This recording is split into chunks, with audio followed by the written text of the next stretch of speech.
Hi everyone, we hope you're doing well. We're hanging in there though honestly, we haven't been getting much sleep lately. Today, we want to answer a question we get a lot: how do we publish our audiobooks? First, we post most audiobooks on Patreon as paid content. They stay paid for a few months.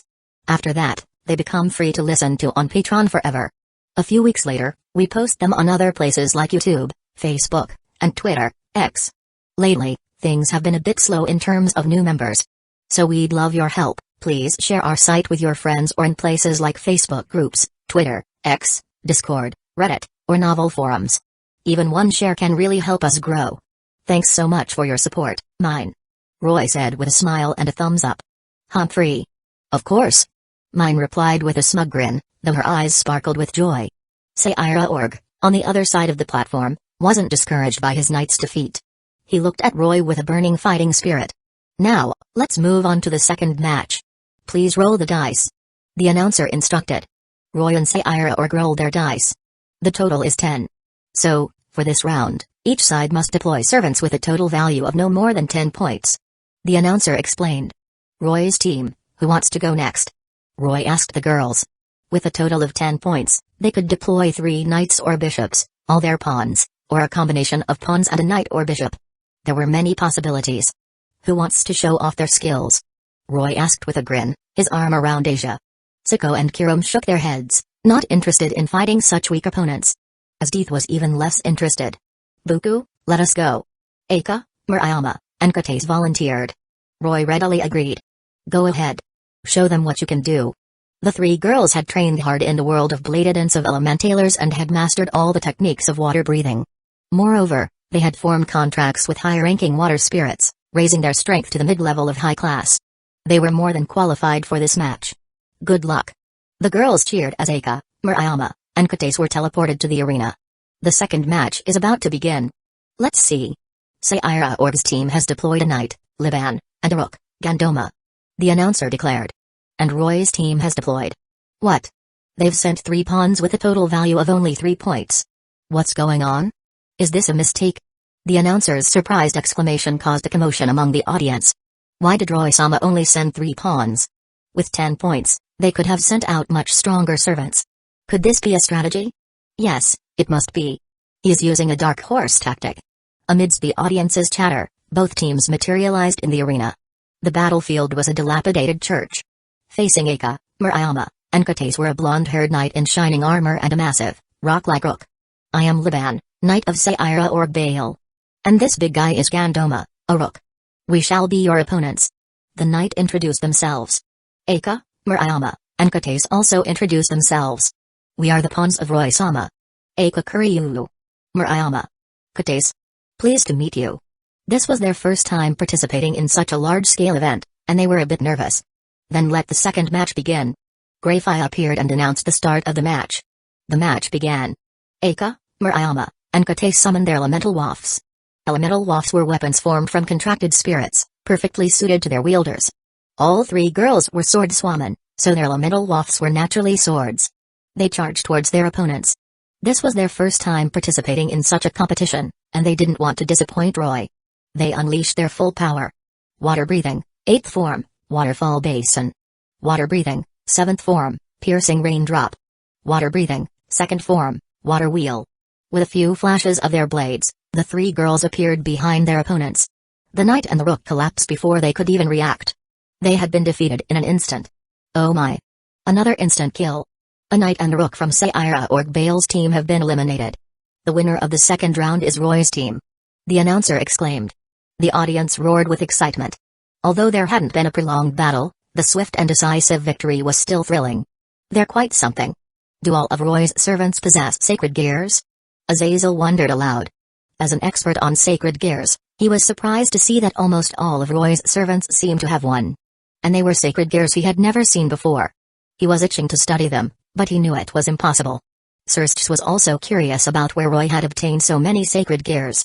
So far, 3 members of Sayira's team have been eliminated, while Roy's team remains unscathed. Let's move on to the third round. Kings, please roll the dice again. Roy and Sayira rolled their dice. This time, the total was 8. Sayira deployed a bishop and a rook. Roy, however, sent out Shiel and Chelsea. The audience was abuzz again. He was sending out pawns again. But this time, no one questioned his decision. After all, even his weakest pawns could easily defeat Saira Org's servants. The match ended quickly. Chelsea didn't even have to fight. Sheil, the air-headed girl with the Tegu's scissor blade, Extase, sliced through both opponents with a single attack. It was over before it even began. Sheil might be clumsy and air-headed in her daily life, but when it came to battle, she was decisive and merciless. So far, Saira Org's team only has their king, 1 queen, 1 bishop, and 1 pawn remaining. And Roy's team is still at full strength. This is an intense match. Let's see what happens next. Roy and Saira Org rolled the dice again. Oh. It's a 12. This means both kings can participate. The announcer's excited declaration riled up the audience. It seems Saira Org will be participating. Anyone want to volunteer? Roy asked the girls, still not planning to join the fight himself. Haha. I'll go. Leon jumped up excitedly, cracking her knuckles. She was eager to face Saira Org, who shared her love for hand-to-hand combat. Leon's strength, after contracting a high-ranking wind spirit, had reached the peak of high-class devil. Her Tegu allowed her to fight those stronger than herself. Alright, Leon, you're up. Good luck. Roy gave her a thumbs up. No problem. Leon grinned confidently, then gave Roy a playful noogie before leaving. She's so mischievous. Roy thought with a chuckle. Roy, I can do it too. Asia puffed out her cheeks, a bit jealous. I think you need to get a bit stronger first, Asia. Roy replied with a thoughtful expression. Wha? Asia's eyes welled up with tears. Haha, I'm just kidding, Asia. Don't be sad. Roy said, quickly comforting her. Both contestants had been transported to the arena. Saira Org Bale has finally entered the arena. And his opponent is a rook from Roy's team? The audience was surprised once again. Roy's team has only sent out their rook, Leon. This is incredible. A king versus rook. Let's see how this match unfolds. After the announcer's enthusiastic commentary, Greyfire signaled the start of the match. It's a shame it's not Roy. Saira Org commented, disappointed that his opponent wasn't Roy himself. Humphrey. You're not even worth Roy's time. I'm more than enough to handle you. Leon retorted with a grin, cracking her knuckles. Is that so? Then come at me. Saira Org's fighting spirit ignited. They both charged towards each other, the ground cracking beneath their feet. Boom. Their fists collided, sending a shockwave that shattered the surrounding ground. Hey, you're pretty strong. Leon said with a grin. You too. Saira Org replied, impressed. He had underestimated her. This girl was incredibly strong. They exchanged another blow. The two fought like wild beasts, their punches and kicks devastating the arena. If Saira Org used his sacred gear, his strength would reach ultimate class. However, due to the rules of the game, he couldn't bring his sacred gear, the Regulus Namiya, which was worth 8 points, into the arena. Leon, on the other hand, had her Tegu, Lionel, which enhanced her physical abilities significantly. Combined with the power boost from her rook piece, her punches were starting to overwhelm Saira Org. After all, Leon had better regenerative abilities. Boom. They clashed again, and one of them was sent flying, crashing into the rubble. Haha, that was a good fight.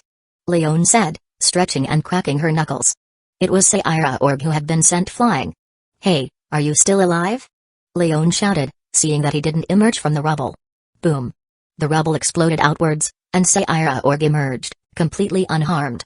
Leon stared at him in disbelief. How? How are you not injured? I am injured, quite severely in fact. I have almost no strength left. But I use this. Saira Org held up a small, empty vial. It was the vial that had contained the phoenix tears. He had used it to heal himself. Oh, I see. Then I'll just have to defeat you again. Leon said with a shrug, her confidence unwavering. Come on then. Saira Org clenched his fists. Just then, a communication magic circle appeared beside Leon's ear. What? Why? Leon looked confused as she listened to Roy's instructions. Roy explained his reasoning. Okay, fine. Leon sighed and deactivated her Tegu. I forfeit. She shouted. What? Saira Org was dumbfounded. Why would she surrender when she had the clear advantage? The rook from Roy's team has forfeited. What's going on? The announcer exclaimed, equally confused. He had never seen someone surrender while they were winning. The audience was in an uproar. Roy, why? Saira Org demanded as soon as he was teleported back to the platform. Saira Org, you haven't shown your true strength yet, have you? Roy asked with a chuckle. That's Seira Org was speechless. He couldn't use his most powerful weapon, the Regulus Namiya, so he couldn't fight at his full potential. You've been wanting to challenge me, haven't you? Then I'll give you that chance. Roy turned to the announcer. I request that the next match be a team battle with the remaining members. Is that possible? That. The announcer was flustered. He couldn't make that decision. He was just an announcer.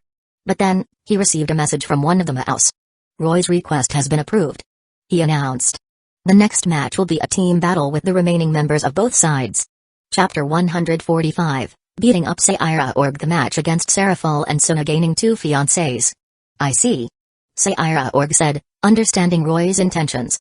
This way, he could fight at his full potential. Thank you. He said gratefully. I look forward to your performance. Roy replied with a smile. Their relationship had subtly shifted.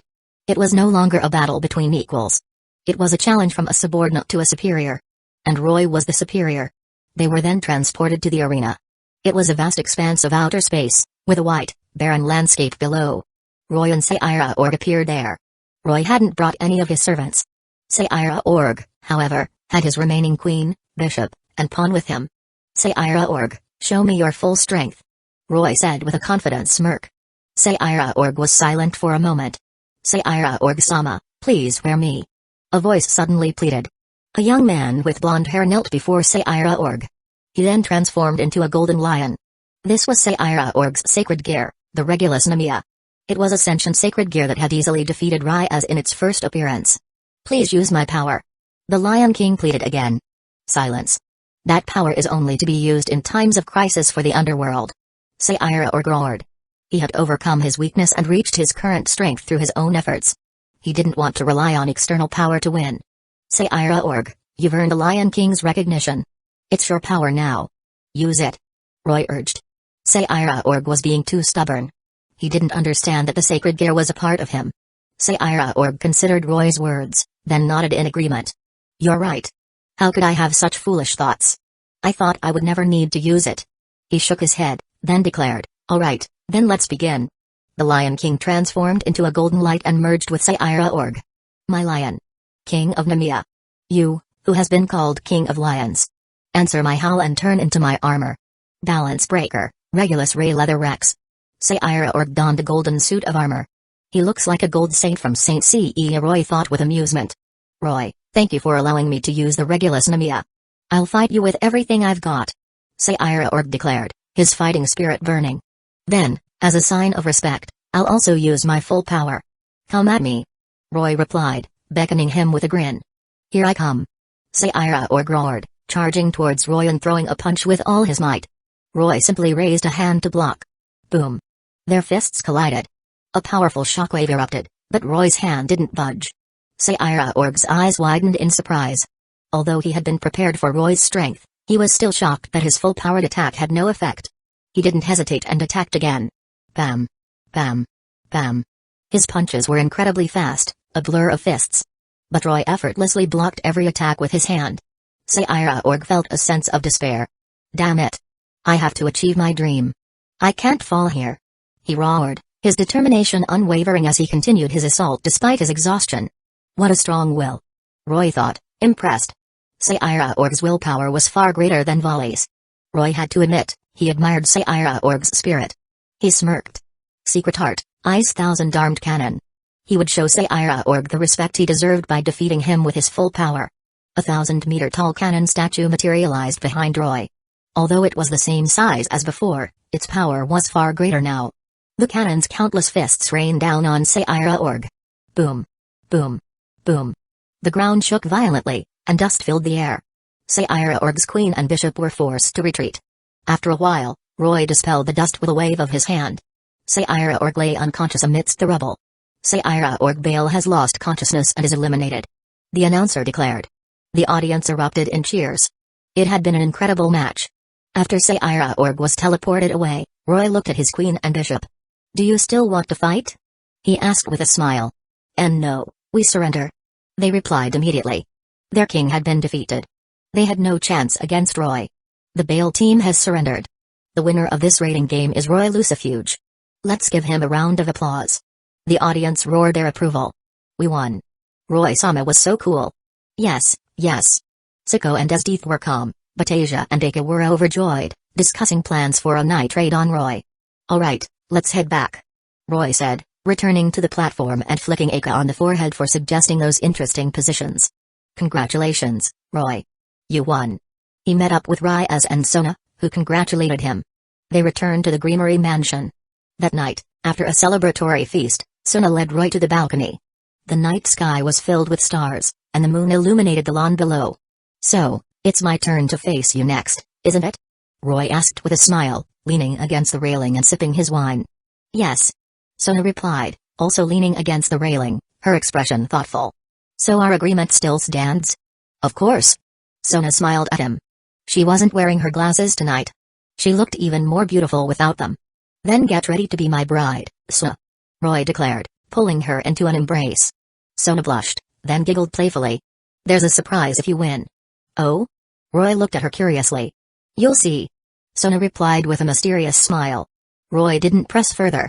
In this raiding game tournament organized by Surge, almost every young devil would face each other in a match. Roy's opponents, however, almost always forfeited. So, he spent his time watching Ryaz and Sona's matches. Soon, it was his turn to face Sona. The match was highly anticipated. Roy, good luck. Sona, you too. Yes, Sona Kayaku, defeat the Mao? Yeah, take down the Night Demon King. Roy was a bit speechless. Aka and the others were actually cheering for Sona. The arena was packed, and the audience roared with excitement as Roy and his peers entered. This match was a standard team battle. They were transported to the subspace arena. It was a group of islands in the ocean. Roy's team started on a small island, which served as their base. Sona's team was on another island. You guys wait here.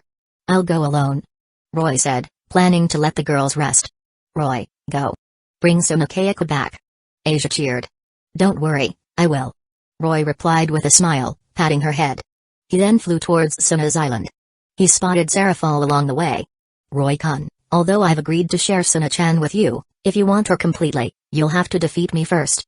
Serafal declared, striking a pose with her magical girl outfit and staff. The audience was in an uproar. Oh my. Ma'o Serafal-sama is participating personally. What's going on? Let's see. It seems Serafal-sama is acting as Sona's queen. The announcer's enthusiastic commentary excited the audience even further. Serafal-san, can we negotiate? I'll make more magical girl manga for you if you let me pass. How about that? Roy offered. More magical girl manga? Serafal's resolve wavered. No, Sona-chan told me to stop you. If I don't, she won't talk to me for a month. Serafal said with a sigh. Fine. Roy shrugged. Then take this. Serafal shouted, unleashing her magic. An ice dragon materialized in the sky and lunged towards Roy. She specialized in ice magic. Trying to use ice against me? Roy thought, amused. He snapped his fingers. Snap. The ice dragon froze midair, then turned and attacked Serafal. What? Serafal was stunned. She quickly conjured an ice wall to block the dragon's attack. What's going on? She asked, bewildered. Roy chuckled. Because I am the master of ice. Now then, I don't have time to play with you. He appeared before Serafal in a flash and placed his hand on her shoulder. Secret Heart, Ice Prison. Serafal was encased in ice, her head the only part remaining free.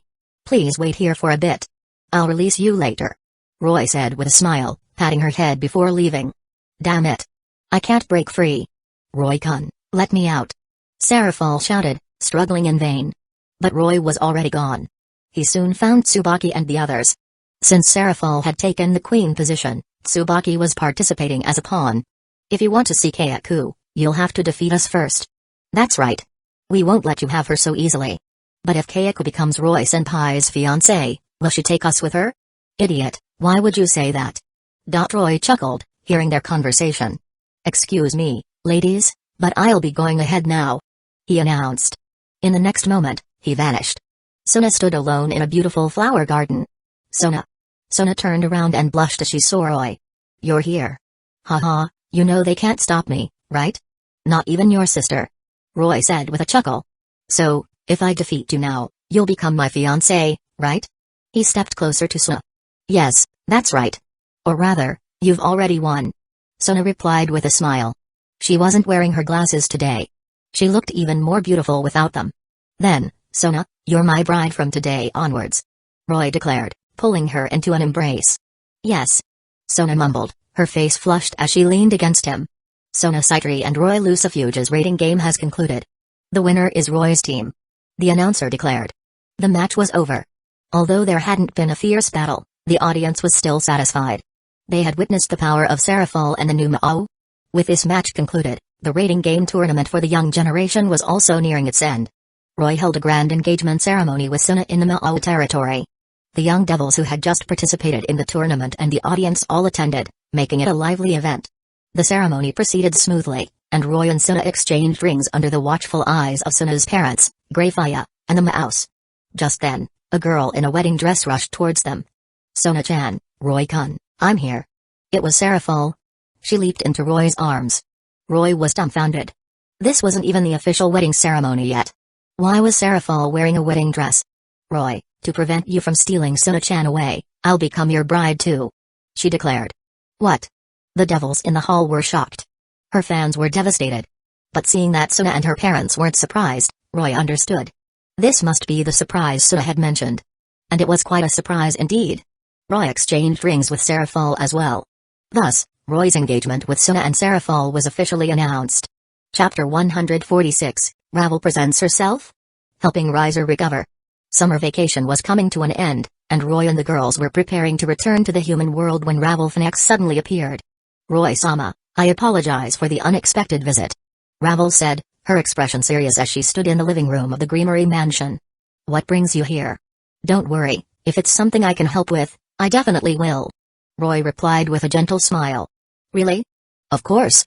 Relieved by his assurance, Ravel continued, it's about my brother. I wanted to talk to you about him. Oh? What about Riser? Don't tell me he's still sulking over his defeat. Roy teased. He knew what was going on, of course. Riser, just like in the original story, had taken his loss quite hard. Ravel's expression faltered. Yes, ever since that incident, he's been depressed. She confirmed. He hasn't recovered? Ryaz asked, concerned. After all, she was partly responsible for Riser's current state. No, he hasn't. I shouldn't have come here, but I thought Roy-sama might be able to help. Ravel said, her eyes pleading. Roy's heart softened. Since I'm partly responsible for this, I'll help. He agreed. This was an unavoidable obstacle if he wanted to win over Ravel. He had to help Riser. But it wasn't a difficult task. He just had to drag Riser out and give him a reality check. It was understandable for a proud and talented young devil like Riser to be depressed after being easily defeated by someone his own age. But once Riser learned that the one who defeated him was the fifth Mao, his perspective would likely change. After all, there was no shame in losing to a Mao. Thank you, Roy-sama. Ravel exclaimed, relieved. She then began to complain about her good-for-nothing brother. Honestly, he's so pathetic. Just because he lost once, he's been moping for half a year. He has the flames of the phoenix, yet he wraps himself in blankets all day, complaining about being cold. It's unbearable. Ryaz and the others chuckled at her frustrated rant. He's still your brother, Ravel. Come on, we have some free time. Let's go help him. Roy said, standing up. After informing Sona, Roy and the girls teleported to the Phoenix territory. As they walked through the castle adorned with flame emblems, Roy asked casually, so, Ravel, what has Riser been up to lately? He either shuts himself in his room, practicing rating game simulations, or plays chess with the servants. Ravel replied. He's living the life of a shut-in, huh? They arrived at a room. Riser's servants stood outside silently. Knock, knock, knock. Unii-sama, we have guests. Ravel announced. I don't want to see anyone today, Ravel. I had a terrible nightmare. I'm so cold. Riser's dejected voice came from inside. Ravel sighed. It's Ryaz and Roy-sama. She said loudly. Crash. A commotion erupted inside the room. Ryaz? It's me, Riser. Why are you here? To mock me? Riser, are you ignoring me? Open this door, or I'm coming in. Roy shouted, annoyed by Riser's selective hearing. Roy? Don't come in. Riser sounded terrified. More crashing sounds came from inside. It seems he won't open the door willingly. Roy said with a shrug, then kicked the door open. Riser, you coward. Come out here. Don't come any closer. I don't want to be reminded of that humiliation. The room was a mess, as if it had been ransacked. They found Riser hiding under the bed. Unii-sama, get out here. You're embarrassing the Phoenix family. Ravel exclaimed, her face red with anger. She couldn't believe her brother was acting so shamefully. No. I won't go out. I don't want to remember that horrible experience. Riser refused to budge. Riser has never experienced any setbacks in his life. He's never lost a rating game before. Ryaz explained. That's why he's so devastated by a single loss. It seems we have to use force. Roy said with a smirk. Force? Ravel looked at him curiously. Just watch. Roy used his magic to drag Riser out from under the bed. They took Riser outside. He was acting like a sulking child, refusing to acknowledge them. So, what's the plan? Ryaz asked with a sigh. Roy stroked his chin thoughtfully. He couldn't use the same method as in the original story to change Riser's mindset. He needed a different approach. An idea struck him. I have a plan. Roy took Riser, Ryaz, and Ravel to the edge of the Phoenix territory. There was a dense forest there, inhabited by various monsters. Roy dropped Riser 100 kilometers away from the Phoenix castle. What? What are you doing? Riser asked, scrambling to his feet and looking at Roy with fear. This is 100 kilometers away from the Phoenix territory, Riser. Roy explained with a sly grin. You'll have to find your own way back. Oh, and by the way, I saw many high-class monsters on the way here. If you don't want to be eaten, you better start running. With that, Roy vanished. Is this okay? Isn't it too easy? Ryaz asked, looking at the distant Riser. Don't worry, it's not that simple. Roy assured her. Although it had only taken them a few minutes to get here with Roy's teleportation, it would take Riser hours to fly back. And there were many monsters along the way. More importantly, Roy had another trick up his sleeve. Riser, seeing Roy disappear, immediately spread his devil wings and tried to fly back. Just then, snow began to fall, and the temperature plummeted. The once comfortable temperature dropped below freezing and continued to fall. Eku. Riser sneezed, his wings shivering. Ever since being frozen by Roy, Riser, despite possessing the flames of the phoenix, had developed a fear of the cold. He landed on the ground, seeking shelter behind a large tree. But just then, a pack of wolves surrounded him. Their red eyes gleamed menacingly in the darkness. Get lost, you beasts. Riser roared, trying to scare them away. He didn't want to fight. It was too cold. But his shouts only provoked the wolves. They lunged at him. Although they were only at middle class, or even weaker, they still managed to overwhelm Riser. He had been depressed for months, and the cold weather further weakened him. He was soon injured, but thanks to his immortality, he wasn't seriously wounded. Forced into such a desperate situation, Riser fought back with renewed ferocity. After a long struggle, he finally defeated the wolves. He was exhausted and wanted to rest. But then, he heard the roars of more monsters. The scent of blood had attracted them. Riser gritted his teeth and continued his journey. Every time he felt like giving up, Roy would send a few monsters his way. Riser had no choice but to keep running. Fighting would only drain his magic, so he had to conserve his strength. He hunted monsters for food and drank from streams when he was thirsty. He trudged through the harsh environment for an entire day and night. At first, he cursed Roy incessantly. But now, he was silent, his resolve strengthened by the ordeal. He no longer panicked when ambushed by monsters. He had changed. And he realized that his strength had returned. He was no longer afraid of the cold.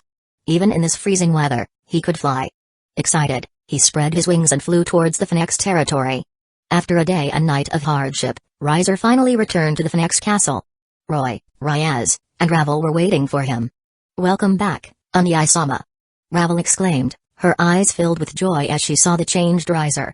Riser looked like a beggar, his clothes tattered and his body covered in dirt. But his aura was different now.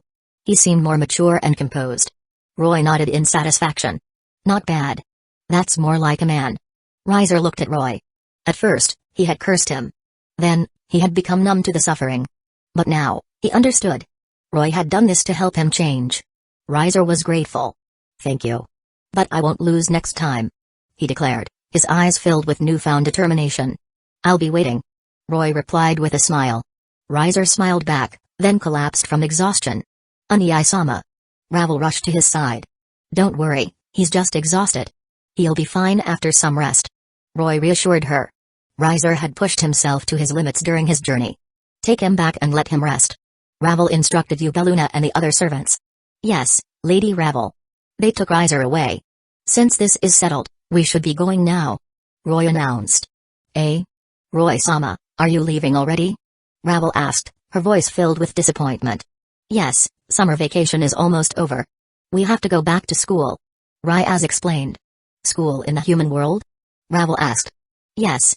Roy confirmed with a smile. Then goodbye, Roy-sama. After their farewells, Roy activated his teleportation magic, and they vanished. The next day, Roy, Ryaz, and Sona boarded the train back to Kwa Academy. To Roy's surprise, Rosyce and Ravel were also on the same train. Ravel? Ravel fidgeted nervously. It's mother's arrangement. She explained. What arrangement? Roy asked curiously. Well, it's...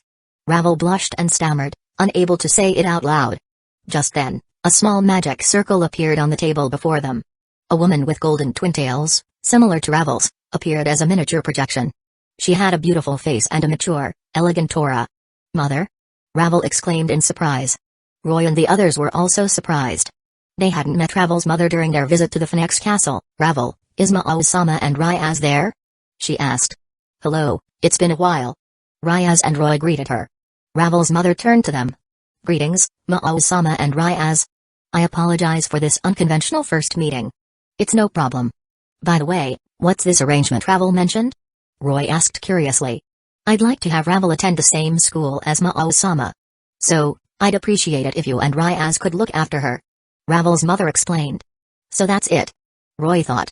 To protect her from some persistent suitors, could you please keep an eye on Ravel, Mao-sama? Of course. With me around, no one will harm her. Roy assured her, glancing at Ravel. Chapter 147, Departing for the Dragon Maid World Saving Tohru. Ravel blushed and lowered her head. Ravel, you should follow Ryaz's example and learn from her. Work hard. Her mother instructed. Yes, mother. Ravel replied with a nod. Ryaz had achieved second place in the recent rating game tournament for young devils. And Roy was first, but since he was a Mao now, Ryaz was essentially the strongest among the young devils. That's why Ravel admired her so much. Roy-sama, there's one more thing. I traded for Ravel, so she's my servant now. Ravel's mother explained. But I didn't participate in the rating game, so Ravel is currently a free bishop. She winked playfully at Roy. Roy caught her drift immediately. He turned to Ravel with a smile. If you want, Ravel, you can become my bishop. Ravel blushed and lowered her head. I want. She mumbled. Then I'll leave my daughter in your care. Ravel's mother said to Roy. Don't worry, I'll take good care of her. Roy assured her. With the Mao-sama protecting her, I have nothing to worry about. Then farewell, and good luck. Ravel's mother waved goodbye, and the magic circle disappeared. Ravel, you're my bishop now. Roy said to Ravel, who was blushing furiously. Yes, please take care of me. She replied. Although Ravel was a noble lady, she didn't have a haughty personality. She was a bit sundear, but she was kind and easy to get along with. Roy couldn't resist playing with her springy pigtails. Eh? Roy-sama? Ravel was surprised by his actions, her face reddening as he gently tugged on her hair. Haha, I was just checking if they were bouncy. Roy explained with a grin, giving them another tug. They were indeed quite bouncy. Roy, honestly, you're acting like a child. Ryaz chided, pulling Ravel aside. Roy shrugged. Ravel was popular among the girls and quickly joined their conversation. Roy, feeling a bit left out, cuddled a fist, and whispered to Sona, by the way, Sona, did you manage to get that Valkyrie? Yes, Rosyce has agreed to become my rook. Sona replied with a smile. Roy had initially wanted Rosyce for himself, but considering that Sona didn't have a rook yet, he had decided to give her to Sona. After all, what belonged to Sona also belonged to him. Just like in the original story, Rosyce had been abandoned by Odin. Heartbroken, she readily accepted Sona's offer. Roy suspected that Odin's actions were mainly to gain favor with them. After all, his lecherous tendencies were no secret in the underworld. Previously, the young devils envied Dreiser for his harem of beautiful girls. Now, it was Roy who was the subject of their envy. After all, he had both Ryaz and Sona, the most sought-after girls of the young generation, and his peerage was filled with talented and beautiful girls. Roy glanced at Rosyce, who was playing cards with Siko and Akano. He chuckled. The clueless Valkyrie was terrible at card games, her expressions betraying her every thought. She had been losing continuously. Back at Roy's castle, the girls released their familiars and elemental spirits, filling the place with energy. Roy saw his great Teeny, which had evolved into Dragonair. But it was still too weak to be of much use in battle. It was more of a pet. Sona and her peerage also moved into the castle, making it even livelier. Summer vacation ended, and the second semester began at Kwa Academy. After the boring opening ceremony, Roy's peaceful daily life resumed. He went to school with a group of girls every day. After Claire and the others were enrolled in Kwa Academy, Roy's class couldn't accommodate them all. They had to be placed in a different class. Roy felt like his servants alone could form an entire class. After a month of this routine, Roy started to get bored. He turned his attention to the system. The world travel function had refreshed, presenting him with 3 new worlds. They were Overlord, Chaunabi Udemo Koigashitai, and Campione. Roy's mind raced. He wasn't interested in the first 2 worlds for now. But Campione was a world that intrigued him. In this world, humans had created various mythologies, which gave rise to numerous gods. These gods were supposed to play their roles in their respective mythologies, maintaining the balance of the world. But some gods, known as heretic gods, defied their roles. These heretic gods brought disaster upon the world, and as a result, powerful mages capable of defeating them emerged.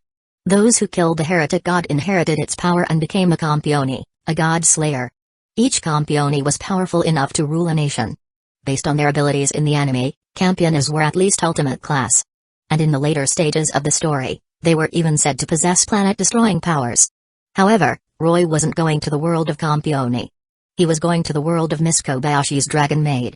This was one of the first worlds that had appeared in the system, and he had been wanting to recruit those Dragon Maids for a while now. With his decision made, Roy prepared to depart.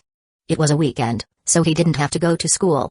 After sneaking away from the clingy Claire, Nezuko, and the others, Roy went to his room. He wasn't planning to take anyone with him this time. After all, he wouldn't be staying in that world for long. A flash of light, and Roy vanished. Where am I? Roy wondered, looking around after being transported by the system. He was high in the sky, a mountain below him and a brightly lit city in the distance. That must be the city where Kobayashi lives.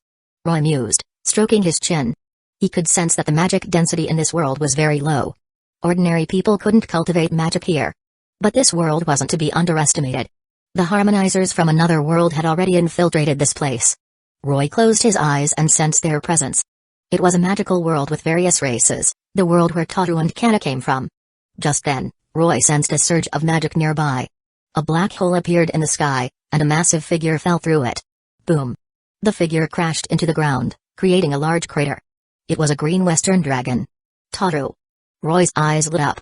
He approached Tohru, who was severely injured, a divine sword protruding from her back. She had clearly just fought a god and lost.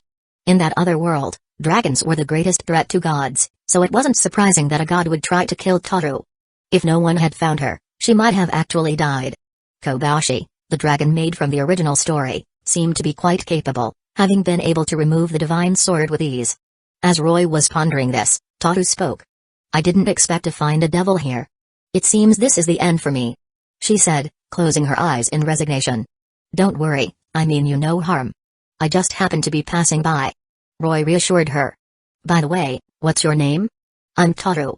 Perhaps sensing his sincerity, Tohru answered weakly. Hello, Tohru. I'm Roy Lucifuge. Roy introduced himself with a smile. Devil, you should leave this place. Tohru warned.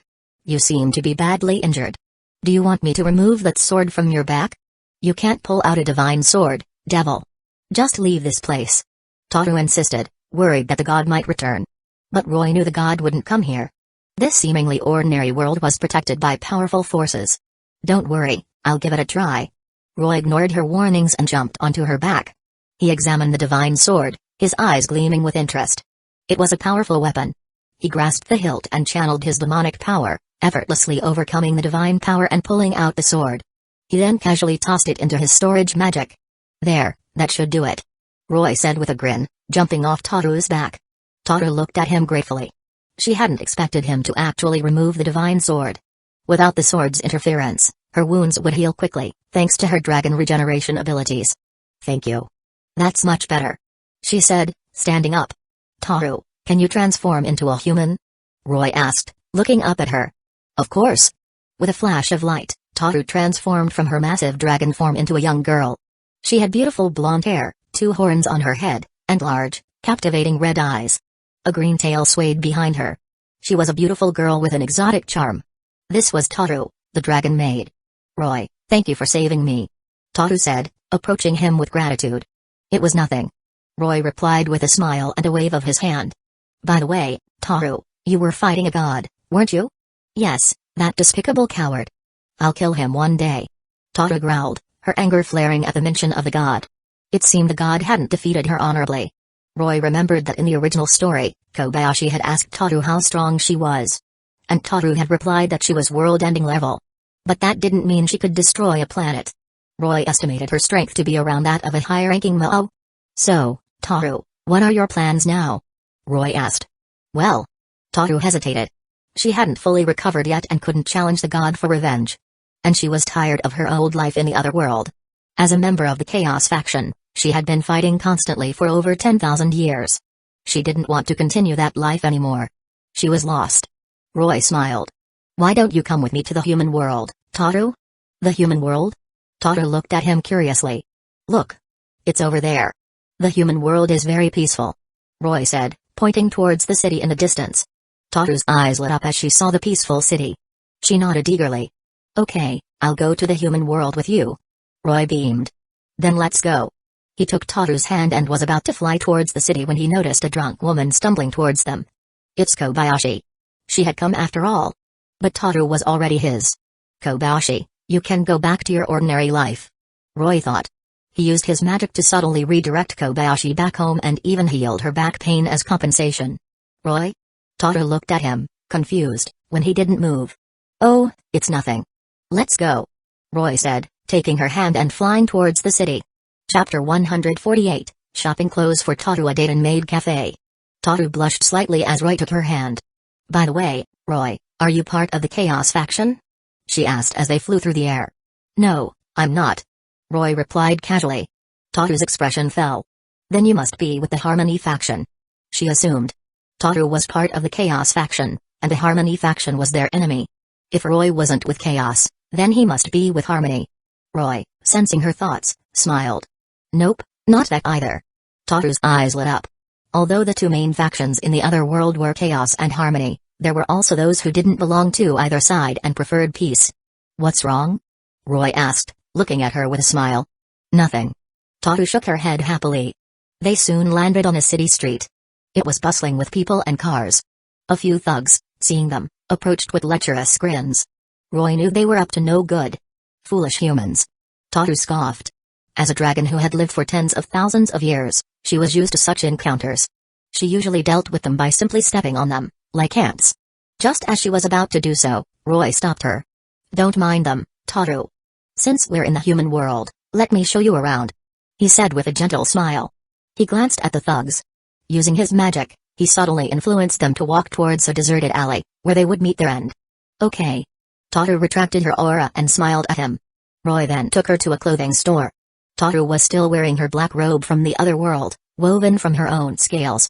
But she needed proper clothes, so Roy decided to take her shopping. Tohru, choose any clothes you like. We'll buy them all. Roy declared as he led her to the women's section. Really? Tohru's eyes sparkled as she looked at the beautiful clothes. Of course. Go ahead and choose. Roy chuckled, amused by her reaction. Roy, I want this one. And this one. Tohru quickly picked out two outfits, a school uniform and a maid outfit. So she chose a maid outfit after all. As expected of a dragon maid. Roy thought, stroking his chin. They both look great. Go try them on. Wait a moment. Roy suddenly remembered something and went to another section of the store. He returned with a few pieces of thin fabric, which he handed to Tohru. Roy, what are these? Tohru asked, holding up the fabric and examining it curiously. He. The sales clerk giggled, seeing her confusion. Those are undergarments. You shouldn't hold them up like that. He whispered in her ear. Undergarments? Tohru, being unfamiliar with human customs, tilted her head in confusion.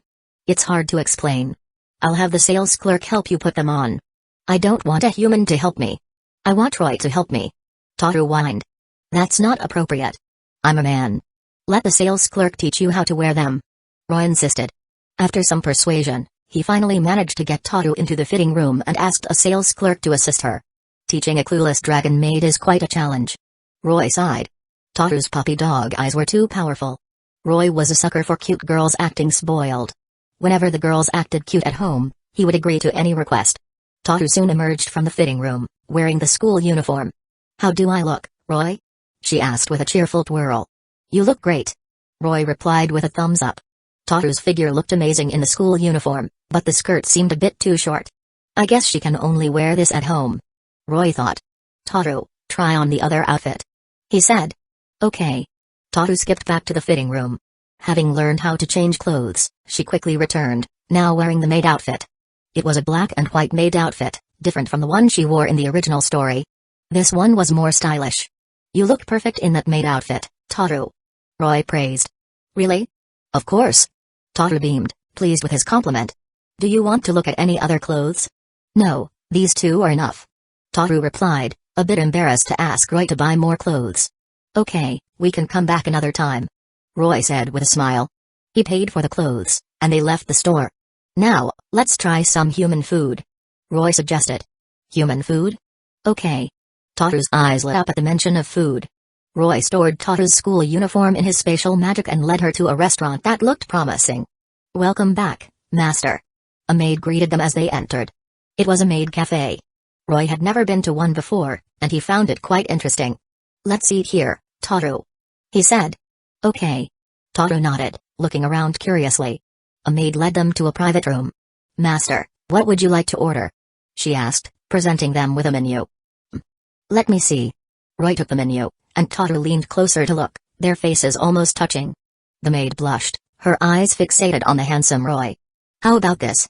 "Amorous," Roy suggested. It was a dish often seen in anime, and he was curious about its taste. "Sure, anything Roy chooses is fine with me," Tohru replied with a smile. "Okay, then let's add some tempura, onigiri, menchikatsu, ramen, soba, sushi, salad. That should be enough for now." He handed the menu back to the maid, who stared at him with wide eyes. Master, are you sure you want to order this much?" she asked cautiously. "Of course. Don't worry, we have big appetites." Roy chuckled. As a devil and a dragon, their appetites were far greater than that of humans. The maid nodded and left with the menu. "Don't worry, we can order more if it's not enough," Roy reassured Tohru, who was looking at him with anticipation. "Roy, you're so kind to me," Tohru said, hugging his arm. She couldn't remember anyone ever treating her so well. Even her own father hadn't shown her this much kindness. Tohru was falling for Roy. Hee. Roy patted her head, amused. Soon, several maids arrived with their food, filling the table. "Wow! It looks delicious," Tohru exclaimed, practically drooling. "Please wait, Master. Allow me to cast a spell to make the food even more delicious," one of the maids declared. Tohru paused, her hand hovering over a dish. "Oh? Go ahead then," Roy said, intrigued. The maid made a few gestures with her hands and chanted, "Become delicious. Momo-kyan. There, the food is now even more delicious. Please enjoy, Master," she chirped. Roy burst into laughter. Tohru, however, was jealous. "Liar. The food hasn't changed at all," she accused the maid. The maid cowered under Tohru's intense gaze. "Tohru, sit down. Don't scare her," Roy chided gently, pulling Tohru back into her seat. "Making the food more delicious is just a way to enhance your enjoyment. Don't bully the maid," he explained. "Eh? Is that so?" Tohru tilted her head in confusion. "Of course. Now, let's eat. Aren't you hungry?" "Yes, but wait a moment. I'm going to cast a spell to make the food more delicious." Tohru stood up, a determined look on her face. "All right, go ahead." Roy sighed. "Then let me enhance the flavor of this food with my magic," Tohru declared, mimicking the maid's earlier actions. But then, her demeanor changed. She became serious, and a powerful aura emanated from her. "For the Shadow Lord who rules the world. With forbidden magic, I shall create the ultimate flavor. May the people have bountiful harvests, and may his divine deeds be praised. May his name be etched in history, and may my magic, like mud, taint all things. May my will, like a plague, spread madness and turn all lies into reality." Tohru unleashed a massive sphere of magic that shocked even Roy. He had no doubt this attack could destroy the entire city. Then, Tohru slammed the magic sphere into the food on the table. "Become delicious. Momo-kyan." Such a powerful attack, followed by such childish words. Roy couldn't help but chuckle. Tohru wiped the non-existent sweat from her brow and sighed in relief. "Roy, the food is now more delicious. Eat up," she said, presenting him with a plate of amorous. The amorous was covered in a strange purple cream. Roy gulped. "Is this even edible? Will I die from eating this?" He hesitantly took the plate. He was impressed by Tohru's magic. It seemed she could turn lies into reality. She was even more powerful than he had imagined. He had to learn this overpowered magic. Seeing Tohru's expectant gaze, Roy took a bite of the amorous. "Eh? How is it? How is it?" Tohru asked eagerly. "It's surprisingly delicious," Roy exclaimed, his eyes widening in surprise. The ordinary amorous had become incredibly flavorful, the most delicious thing he had ever tasted. This must be the effect of her magic. Really? Of course. Come and eat, Roy said, pulling Tohru back into her seat. It's so good. Tohru also seemed surprised by the enhanced flavor. Although the purple cream made the dishes look a bit strange, the taste was undeniable. They devoured the food. The maid stared at them in disbelief as they finished every last bite. Roy and Tohru then left the maid cafe and headed towards a hotel. Since Roy had just arrived in this world, he didn't have a place to stay.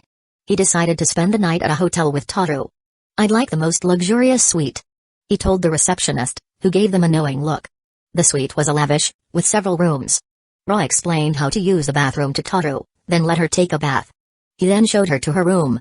Tohru, like a curious child, asked about everything. Roy patiently answered her questions. Finally, he could relax. Chapter 149, Devouring Tohru. Queen of Cuteness Kanna arrives. Roy was surprised to find Tohru in his room when he was about to go to sleep. Roy, can I sleep with you? She asked shyly, wearing cartoon pajamas. She seemed to be seeking comfort and reassurance. Oh, alright. Come here, but no funny business, Roy warned, scooting over to make room for her. Yay! Tohru beamed, snuggling up to him and hugging his arm. Roy didn't make any moves and soon fell asleep. The next day, Roy took Tohru to a real estate agency and bought a luxurious apartment. They moved in. Money wasn't an issue. Tohru was a fast learner and quickly adapted to human life, absorbing knowledge like a sponge. Of course, she had some strange interpretations of certain things. Since Roy had complimented her maid outfit, she had been studying how to be a proper maid. Roy, let me show you what I've learned today, Tohru declared one afternoon, pushing Roy onto the living room sofa. She was dressed in her maid outfit, ready to cook. I've mastered the art of being a maid. Oh? Then I'm looking forward to it, Roy said with a smile. Leave it to me. This is my specialty. Tohru struck a cute pose with a peace sign, then dashed into the kitchen. Please don't let it be roasted tail meat, Roy thought, crossing his fingers. But it's definitely going to be roasted tail meat, isn't it? Should I eat it? Or should I refuse? Here you go, Tohru announced, placing a plate before him. It's my roasted tail meat, she declared proudly. She's really good at this. Does she roast her tail often? Roy wondered, staring at the dish.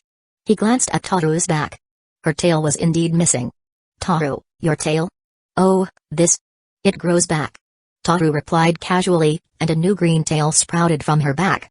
I think you should prepare some normal food, Tohru, Roy said gently. Although he didn't mind eating dragon meat, he couldn't bring himself to eat Tohru's tail. Eh? Don't you like it? Are you a picky eater? Tohru asked, tilting her head and making various gestures. It's not that. It's your tail, Tohru. I can't eat that, Roy explained. But it's my favorite food, Tohru said with a disappointed pout. So she does eat her own tail, Roy thought, sighing inwardly. Perhaps, in her simple mind, sharing her tail meat was the greatest expression of affection. In the original story, Tohru had also tried to get Kobayashi to eat her tail meat. Seeing Tohru's dejected expression, Roy couldn't refuse. He couldn't disappoint her. And besides, her tail had already grown back. Alright, I'll try it. But just this once, Roy conceded. Yay! Tohru cheered. Under her expectant gaze, Roy cautiously cut a piece of the roasted tail and took a bite. Wow! The meat was tender, juicy, and melted in his mouth. It was incredibly delicious, as expected of dragon meat. Roy even thought it was more delicious than the food enhanced by Tohru's magic. He could feel a surge of energy flowing into him, strengthening his body and slightly increasing his power. How is it? Is it good? Tohru asked eagerly.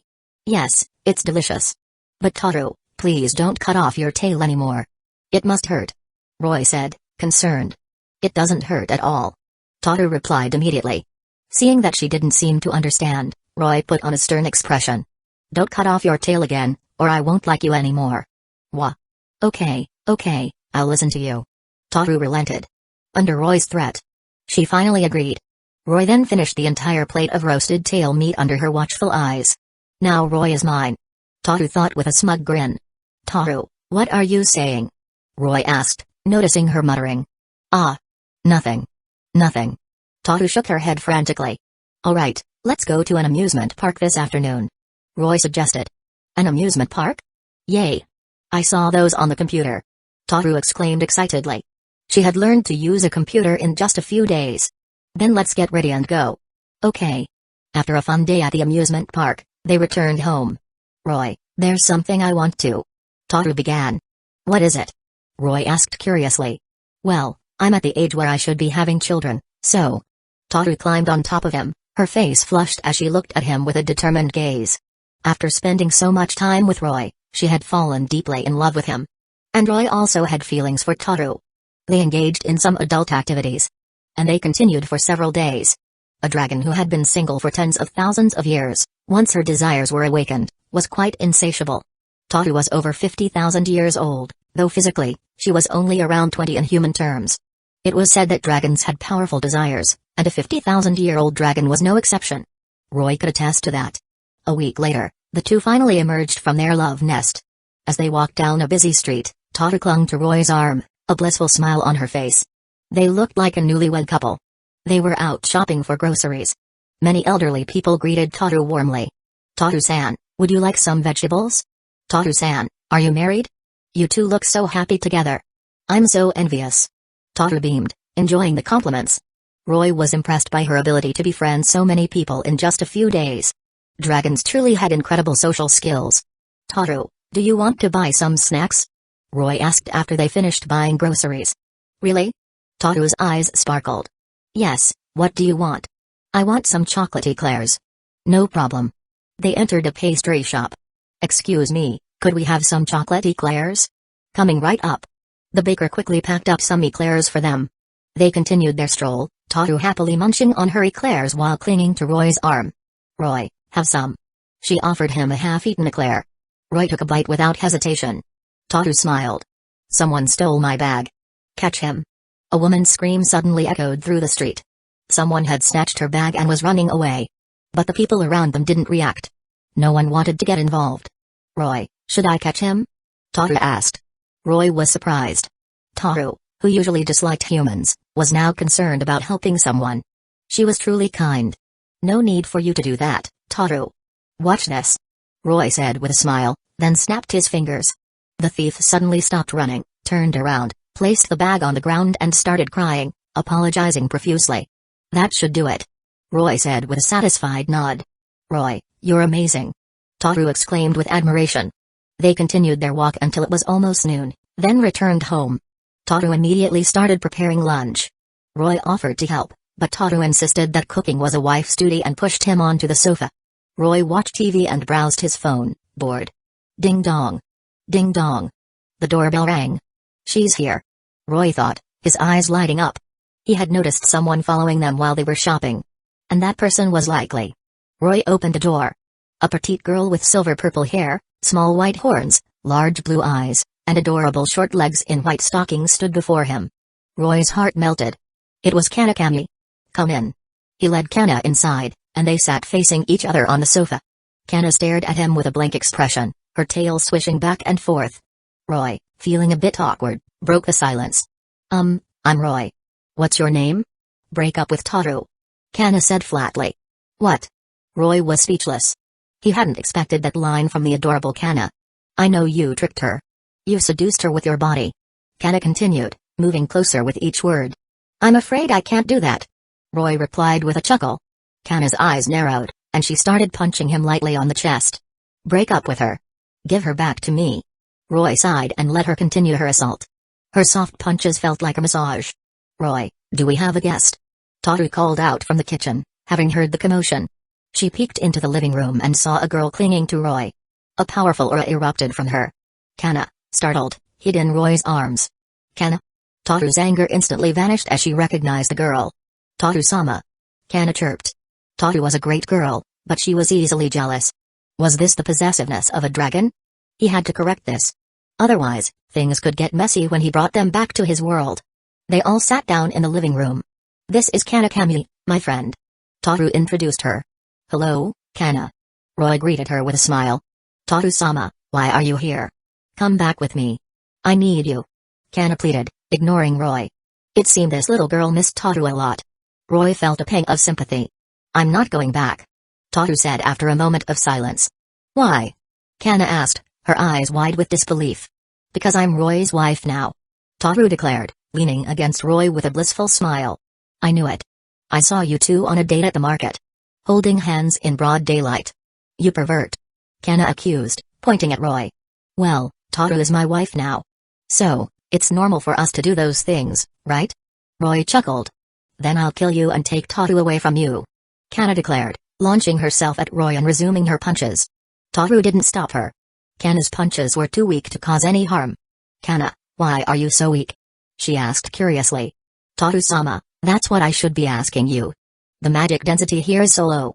Oh, I can replenish my own magic. Tohru explained with a smile. Roy knew about this. Tohru could generate her own mana.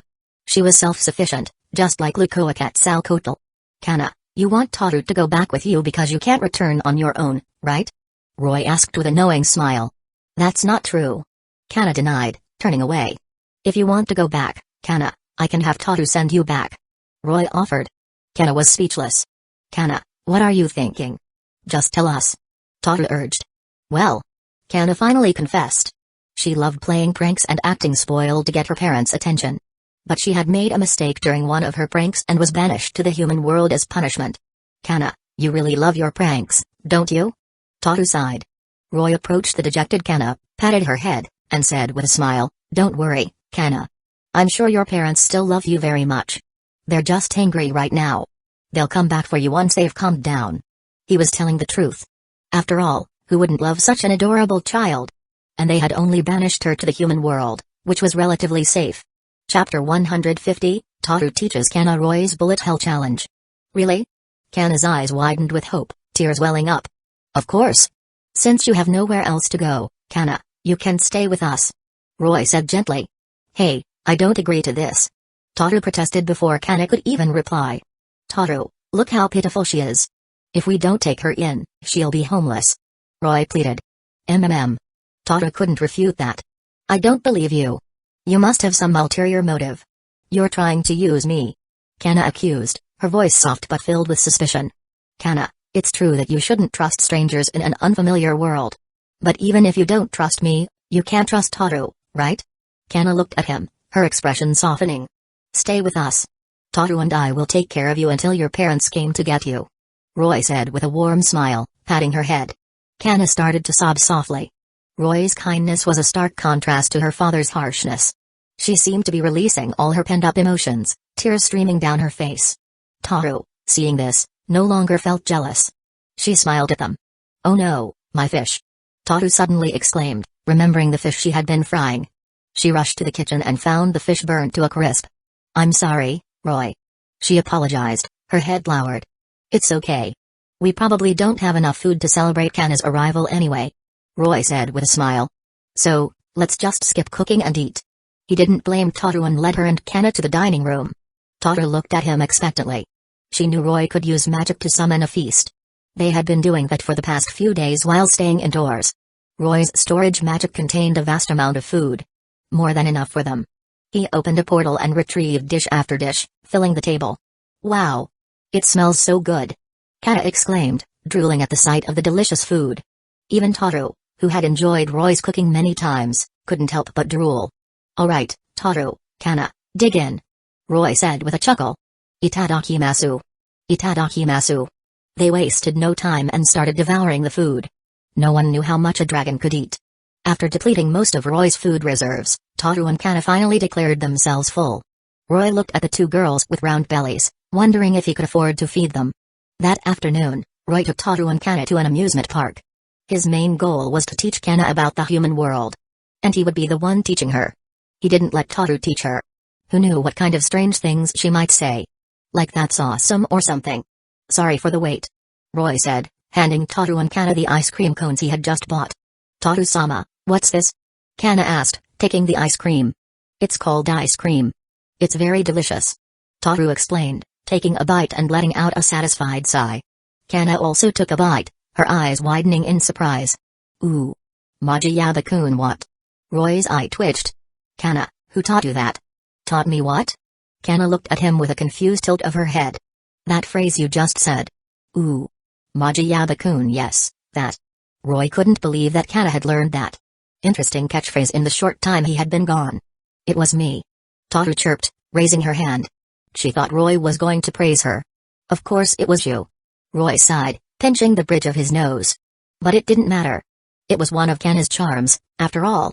Back at the apartment that night, after settling Kanna in her room, Roy and Tohru went to their own room to play some games. But just as they were about to start, they heard a knock on the door. Kanna?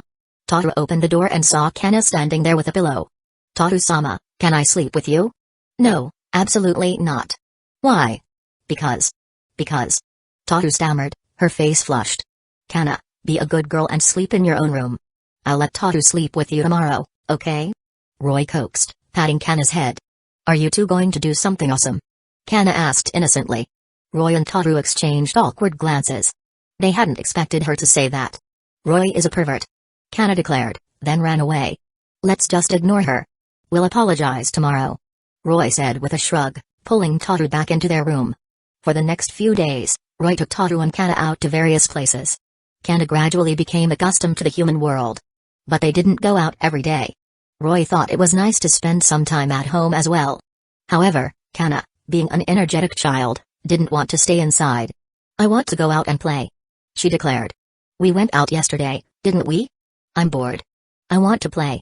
Well, Kanna is still a child. She needs to exercise. Tohru said. Fine. Roy relented. Where do you want to go, Kanna? Roy took Tohru and Kanna to a vast, empty grassland where they could play freely. Go on and play, you two. Roy said, sitting down on the grass. Aren't you joining us, Roy? You two play first. I'll watch. Then let's play, Tohru-sama. Tohru and Kanna started playing. Of course, their idea of playing was a bit different from that of ordinary children. Tohru and Kanna faced each other, their auras flaring as they charged. They grappled with each other, their immense strength shaking the ground. Tohru broke free and swung at Kanna, who swiftly grabbed her arm and threw her into the air with an over-the-shoulder throw. She then charged up a Kamehameha. No, wait, it was just a regular energy blast. Tohru flipped in the air, dodging the attack, then opened her mouth wide. A terrifying energy beam shot out. Kanna leaped aside, narrowly avoiding the blast, but she was still thrown back by the shock wave. The beam struck the ground, creating a mushroom cloud. Their playtime was like a battle between gods. Roy, however, found it rather boring. Stop. He called out, yawning. Roy, what's wrong? Roy, are you joining us? Tohru and Kanna stopped fighting and looked at him curiously. No, your game is just too boring. Roy replied with a shrug. Boring? Tohru and Kanna exchanged glances. Do you have any fun games, Roy? Tohru asked. Of course. Roy snapped his fingers. They were transported to a subspace. Ooh. Maji-yabe-kun, Kanna exclaimed, amazed by his magic. Roy's lips twitched. I'm going to teach you a game called Bullet Hell. Roy announced. Bullet Hell? Is that a human game? No, it's more like a yokai game. Roy replied after a moment of thought. He was referring to the Danmaku battles in Tohru project. The beautiful and powerful barrages of projectiles were a sight to behold. Watch this. Roy demonstrated the most basic devil magic, the magic bullet. He waved his hand, and the sky filled with countless ice blue magic bullets. They were small, like twinkling stars. Wow, it's so beautiful. Ooh. Maji-yabe-kun, Tohru and Kanna were mesmerized by the dazzling display. But Roy wasn't done yet. The magic bullets suddenly rearranged themselves, forming a smiley face. Then, they shifted into a 5-pointed star, followed by an image of Kanna's head. It's Kanna-chan. So cute. Roy, you're amazing. Amazing. Tohru and Kanna were amazed. They loved this bullet hell game. Roy could create many other patterns, of course, including various geometric shapes. But bullet hell was meant for combat. Its true beauty could only be appreciated in a fight. Want to learn it? Yes. Tohru and Kanna nodded eagerly. Magic bullets were a simple spell, and they quickly mastered it. In the subspace, Roy stood on one side, facing Tohru and Kanna. It was a 1 versus 2 battle. Roy unleashed a barrage of ice blue magic bullets. Tohru and Kanna also fired their own white magic bullets. Casting magic bullets was easy, but controlling a large number of them was difficult. And controlling their trajectory to attack was even harder. As beginners, Tohru and Kanna couldn't match Roy's control over his magic bullets. It seemed this bullet hell game could also be used for training their control over magic. Roy launched his attack. Tohru and Kanna countered with their own barrages. Boom. Boom. Boom. Their attacks collided, creating a colorful explosion. Take this. I'll show you what I can do. Tohru shouted excitedly, summoning more magic bullets. Tohru-sama is amazing. I'll join in too. Kanna followed suit. Humphrey. You're still too inexperienced to face me. Behold my 8 trigrams formation. Roy declared, channeling his inner Chiyunabiu. Countless magic bullets formed an intricate pattern before him. Their attacks clashed once again. This time, Roy didn't hold back. His 8 trigrams formation broke through their defenses and exploded around Tohru and Kanna. Although the attack wasn't very powerful, it ignited their competitive spirit. Let's do this, Kanna. Yes, Tohru-sama. They summoned even more magic bullets. Roy also unleashed another barrage. Their bullet hell battle lasted until the afternoon. Kanna's magic power was almost depleted. Unlike Tohru, she couldn't generate her own mana endlessly. And Roy could easily open a portal to another dimension and absorb magic power there. They returned home. Tohru-sama, that was so much fun today. Kanna exclaimed, sitting on the sofa and plugging her tail into an outlet to recharge her magic. There was no need to worry about electricity bills. Kanna's charging requirements were 5 volts out of 2.5A, and it took about 7 to 8 hours to fully charge her. It was quite energy efficient. I had fun too. Let's play again tomorrow. Tohru replied cheerfully. As dragons, they found this kind of game more enjoyable than human games. Human games were more of a novelty. Roy had no choice but to indulge them. For the next few days, they played bullet hell every day. Although it was a fun game, Roy didn't want to play it all the time. So, he found an excuse. Tohru, do you have any friends here? He asked as Tohru cleaned the apartment in her maid outfit. Of course. Like Fafnir and Lukoa. Tohru replied with a smile. How about inviting them over? Roy suggested. Chapter 151, Lukoa's Size's Overwhelming Dragon's Feast. No problem, I'll contact them right away. Tohru replied, setting aside her chores and calling her friends. Roy, they said they'll come over tonight. She announced a moment later. Great. Then let's prepare dinner for them. Roy said with a smile. His real target was Tohru's friend, Lukoa. She had lived in ancient times and was originally known as Quetzalcoatl, the feathered serpent god, who governed culture and knowledge. However, after being tricked into drinking cursed alcohol by her colleagues, she had gone on a drunken rampage and, well, let's just say she made a mistake with her sister. As a result, she was stripped of her godhood. Even so, she was still one of the most powerful beings in this world. She was currently responsible for maintaining balance between the other world and the human world. Roy was curious. How exactly had Lukoa, as a woman, made a mistake with her sister? That evening, as Tohru was finishing dinner preparations, the doorbell rang. They're here. Tohru chirped, rushing to open the door. Roy and Kanna followed her. When Tohru opened the door, a giant dragon head greeted them. Tohru quickly shut the door and turned to Roy with an awkward smile. Please wait a moment. Fafnir-san, please transform like you did in the picture I showed you. She called out through the door. Roy wanted to tell her there was no need to be so cautious around him, but then again, Fafnir wouldn't be able to enter the apartment in his dragon form. After a flash of magic, Tohru opened the door again. A man with black hair, crimson eyes, and a sharp suit stood before them. This was Fafnir, the cursed dragon. He was said to be even stronger than Tohru. This world is so troublesome. Fafnir grumbled, though his tone was gentler than usual. He often helped Tohru in the original story. Roy, this is Fafnir-san. Tohru introduced him. Hello, I'm Roy Lucifuge. Roy greeted him. A devil. Fafnir observed, his usually cold expression softening slightly. Like Tohru, Fafnir disliked humans after witnessing their greed and cruelty. But he didn't seem to mind Roy. After welcoming Fafnir inside, the doorbell rang again. Coming. Tohru chirped, opening the door. This time, a blinding light filled the doorway, followed by a pair of massive assets. Roy's eyes widened. A woman with long blonde hair and a curvaceous figure, wearing a simple t-shirt, entered the apartment. It was Lukoa. Tohru. She greeted her friend with a cheerful smile. Lukoa-san, long time no see. Tohru replied, then turned to Roy. Roy, this is Quetzalcoatl-san. Pleased to meet you. You can call me Lukoa. Lukoa said, extending her hand towards Roy. Pleased to meet you, Lukoa-san. I'm Roy Lucifuge. Just Roy is fine. He replied, shaking her hand. After the introductions, they all gathered in the living room. Tohru went to finish preparing the last few dishes. Roy gave Fafnir a game console to keep him occupied, then sat down with Lukoa for a chat. By the way, Roy-kun, which faction do you belong to? Lukoa asked with a smile. Roy had never seen her open her eyes. As expected, those with perpetually closed eyes were hiding their true nature. I'm not with the Harmony faction or the Chaos faction. I'm actually from another world. Roy admitted. Oh, another world? Lukoa didn't seem surprised. It seemed she had already sensed it. Are you curious about other worlds, Lukoa-san? Yes, very. Roy then told her about the world of high school DxD. It's similar to this world, with constant conflicts between different factions. In the last war, even God and the original Satans perished. But what? Lukoa, intrigued, opened her eyes. They were heterochromatic, her right eye green and her left eye a mix of dark brown and yellow. Her eyes were mesmerizing. Lukoa, noticing Roy's intense gaze, quickly closed her eyes again.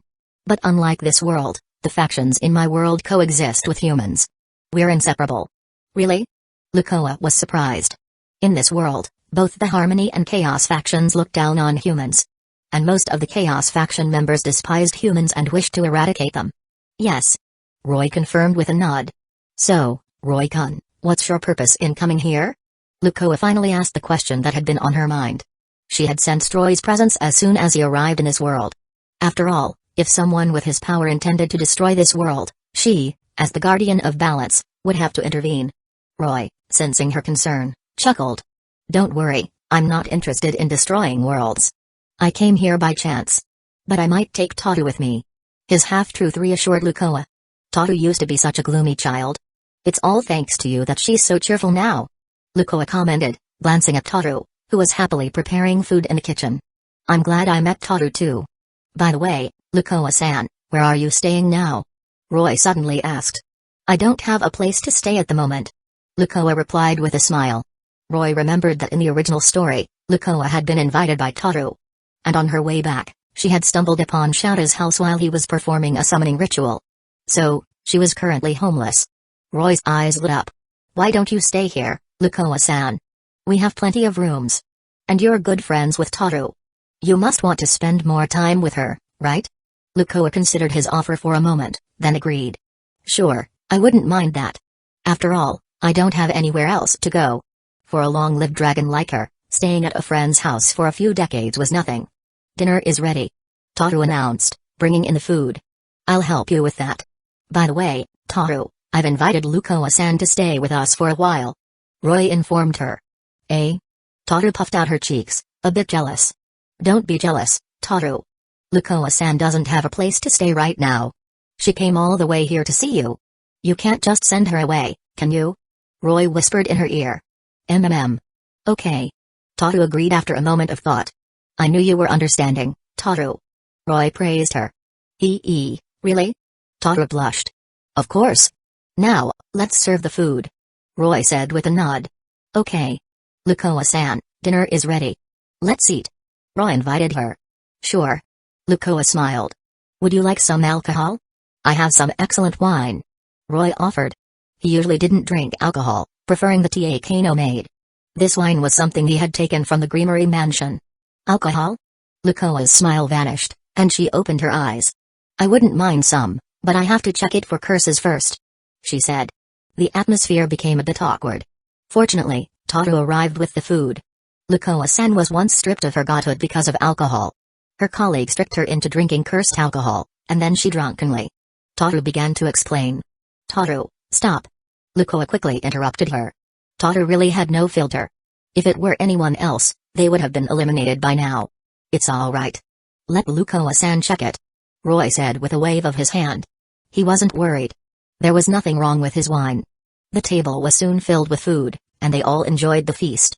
Roy had a few drinks with Lukoa, who seemed to have a low tolerance for alcohol. After a few glasses, she was already tipsy. Of course, this was without using her magic. If she used her magic, she wouldn't get drunk no matter how much she drank. After dinner, Fafnir left first. Roy showed Lukoa to her room, then went to rest. In the middle of the night, Lukoa woke up to some interesting sounds. It was Roy and Tohru. Listening to their activities, Lukoa couldn't help but take care of herself. The next morning. Good morning, Lukoa-san. Roy greeted her with a smile as she entered the living room. Good morning. Lukoa replied cheerfully. By the way, Lukoa-san, we're going to play Bullet Hell later. Do you want to join us? Bullet Hell? Lukoa blushed, remembering last night's events. Yes, it's a very fun game. Come play with us, Lukoa-san. Tohru encouraged her. All right. Lukoa agreed. After breakfast, They went to the grassland. Roy brought them into the subspace. Lukoa-san, watch us play first. Roy suggested. Okay. Roy, Tohru, and Kanna began their bullet hell game. Unlike their first time, their attacks were now more intricate and beautiful. They created various patterns with their magic bullets, filling the sky with dazzling displays. Lukoa watched with interest. Lukoa-san, come join us. Let's defeat the big bad Roy together. Tohru invited her. Yes, defeat the Demon Lord. Kanna added. They had yet to defeat Roy in their games and had nicknamed him the Demon Lord. It's alright, Lukoa-san. I can handle you all on my own. Roy said confidently. Is that so? Then I accept your challenge. Lukoa replied with a smile. She had grasped the concept of magic bullets after watching them play. They faced each other in the air. Roy, facing 3 opponents, was still confident. After all, he was the one who introduced them to this game. He still had many tricks up his sleeve. But then, he regretted his decision. Tohru and Kanna summoned countless magic bullets, though fewer than Roy. However, Lukoa's magic bullets filled half the subspace. She had summoned even more than Roy, Tohru, and Kanna combined. Amazing. Maji-Yabakun, Tohru and Kanna were stunned. Even after days of practice, they had only managed to increase the number of magic bullets they could control by a third. But they still couldn't match Roy. And Lukoa, on her first try, had summoned so many. It was incredible. But it made sense. Roy guessed that Lukoa, before being stripped of her godhood, was likely a being beyond the level of a super devil. Now, although her power had diminished, she was still likely at the peak of super devil. And having lived for countless years, her control over magic was far beyond theirs. Roy felt a headache coming on. Here I come, Roy-kun. Lukoa declared with a mischievous grin. She unleashed her magic bullets. Roy quickly countered with his own barrage. Chapter 152, Kanna and Estate become friends. Elm appears. However, the difference in their numbers was too great. Roy's barrage was quickly overwhelmed. The magic bullets exploded around him. Tohru and Kanna watched with worry. But their concern was unnecessary. Lukoa's magic bullets weren't very powerful. They only managed to ruffle Roy's clothes a bit. Perhaps she was taking the opportunity to get back at him for last night's events. But this also caused Tohru and Kanna to switch sides. Tohru, the protective dragon maid, couldn't stand seeing Roy being bullied and joined his side. Kanna followed suit. The 3 of them now faced Lukoa. The bullet hell battle resumed. However, even 3 against 1, they were still no match for Lukoa. In the end, they lost. Ah, that was fun.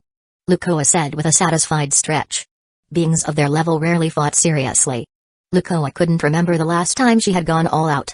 But this bullet hell game allowed her to unleash her full power. She had to precisely control each magic bullet, which was challenging when the number of projectiles was so vast.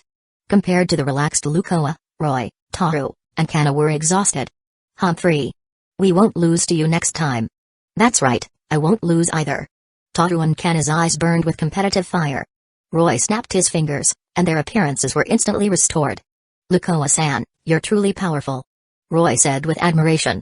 You can just call me Lukoa, Roy. Lukoa replied with a smile. Eh? Tohru puffed out her cheeks, a bit jealous. Roy chuckled and patted her head. Well then, let's head back. If you want to play more, we can continue tomorrow. Kanna's magic power was completely depleted. And Tohru and Roy had also consumed a significant amount of magic. They weren't as monstrous as Lukoa, who seemed completely unfazed by the intense battle.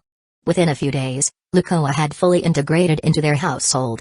Although she was quite lazy, often napping on the sofa, and had a habit of eavesdropping on Roy and Tohru at night, she was a welcome addition to their little family. One day, they decided to stay home instead of playing bullet hell. Fafnir was coming over. Roy was watching TV when he noticed Kanna staring out the window from the balcony. Kanna, what are you looking at? He asked, walking over. He looked down and saw a group of kindergarten children playing. It seemed Kanna was starting to feel lonely without friends her own age. Even Tohru had friends. Although Roy spent time with him every day, Kanna still wanted to play with other children. This was a bit troublesome. Roy wanted to take Kanna with him when he left. If he let her go to school, she might form attachments and refuse to leave. And even if she agreed to leave, her friends would be sad. Roy suddenly had an idea. Kanna, do you want to make a friend? He asked. Yes. Kanna nodded eagerly. Then let me introduce you to a friend. Roy said, patting her head. Okay. Kanna looked at him with anticipation. Look. Roy held out his hand, and the spirit seal on his arm glowed. A little girl materialized from the light. Roy, you haven't summoned me in a long time. Estate said with a pout, expressing her displeasure. It hasn't been that long, has it? Roy asked, raising an eyebrow. It had been less than a month since he arrived in this world. Master, I'm angry. Estate declared, turning away. All right, I'll treat you to a feast. How about that? Okay, I forgive you. Estate was easily appeased by the promise of food. She's so easy to please. Roy thought with a chuckle. Roy, who's this? Tohru asked curiously, approaching them. Lukoa, who had been napping on the sofa, also woke up and looked at Estate with interest. This is my contracted spirit, Estate. Roy introduced her. He then introduced Tohru, Kanna, and Lukoa to Estate. Kanna, this is the friend I wanted you to meet. Roy said. Estate and Kanna were both little girls, though Estate seemed a bit older. But in terms of actual age, Kanna was older. She was over 14,000 years old, while Estate was only a few thousand. I don't want to be friends with her. Estate declared flatly. She was a grown-up and didn't want to be friends with a child. But I want to be friends with you. Kanna pleaded, her eyes wide and innocent. Kanna was quite the actress. In the original story, she had easily won over the arrogant Trigo Saikawa with her cuteness. Estate hesitated, seeing Kanna's adorable expression. She was a kind child at heart. Roy, where did you find such a spirit? Tohru asked, a hint of jealousy in her voice. Lukoa also looked at him curiously. I met Estate in a world of spirits. Roy explained. A world of spirits? It's another world. Didn't I tell you I came from another world? No, you didn't. Tohru puffed out her cheeks. Oh. Sorry, my bad. Roy apologized, scratching his head sheepishly. Then let me tell you about the other worlds I've been to. Okay. Tohru nodded, eager to learn more about Roy. Roy then recounted his adventures in various worlds to Tohru and Lukoa. Even Kanna and Estate joined them, listening intently to his stories. His tales were captivating. They were so engrossed that they even forgot about lunch. But as dragons, they didn't need to eat every day. Roy finally finished his stories when Fafnir arrived that evening. Fafnir-san, welcome. I've prepared a game console for you. Tohru greeted him, leading him to the game console. She then urged Roy to continue his stories. Roy, keep going. Tell us about the world of elementalists. Roy's adventures fascinated Tohru.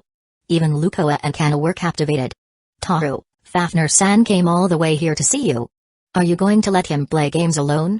Roy asked. It's fine. Fafnir-san loves games. Tohru replied, glancing at Fafnir, who was engrossed in his game. All right. Roy continued his stories. They didn't notice that Fafnir had also stopped playing games and was listening intently. After dinner, Fafnir finally revealed his reason for coming. I've decided to stay in this world for a while.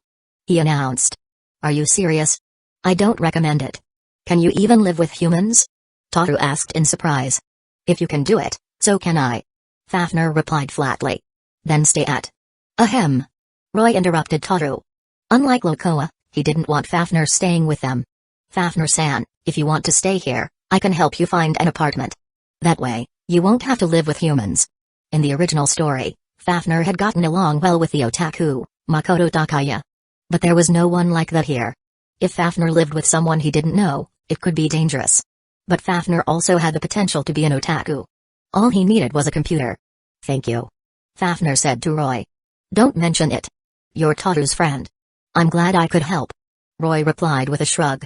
Although Fafnir seemed cold and aloof, he was actually quite kind. He had helped Tohru many times in the original story. Helping him was the least Roy could do. Roy then took Fafnir to an apartment nearby and helped him settle in. Fafnir-san, would you like to play Bullet Hell with us tomorrow? Roy asked before leaving. Bullet Hell? Sure. Fafnir agreed without hesitation, seemingly grateful for Roy's help. Then we'll come get you tomorrow. Roy said with a smile. He had finally understood how Tohru and Kanna felt. No matter how hard they tried, they couldn't defeat Lukoa. That's why he had invited Fafnir.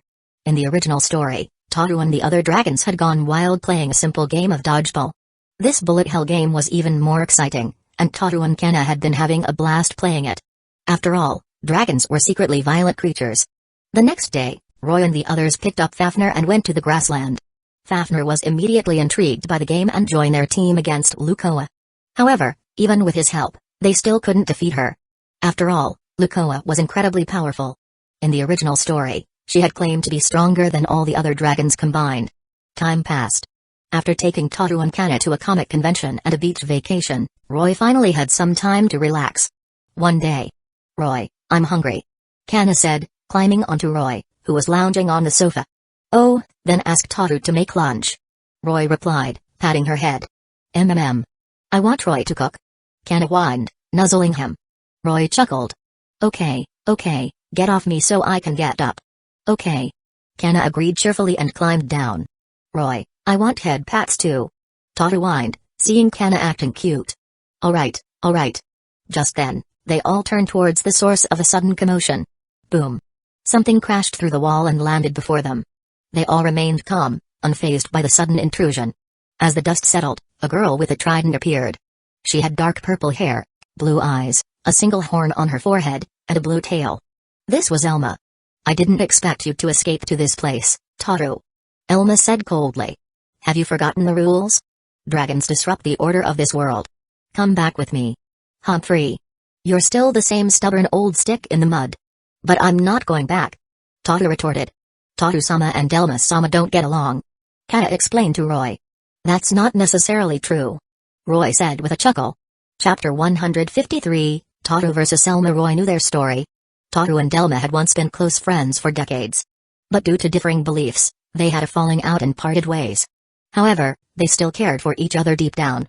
"Our powers are equal, but this time, we'll settle this once and for all," Elma declared, her voice filled with determination. But just as she finished speaking, an untimely sound interrupted her. Growl. Roy and the others exchanged amused glances. It was Elma's stomach rumbling. Elma blushed. "Would you like something to eat first?" Roy offered. "Eh?" Tohru and Elma looked at him in surprise. "Well, you should at least have a full stomach before fighting," Roy explained with a shrug. "Oh, thank you." Elma bowed gratefully. "Hey, I didn't agree to that," Tohru protested. "Tohru, are you afraid you'll lose to her if she's full?" Roy teased. "Of course not. I won't lose to her," Tohru retorted, puffing out her chest. Their strength was indeed roughly equal. Unless they fought a life-or-death battle, it would be difficult to determine a victor. "Lukoa-senpai?" Elma suddenly noticed Lukoa, who was watching them from the sofa. Lukoa, who maintained peace between the two worlds, was Elma's idol. "Yo, Elma, long time no see." "Lukoa-senpai, it's been a while." They exchanged greetings. "Why are you here, Lukoa-senpai?" Elma asked curiously. "Tohru invited me to stay for a while," Lukoa explained with a smile. "I see." Elma nodded in understanding. "What's going on here?" "I heard a commotion." Fafnir entered the room, drawn by the noise. "It's Fafnir, the cursed dragon," Elma exclaimed, startled. Even she was afraid of Fafnir's infamous reputation. "Are you causing trouble?" "Die." Fafnir glared at the unfamiliar Elma, his killing intent flaring. Elma trembled. Fafnir was much stronger than her, especially in her current weakened state. "Wait, Fafnir. She's just Tohru's friend." Roy quickly intervened. "Oh, is that so?" Fafnir's hostility vanished, and he turned to leave. "Wait, Fafnir-san, stay for lunch. Those two are going to have a duel later." Roy invited him. "Sure, I'll watch." Fafnir agreed. After lunch, they went to the grassland where they usually played bullet hell. Lukoa brought them into the subspace. Tohru and Elma faced each other. "If I win, will you come back to our world?" Elma asked Tohru. "Why?" "I'm not going back," Tohru replied, confused. There was no way she would leave Roy. "Because you're dangerous," Elma said seriously. "Dangerous? What are you talking about?" Tohru was bewildered by her words. Roy, however, understood. Elma was saying that Tohru had already captured her heart. That's why she wanted Tohru to return with her. Tohru, annoyed by Elma's cryptic accusations, charged at her. Elma also charged. Boom. They collided, their immense power shaking the subspace. Crash. Tohru and Elma exchanged a few blows, then Elma slammed her trident into Tohru, sending her crashing into the ground. A fissure split the earth, reaching the magma layer below. Elma was physically stronger. She leaped into the fissure, following Tohru. Tohru burst out from the magma, punching Elma into the sky. Then, they both charged at each other again, colliding in midair. Boom. Their battle was intense, their attacks devastating the landscape. Even without transforming into their dragon forms, their destructive power was immense. She may preach about harmony and guiding humans, but that's just her facade. Fafnir commented, observing the fight. He seemed to understand Elma's situation. She was used and betrayed by humans. And now, even her best friend has left her. It's quite pitiful. Lukoa added, her voice filled with sympathy. That's why I let them fight. They'll understand each other after this. Roy said with a smile. This battle would help them reconcile. Boom.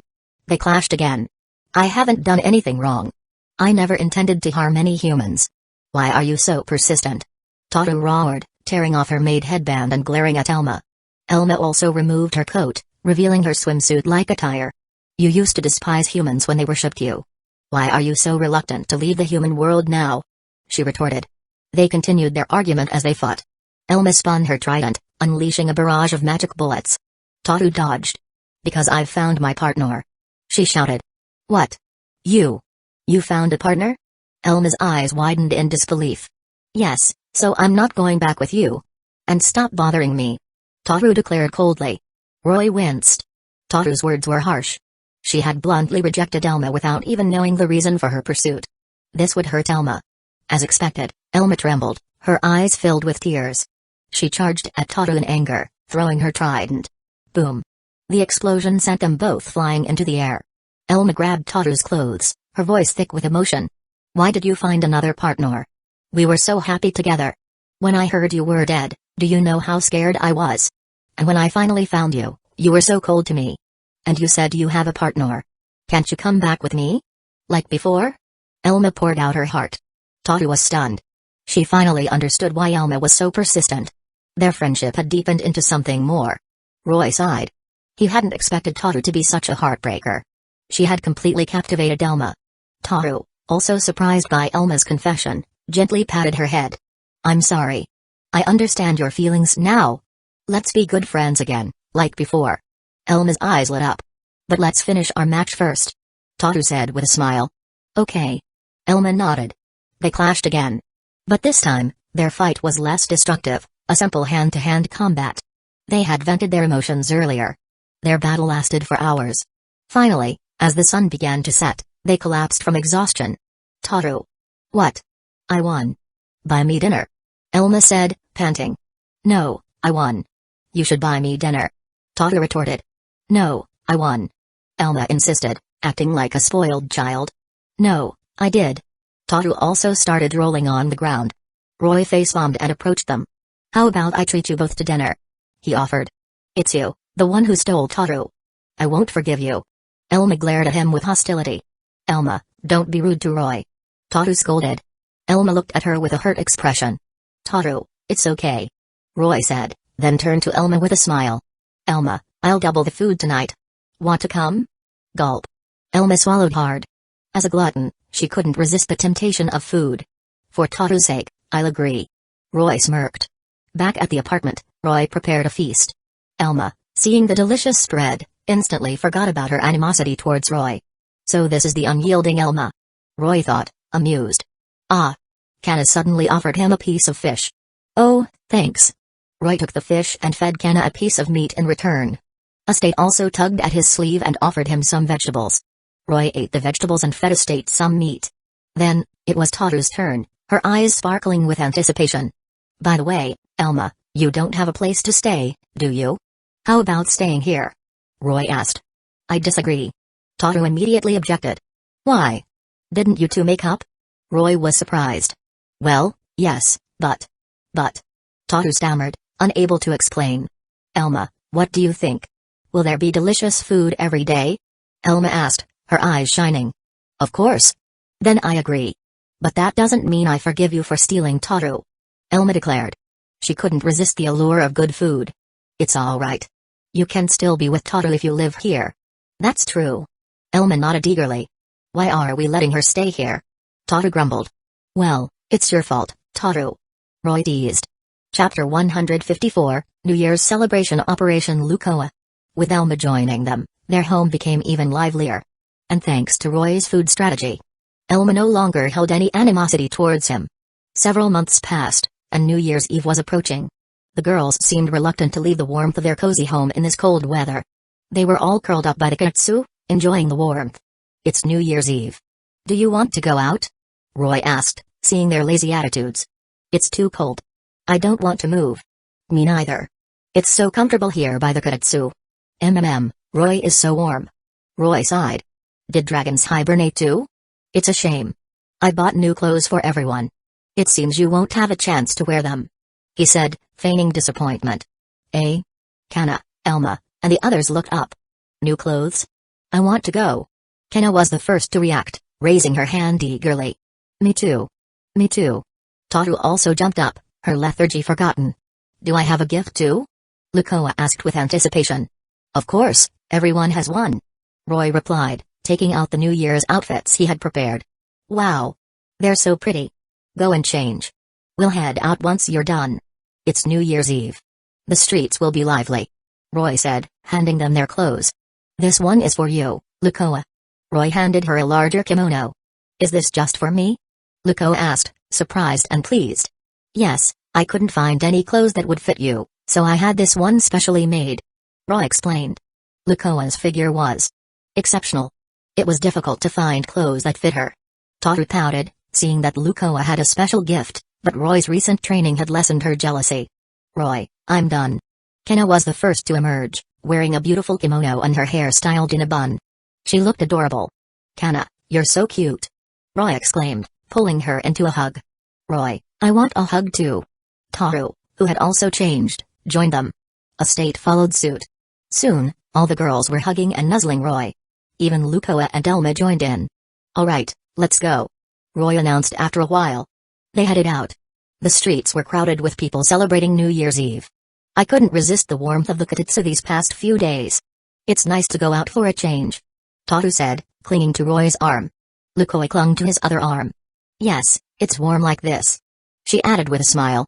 Lukoa-san, please let go of Roy. Tohru grumbled. Why? It's fine. Lukoa replied, not letting go. It's not fine. I'm Roy's wife. Tohru declared. Then I can be Roy's wife too. Lukoa said with a chuckle, leaning her head against Roy's shoulder.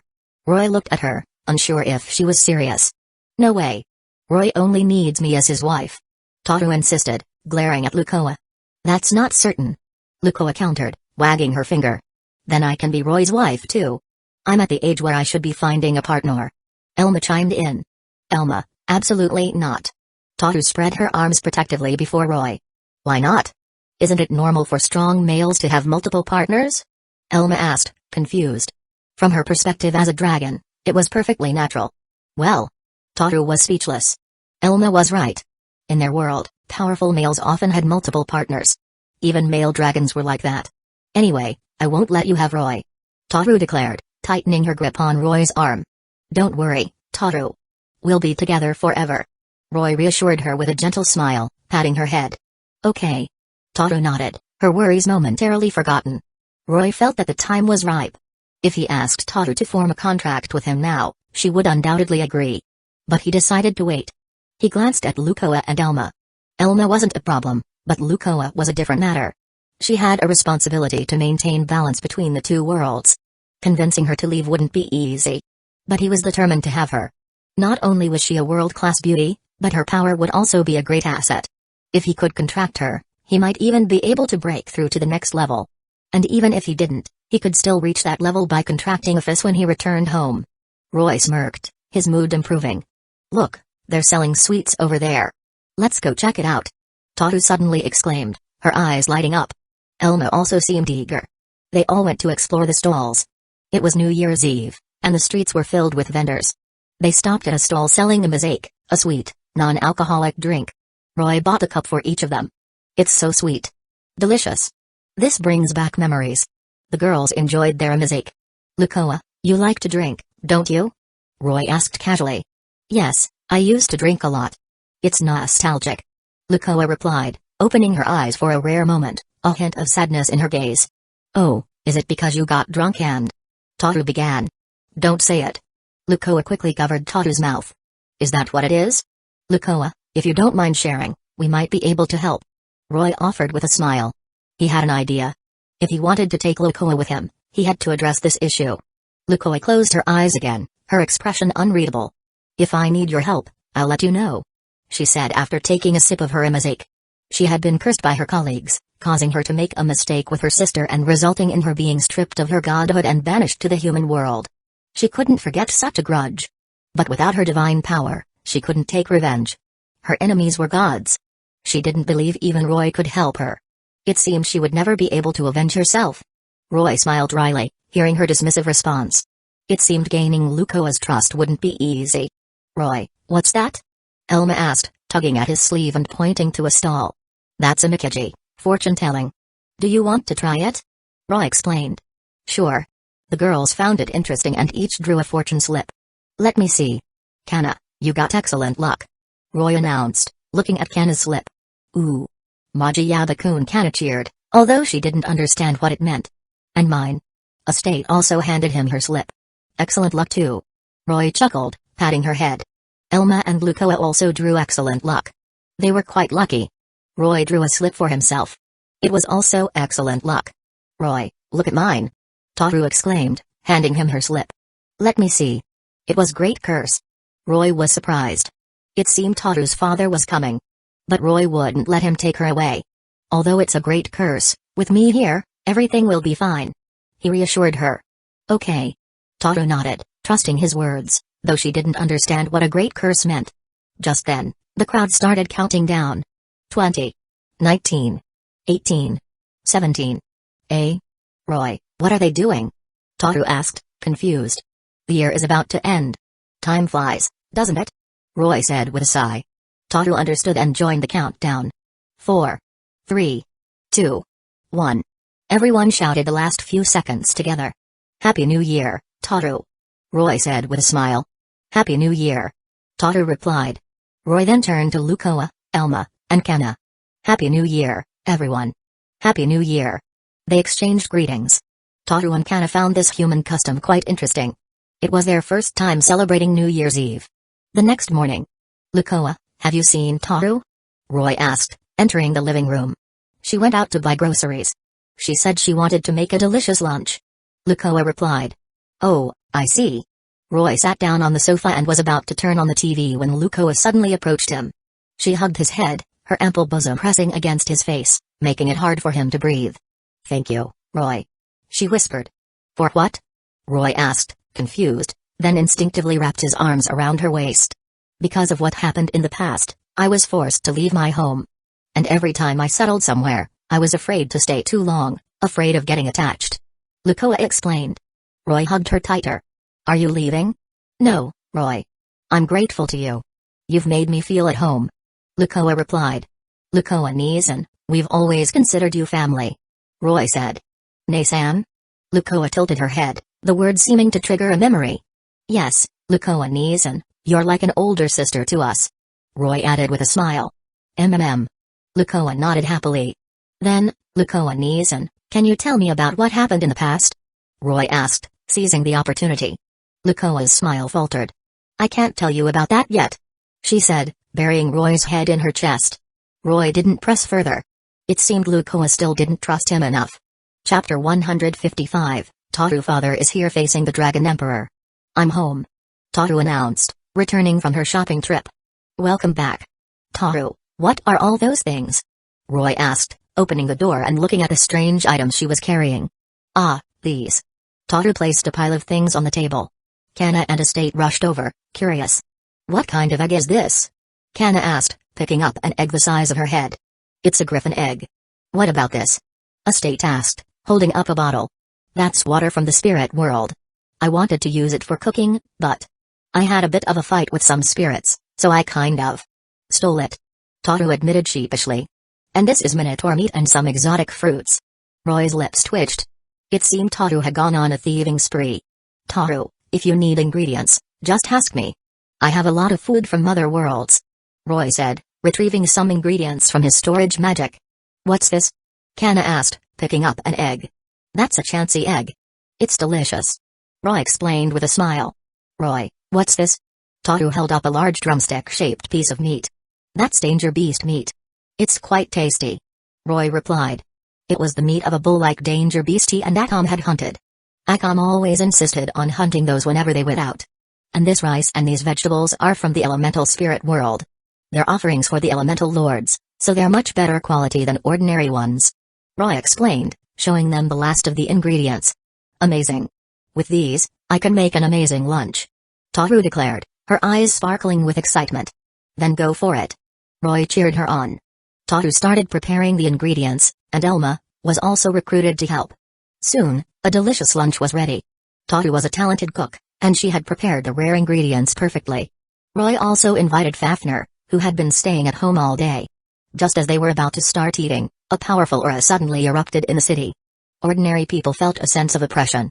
But Roy and the others could sense a powerful being approaching. Tohru trembled, her eyes widening in fear as her expression changed rapidly. "Tohru, are you alright?" Roy asked, concerned. He knew this aura likely belonged to Tohru's father, the Dragon Emperor of Demise. "I'm fine," Tohru replied with a forced smile. "That aura.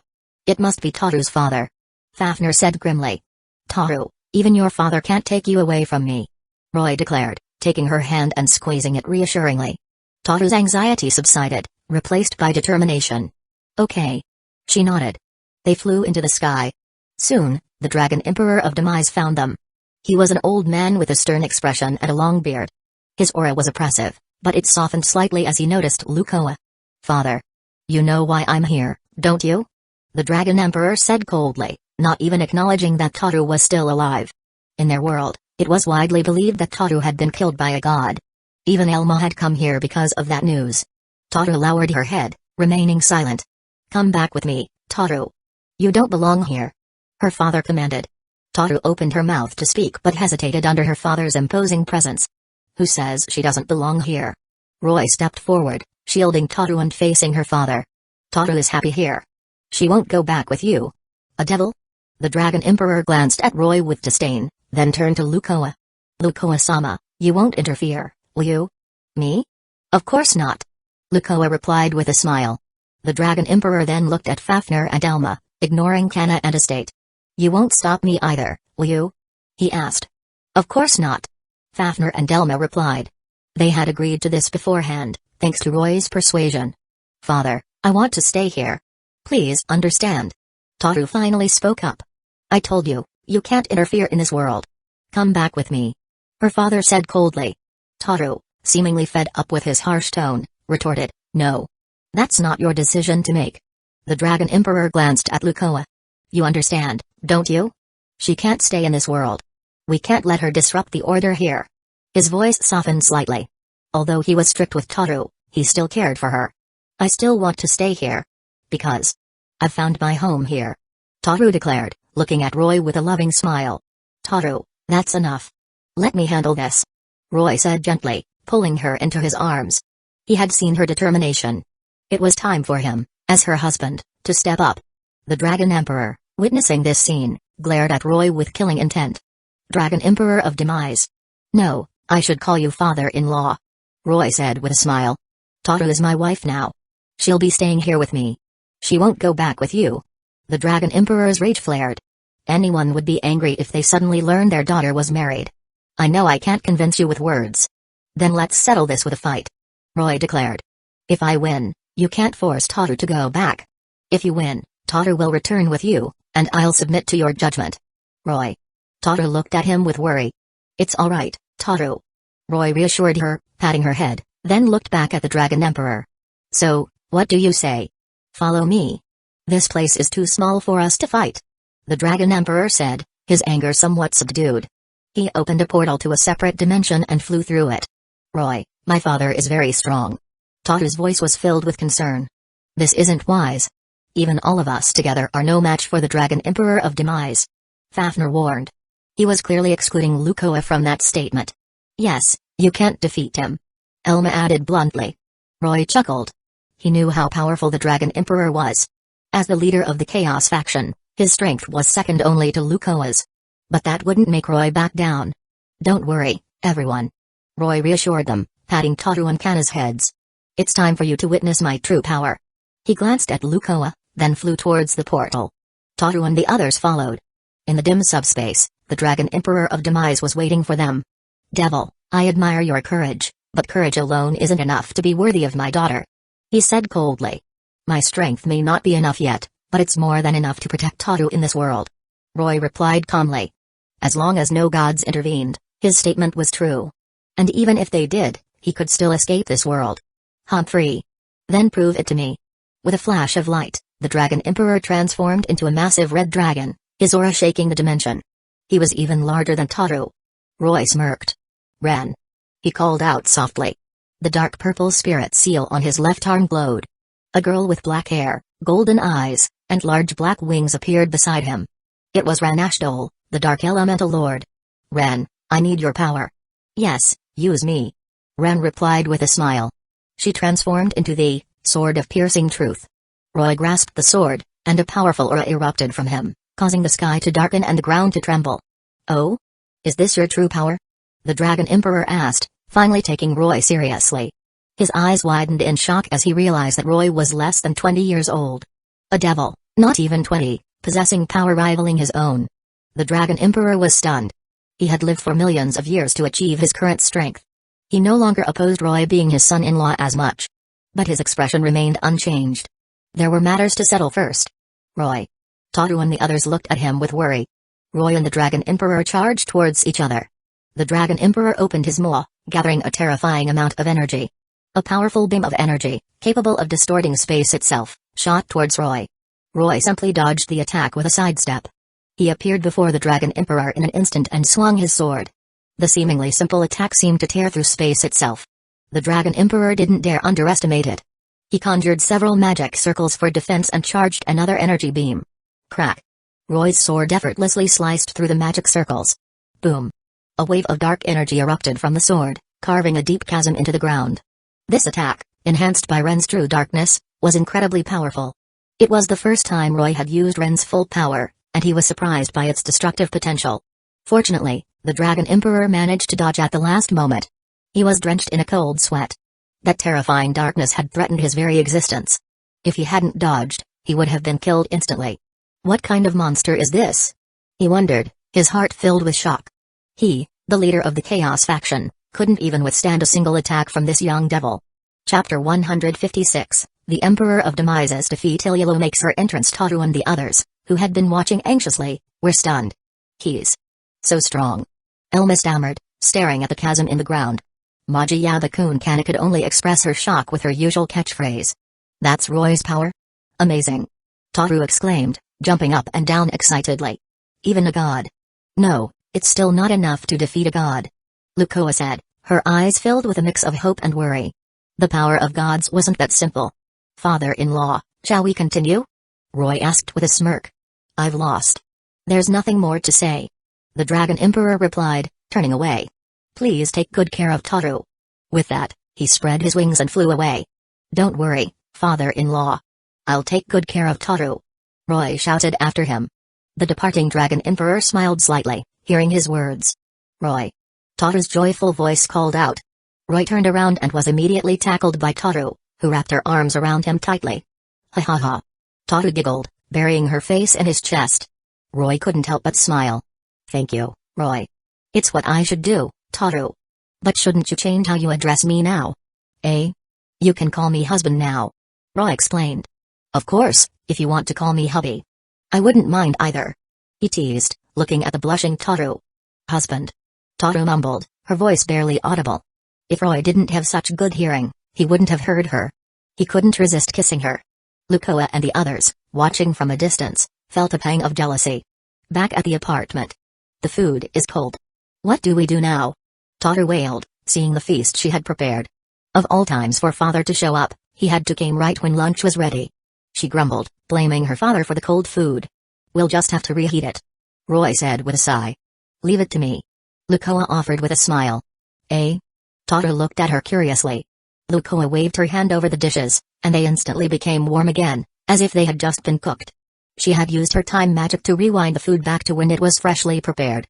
Amazing. As expected of Lukoa-sama. Tohru and the others were impressed. Roy also marveled at her incredible power. They returned to their peaceful daily lives.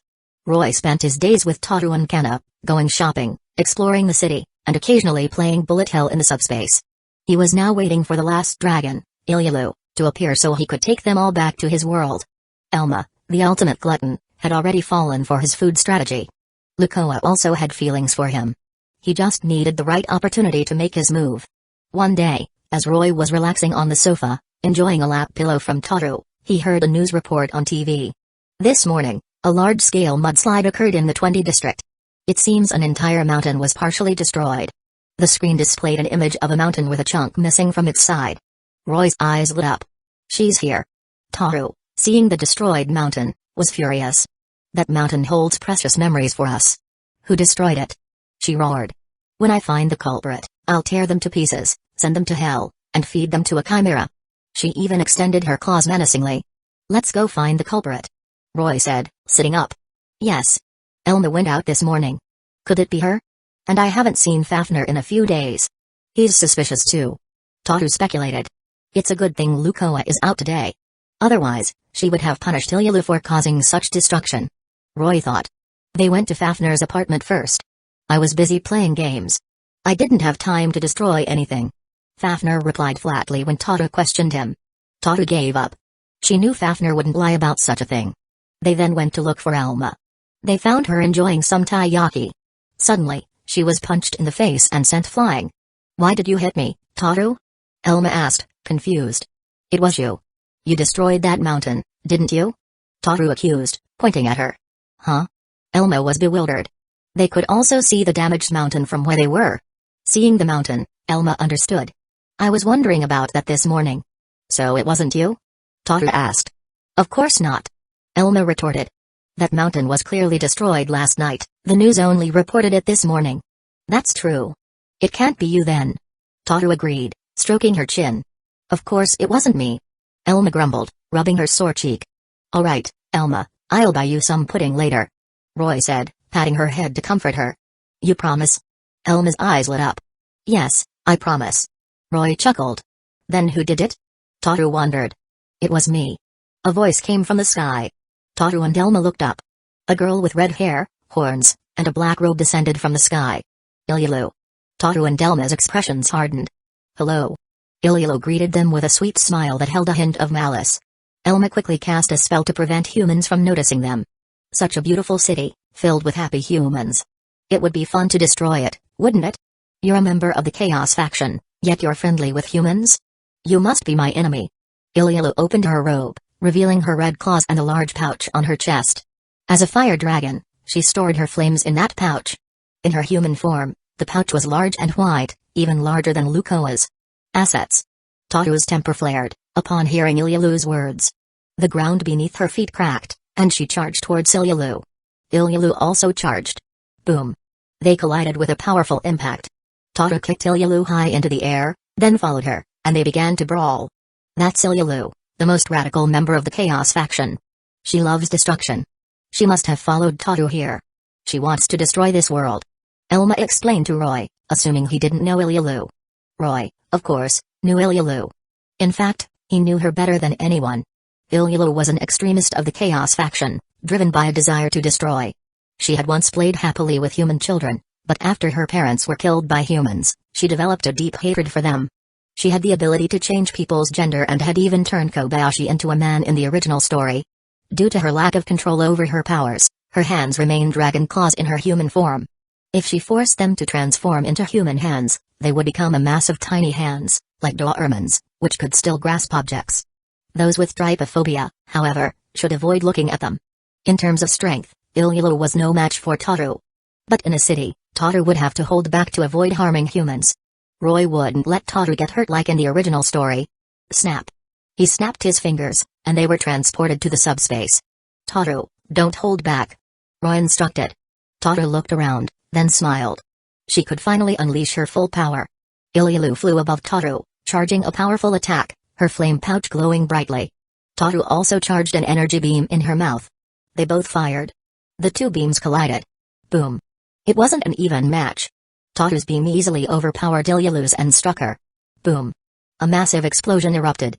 Ah! Ilulu screamed. When the smoke cleared, Ilulu was unconscious. Tohru didn't kill her. She opened a portal and tossed Ilulu through it. That takes care of that. Hee hee. Tohru giggled, giving Roy a peace sign. Well done.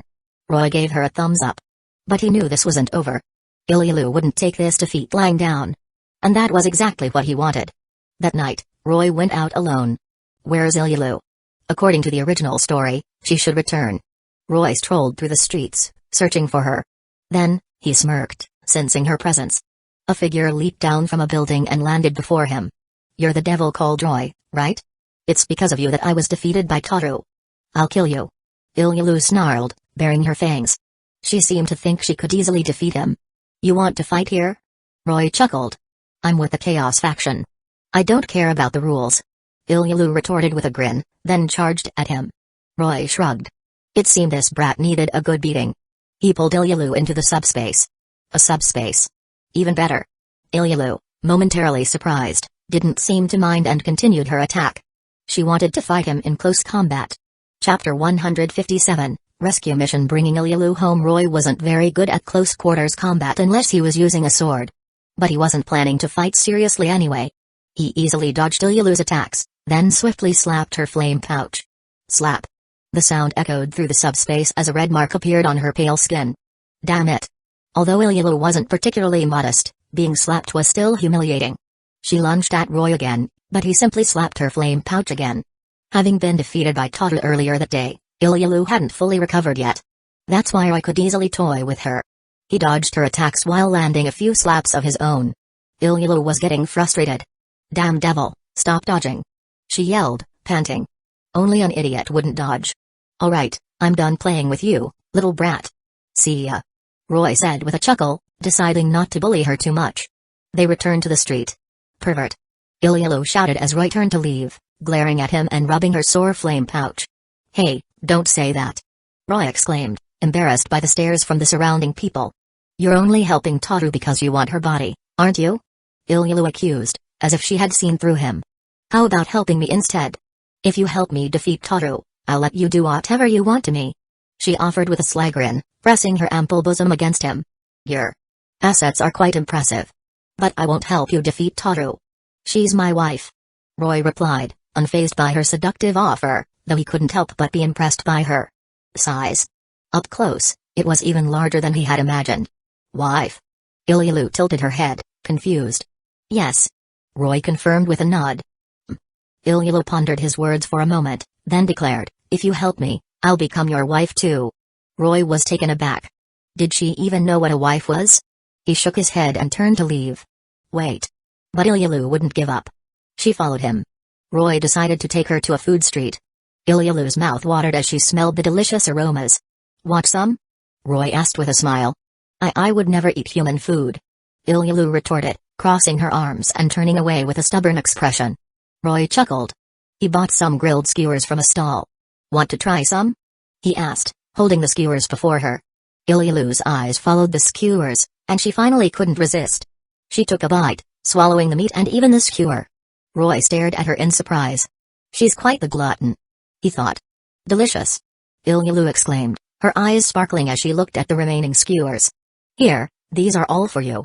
Roy said, handing her the rest of the meat. Ilulu devoured them without hesitation. You probably don't have any friends here, do you, Ilulu? Order whatever you want. It's my treat. Roy offered. Humphrey. I don't need friends. You can't bribe me with a few skewers. Ilulu retorted, though she continued to accept the food he offered. Roy shook his head. He knew that Ilulu, whose parents had been killed by humans when she was young, wouldn't trust others easily. After exploring the food street, Roy took Ilulu to a park. I can't accept it. Ilulu suddenly declared. Huh? Roy looked at her curiously. How can a devil be friends with humans? And Tohru too. Being with humans will only bring pain due to your differences. Ilulu explained, munching on a grilled squid skewer. That pain will turn into hatred, and eventually, humans will be destroyed. Oh? You seem to understand quite a bit. Roy commented, surprised by her insightful words. You're just fascinated by novelty. Well, that's true. Roy admitted with a chuckle. See? You agree with me. Ilulu was pleased. But we won't be staying in the human world forever. It's just temporary. Roy explained. Eh? Ilulu was confused. She had just argued that dragons and devils would develop hatred for humans if they stayed in the human world for too long. After all, living among humans meant forming bonds with them. And if those human friends were hurt or killed by other humans, it would naturally lead to resentment and hatred. In extreme cases, it could even lead to the destruction of the human world. So, Ilulu's concerns weren't entirely unfounded. But Roy and the others weren't planning to stay here permanently. Roy would eventually return to the underworld, where there were no humans, only devils, angels, and fallen angels. Ilulu's argument didn't apply to him. Seeing Ilulu's silence, Roy stood up. Well then, I should be going now. Ilulu reached out to stop him, but the words caught in her throat. She watched as Roy left the park, feeling a pang of loneliness. After all these years, Roy was the first person who had talked to her so openly and treated her with kindness. "I've found you, Ilulu, the Chaos Dragon," a cold voice suddenly said. Ilulu turned and saw a man with 2 horns standing before her.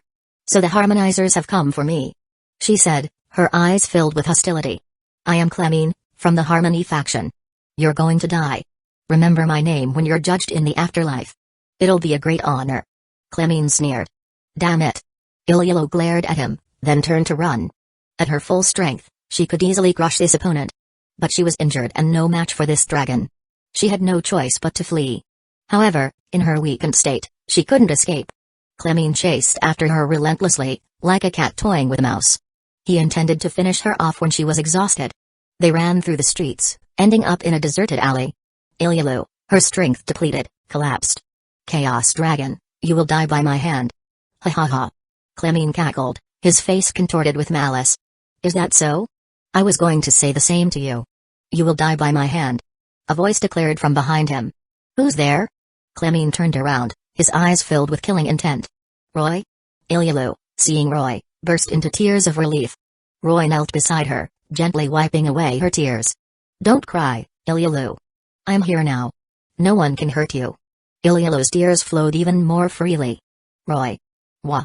She threw her arms around him, overcome with emotion. There, Ilulu, don't cry." Roy comforted her, patting her back. Just then, he heard a whooshing sound behind him. It was Clemine, launching a sneak attack. Roy saw a flash of light out of the corner of his eye. Mahapadma. Time froze. Only Roy could move. He picked up Ilulu, turned around, and smirked at Clemine, who was inches away from him. He then appeared behind Clemine. Snap. Time resumed. Clemine found that his target had vanished. He looked around but couldn't find Roy. "I'm behind you," Roy said calmly, his hand resting on Clemine's shoulder. Clemine's body stiffened. He tried to move, but he couldn't. Absolute zero. Ice spread from Roy's hand, encasing Clemine's lower body. It quickly reached his neck. "Please spare me. I won't do it again," Clemine pleaded. But the ice didn't stop. It reached his mouth, silencing him. Crack. Clemine's frozen body shattered into countless ice crystals. "It's all right now, Ilulu," Roy said, patting her back. "Don't leave me again." Ilulu clung to him, her eyes filled with fear. Roy's departure earlier had left her feeling incredibly lonely. After all, he was the first person in years who had talked to her so openly and treated her with kindness. "I won't leave you. Come home with me," Roy said gently. "Okay." Ilulu nodded, tears streaming down her face. "You can make lots of friends when we get home," Roy said, taking her hand and leading her away. Ilulu was lonely. She had once had human friends, but then they had been killed by other humans. She was a pitiful dragon. "Really?" Ilulu looked at him with hope in her eyes. "Of course." Roy nodded with a smile. Back at the apartment. "Roy, you're finally back," Tohru exclaimed, rushing to greet him. "Honestly, if you hadn't come back soon, Tohru would have gone out to find you," Lukoa added with a playful glare. "Roy, who is she?" Kanna asked, tugging at his sleeve and pointing at the girl behind him. Tohru and the others also noticed Ilulu. "Ilulu. Why are you here?" Tohru and Delma glared at Ilulu with hostility. "Relax, I brought her back with me," Roy said calmly, patting their heads. They calmed down. "Why did you bring Ilulu back, Roy?" Tohru asked, confused. "Ilulu was their enemy." "Let me explain." Roy chuckled and told them about Ilulu's past and her encounter with Clemine. Hearing about her tragic past and near-death experience, Tohru and the others felt sympathy for Ilulu. Chapter 158, Ilulu learns bad habits. Tohru's father arrives suddenly. "Ahem. Then I'll make an exception and let you stay," Tohru said, clearing her throat. Although she wasn't thrilled about Ilulu staying with them, she couldn't disobey Roy's decision. "Kanna, be nice to Ilulu. And Estate, you too," Roy instructed with a smile. "Okay." Kanna and Estate nodded, exchanging glances. They had become friends and got along well. It was getting late, so Roy showed Ilulu to her room. Ilulu was even more clueless about the human world than Tohru had been when she first arrived. Roy would have to teach her many things. But it was too late now. He would start tomorrow. After settling Ilulu in, Roy left her room. Tohru was waiting for him, after all. Ilulu lay in bed for a while, feeling a bit scared in the unfamiliar environment. She got up and went to find Roy. The living room was empty. Following Roy's scent, she arrived at his room and barged in without knocking. Roy, I can't sleep. But then, she froze, her eyes widening at the sight before her. Tohru, didn't you set up a barrier? Roy asked, surprised. Tohru usually set up a barrier to prevent Kanna and the others from hearing them. Only Lukoa, with her superior strength, could bypass it. Of course, they didn't know that Lukoa could hear them. I did. Tohru replied. Ilulu, get out. She hissed, annoyed. What are you doing? Ilulu, however, didn't leave. She entered the room with a curious smile. Idiot. Tohru, unable to tolerate her presence any longer, appeared behind Ilulu in a flash and chopped her on the neck. Ilulu fainted. Tohru sighed in relief, then carried Ilulu back to her room before returning to Roy. The next morning, Roy found Ilulu watching TV with Kanna and Estate. They seemed to be getting along. Ilulu, can't you transform your claws into hands? Roy asked curiously, sipping his tea. He didn't mind the flame pouch, but the claws and tail seemed inconvenient. Ilulu looked at her claws, then, with a puff of smoke, they transformed into Doberman-like hands. But upon closer inspection, they were actually covered in countless tiny hands, like fur. It was a creepy sight. Hee. Ilulu giggled, raising her hands proudly. What are you laughing at? That's disgusting. Tohru exclaimed, her skin crawling. Ahem, Ilulu, I think your claws looked better. Roy said. Eh? Really? Ilulu asked, tilting her head. Yes. Roy confirmed with a nod. Ilulu transformed her hands back into claws. Roy suspected that Ilulu's poor control over her powers was due to her lack of guidance since childhood. Even Kanna, who was much younger, could transform into a human form perfectly. I should have Ilulu join our bullet hell games, he thought. Although their strength hadn't increased much from playing the game, their control over magic had improved significantly, indirectly boosting their combat abilities. After breakfast, Roy decided to take Ilulu to their usual bullet hell training ground. But as soon as he found her, she dragged him towards the bathroom. Roy, is this where you go potty? How do you use it? She asked, pointing at the bathroom with her claws. Yes, it is. Let me teach you. Roy said, opening the door and leading her inside. But as soon as they entered, Ilulu closed the door and erected a barrier, preventing anyone from seeing or hearing what was happening inside. Ilulu. Roy looked at her questioningly. Ilulu grinned mischievously. Roy, I want you to teach me. Hee. Roy was stunned.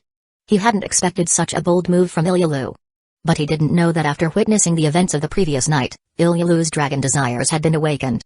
And those desires wouldn't be easily satisfied. Ilulu, you're still young. Roy tried to reason with her. Eh? What do you mean, young? Ilulu asked innocently, pressing her flame pouch against him. Roy was speechless. I mean, Tohru and the others are waiting outside. We should hurry, he said, his resolve firm. He wouldn't do it in the bathroom.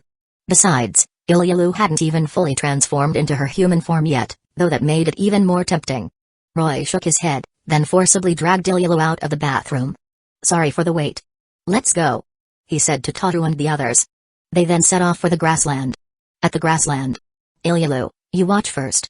You can join in later, Roy said, then turned to Tohru. Tohru, you guys start playing. You can teach her later. Tohru grumbled, but she agreed. As soon as Tohru and the others started their bullet hell game, Ilulu's eyes sparkled with excitement. As a dragon who loved destruction and battle, she was instantly captivated by the game. After Tohru taught her how to use magic bullets, they began their duel. However, Ilulu, new to the game, was no match for Tohru. She was quickly overwhelmed. But Ilulu was stubborn and refused to give up. Unfortunately, her stubbornness only led to another defeat. Back at the apartment that night. Roy, I'm hurt. Ilulu whined, clinging to Roy. Her cuteness almost made Roy's heart melt. Tohru glared at her, wanting to throw her out. Kanna and Estate also eyed her with jealousy. With Ilulu joining them, their home was even livelier. Roy was considering taking all the dragon maids back to his world. But then, an unexpected visitor interrupted his thoughts. Father-in-law, what brings you here today? Roy asked the white-bearded old man who had suddenly appeared in their living room. It was the Dragon Emperor of Demise. Dragon Emperor Sama. Father. Tohru and the others were surprised by his sudden visit. I want to have a word with you, the Dragon Emperor said to Roy, ignoring the others. A private conversation? Yes. Then please follow me. The Dragon Emperor glanced at Tohru, then followed Roy. Tohru and the others exchanged curious glances. Roy and the Dragon Emperor entered the study. Roy set up a barrier, then gestured towards the sofa. Father-in-law, please have a seat. The Dragon Emperor sat down without a word. "What brings you here?" Roy asked, pouring him a cup of tea. "Would you like to know about the dragons and Tohru's past?" The Dragon Emperor asked in a deep voice. "I'm all ears." Roy replied, intrigued. He suspected there was more to this visit than just a casual chat. Dragons have always been embroiled in endless battles. We throw all our strength into every fight, constantly consuming everything. Our reason for fighting is to defeat the gods. The Dragon Emperor began, recounting the history of the dragons. To return this world to a state without rulers. We hate being controlled, so we fight for freedom. At first, the dragons were united, but gradually, some betrayed us and joined the gods. And there were those who saw the futility of war and chose to remain neutral. These two factions became known as the Harmony faction and the Observers. And we were forced to bear the name of the Chaos faction, those who bring chaos to the world. The war lasted for centuries, followed by centuries of preparation for the next war. During this endless cycle, I had a child. Her name is Tohru. From the moment she was born, Tohru was bound by the Dragon Society's rules. And as her father, I also pressured her. But I believe that was wrong. Perhaps I was influenced by humans. So I decided to give Tohru some freedom. I let her travel and experience the world, hoping she would form her own opinions. Tohru, without prejudice, learned about the things that interested her. I thought she would eventually understand why the Chaos faction despises humans. But she lost control. She went to the gods' territory alone and was severely injured. That's how she ended up in this world. As for why Tohru went to the gods' territory alone. The Dragon Emperor paused. She must have thought that defeating the gods would end the war. Roy said. Having experienced the world, Tohru must have understood the importance of peace. Yes, that's why she was so desperate for peace. The Dragon Emperor confirmed. So? Roy looked at him expectantly, waiting for him to reveal his true purpose.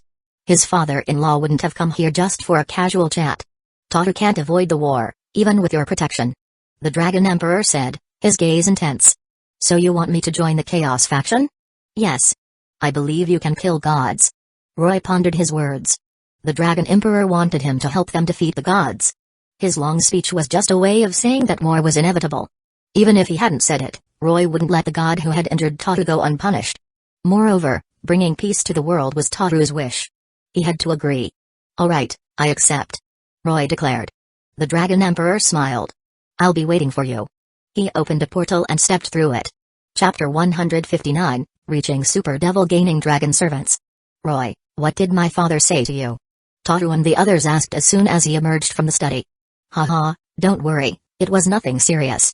But things might get a bit hectic soon. Roy replied with a smile, patting Tohru's head.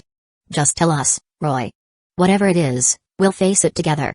Tohru said, her gaze firm. Roy sighed. It seemed he couldn't hide it from them. He explained the situation. So, there's going to be a war? I'm great at those. Ilulu exclaimed with a mischievous grin, her claws twitching. Bong. Roy flicked her on the forehead. Ilulu pouted and shrunk back, seeing his stern expression. Honestly, the Dragon Emperor's idea is foolish. Fighting for freedom, defeating the rulers, and then becoming the ruler himself? That will never bring peace. Lukoa commented, shaking her head as she lay on the sofa. Lukoa belonged to the Observers, a faction of dragons who didn't participate in the war. Tohru had once asked her why she didn't fight, but Lukoa had simply replied that fighting would only bring more chaos. Tohru hadn't understood her reasoning. But that was the mindset of the Observers. Roy, however, believed that such a passive stance would eventually lead to trouble. Lukoa-san, you're strong, so you can stay out of it. But have you considered who the Harmony faction will target once the Chaos faction is defeated? He asked. Lukoa paused, her expression thoughtful. Roy knew it wouldn't be easy to convince her, so he turned to Tohru. Tohru, will you become my servant? He asked. Servant? But I'm already Roy's maid, aren't I? Tohru tilted her head in confusion. Well. Yes, you are. Roy chuckled. He took out a Queen Evil piece and offered it to her. Tohru, accept this power, and we'll overcome any obstacle. No one will be able to stop us. Tohru, seeing the devil piece that radiated power similar to Roy's, accepted it without hesitation. Will this make me stronger? She asked. Roy smirked. Of course. Then use it on me now. Tohru was eager to become stronger. Roy immediately began chanting the incantation. A blue magic circle appeared in the living room. By the name of Roy Lucifuge, I command thee, Tohru, to become my servant devil, reborn as my queen. As he finished the incantation, the queen piece in Tohru's hand merged into her body. A powerful surge of energy shook the room, distorting the space around them. Lukoa quickly teleported them to the subspace. She watched as Tohru's aura grew stronger, her eyes filled with curiosity. Tohru's power surged, reaching the pinnacle of Mao-class strength. It continued to increase but stopped just before reaching the peak. Roy also received a boost from Tohru's power, his own strength rising to Super Devil. Tohru's power. Elma gasped, stunned. They had been roughly equal in strength, but now Tohru had surpassed her. Maji Yabakun Kanna exclaimed, looking at Roy with admiration. I want that power too. Ilulu declared, her eyes sparkling. She wanted to become stronger so she could get revenge on Tohru for defeating her in their bullet hell games. After a while, Tohru's transformation was complete. She floated in the air, a pair of massive dragon wings and a pair of devil wings extending from her back. Dragons becoming devils wasn't unheard of. For example, Tanin, one of the original 5 dragon kings, had voluntarily reincarnated as a devil. Becoming a devil didn't mean abandoning their dragon heritage. It simply meant they now possessed both bloodlines, complementing each other. Roy. Tohru opened her eyes and immediately lunged at Roy, hugging him tightly. Now we'll never be apart, she declared, feeling the bond between them strengthen. Yes, of course. Roy replied with a smile, holding her close. Roy, I want that power too. Ilulu said, tugging at his sleeve. No way. Roy only needs me as his servant. Tohru retorted, glaring at Ilulu. Ilulu ignored her and looked at Roy with pleading eyes. Tohru, I forgot to tell you. I actually have many servants already. Roy confessed. Eh? Tohru pouted, but she didn't let go of him. And our enemies are gods, Tohru. We need to make everyone stronger. Fine. Tohru finally relented. She believed Roy was doing this for her dream of world peace. Roy breathed a sigh of relief. He then took out another queen piece and handed it to Ilulu. Ilulu was slightly weaker than Tohru but was still a mid-Mao class. After becoming a devil, her strength would reach the high Mao class. However, she was still weaker than Tohru overall. Roy's strength was also pushed to mid-super devil. Roy, what about me? Kanna asked, approaching him with an expectant look. Of course, here's your piece. Roy replied with a smile, handing her a queen piece. The queen piece provided the greatest boost among all the evil pieces. Since Roy had already filled all the positions in his peerage, he decided to make all his future servants queens. After all, he was confident that no one could defeat him in the rating game now. Kanna was the weakest among them. After becoming a devil, she didn't quite reach the mid-level of Mao class, but she was close. Now, only Elma and Lukoa remained. Elma, do you want to become my servant? Roy asked. No, I can't. I'm with the Harmony faction. Elma replied, shaking her head. Are you still hung up on the Chaos and Harmony factions? Once we defeat the gods, those factions will naturally disappear. Roy explained. But... Elma hesitated. Elma, do you think you can leave after learning about us? Roy asked with a sly grin. Eh?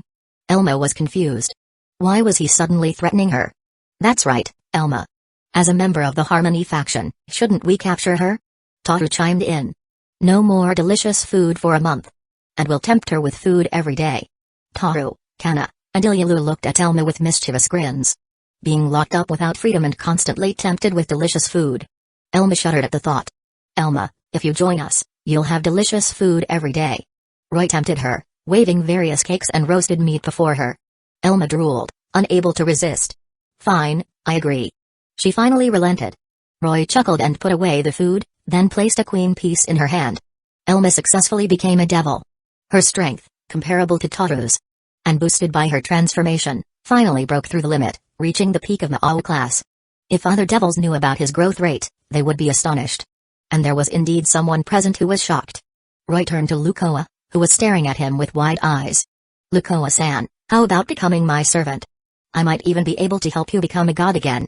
He offered with a smile.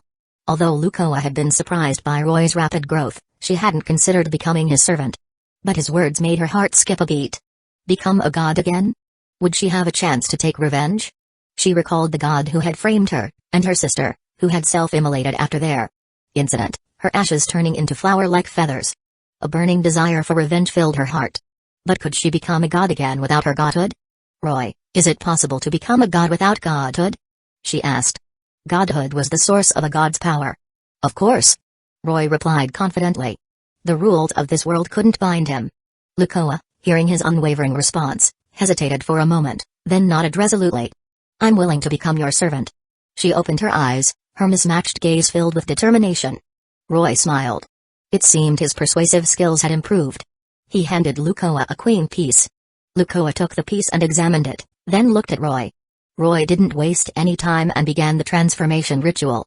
Lukoa's strength was already at the limit of Super Devil. However, the devil piece pushed her strength beyond her limits. Pop! A sound echoed from within Lukoa's body. Then, a terrifying power erupted from her, shaking the subspace violently. Tohru and the others quickly acted to stabilize the dimension. Roy's power also surged. Their breakthrough was causing havoc. If not for Tohru and the others stabilizing the subspace, it would have collapsed, causing a disaster in the real world. After a while, they both broke through their limits. Their auras calmed down. Chapter 160, Preparing for Battle. Advent of the Gods. When Lukoa opened her eyes, a smile played on her lips. She was already imagining taking revenge on the god who had framed her. Lukoa-san, can you tell me about that incident with your sister now? Roy asked, looking at the lost-in-thought Lukoa.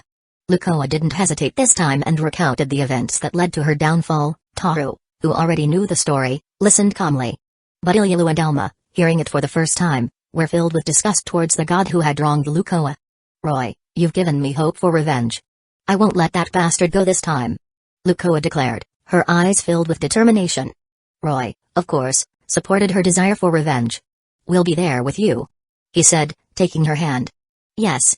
Lukoa nodded, her mismatched eyes sparkling. Back at the apartment, Roy decided to waste no time. He would depart tomorrow and join forces with the Chaos faction to attack the gods' forces. The gods in this world weren't true gods. They were simply members of other races with power comparable to super devils. Roy didn't know if there were any true gods behind them. But it didn't matter. Having reached the super devil, he wasn't afraid of gods anymore. After dinner, they all prepared to rest for the upcoming battle. Good night, Roy.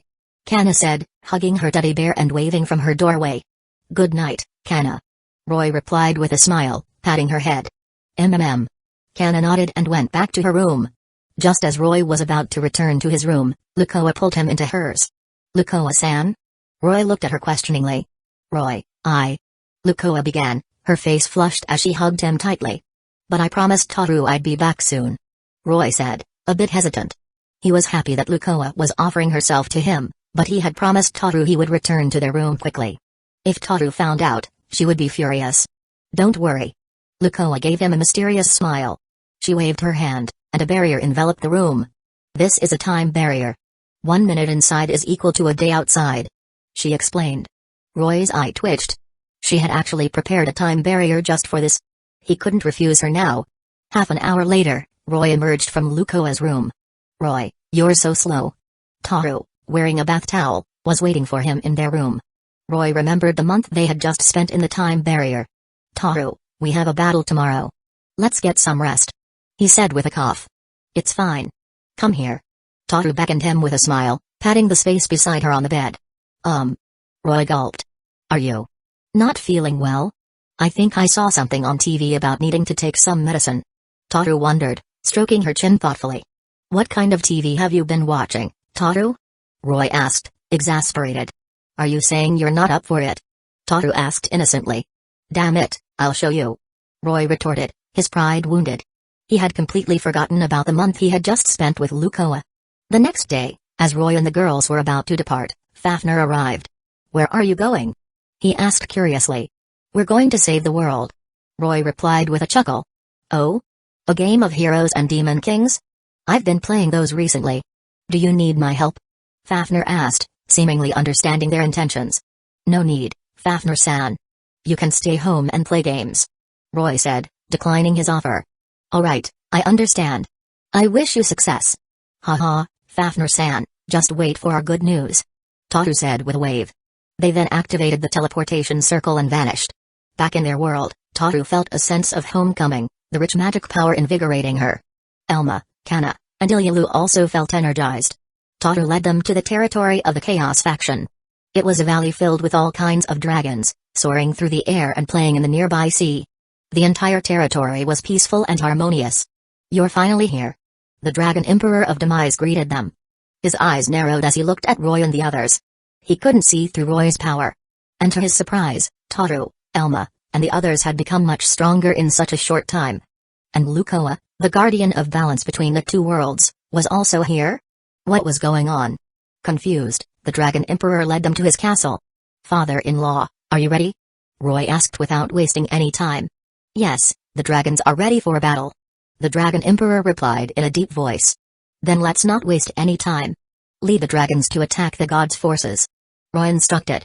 "All right, I'll gather the troops." The Dragon Emperor left. "Roy, can we really succeed?" Tohru asked, worried. "Don't worry, Tohru. With me here, we'll definitely succeed. And then we'll go home." Roy reassured her. "Home? You mean the human world?" "No, our true home," Roy replied, holding her hand. "Oh." Tohru nodded, though she didn't fully understand. Although the Chaos faction lived in this area, gathering them all would still take time. A whole day passed before the Dragon Emperor returned.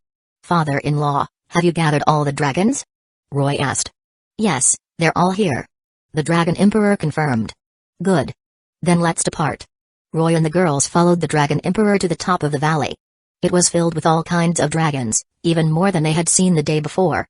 "Let's go," the Dragon Emperor commanded, and the dragons took to the sky. The sight of the massive dragon army was awe-inspiring. Their movements, however, were quickly detected by the gods' forces. But they didn't react immediately, choosing to wait and defend their territory. After all, fighting on their own turf gave them an advantage. The dragon army's advance was slow. After a night of travel, they finally reached the territory of the gods. The gods' forces were ready for battle.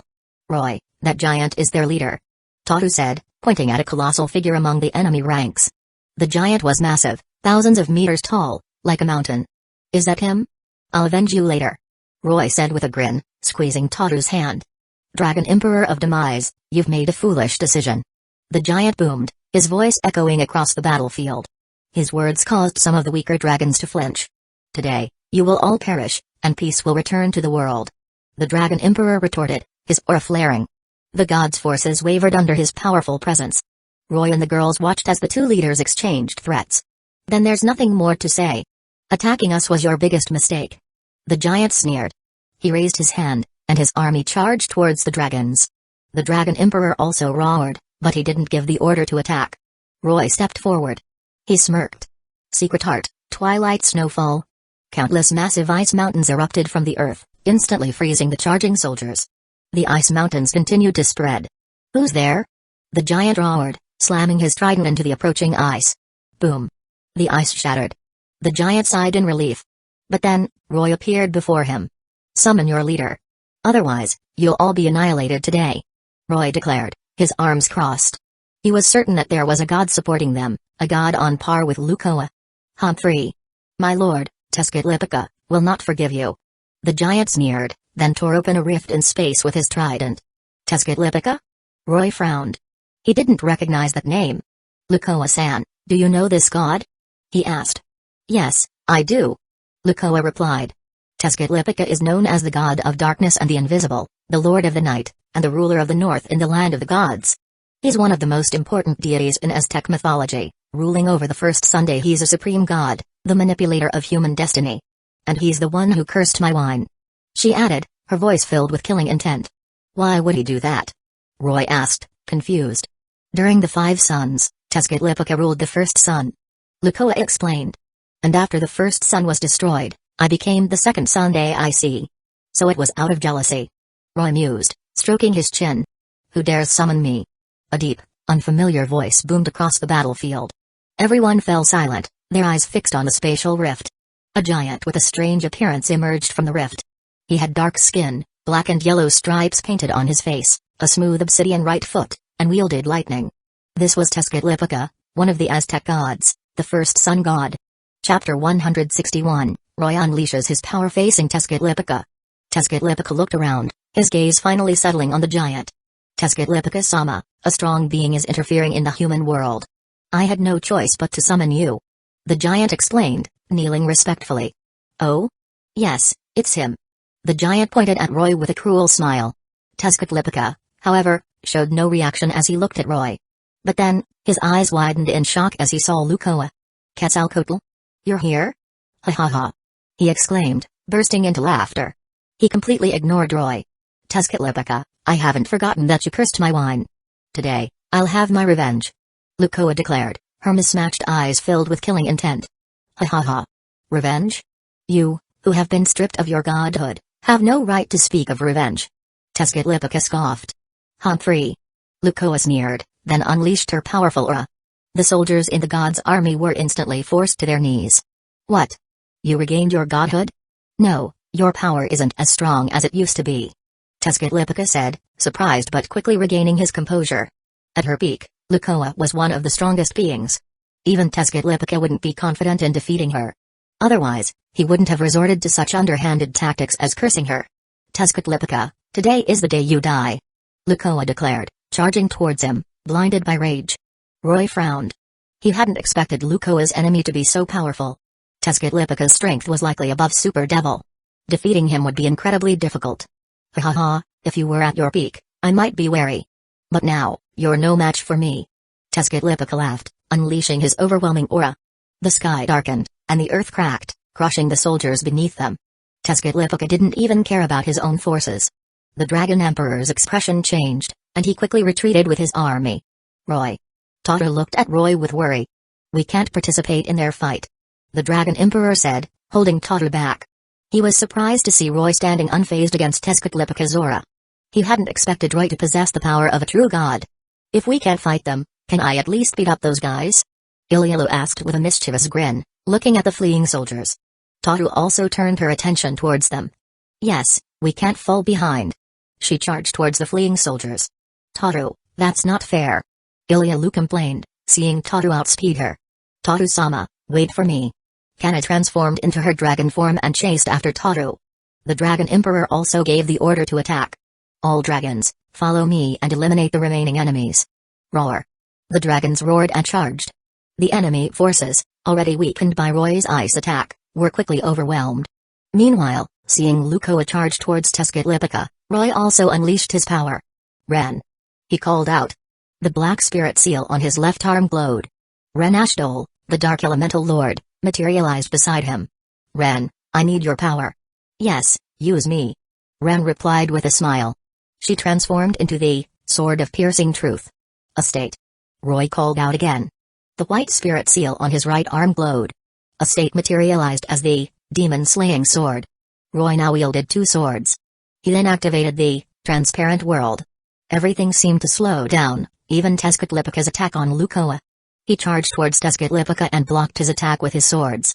Lukoa-san, I'll focus on attacking. You use your magic to restrain him.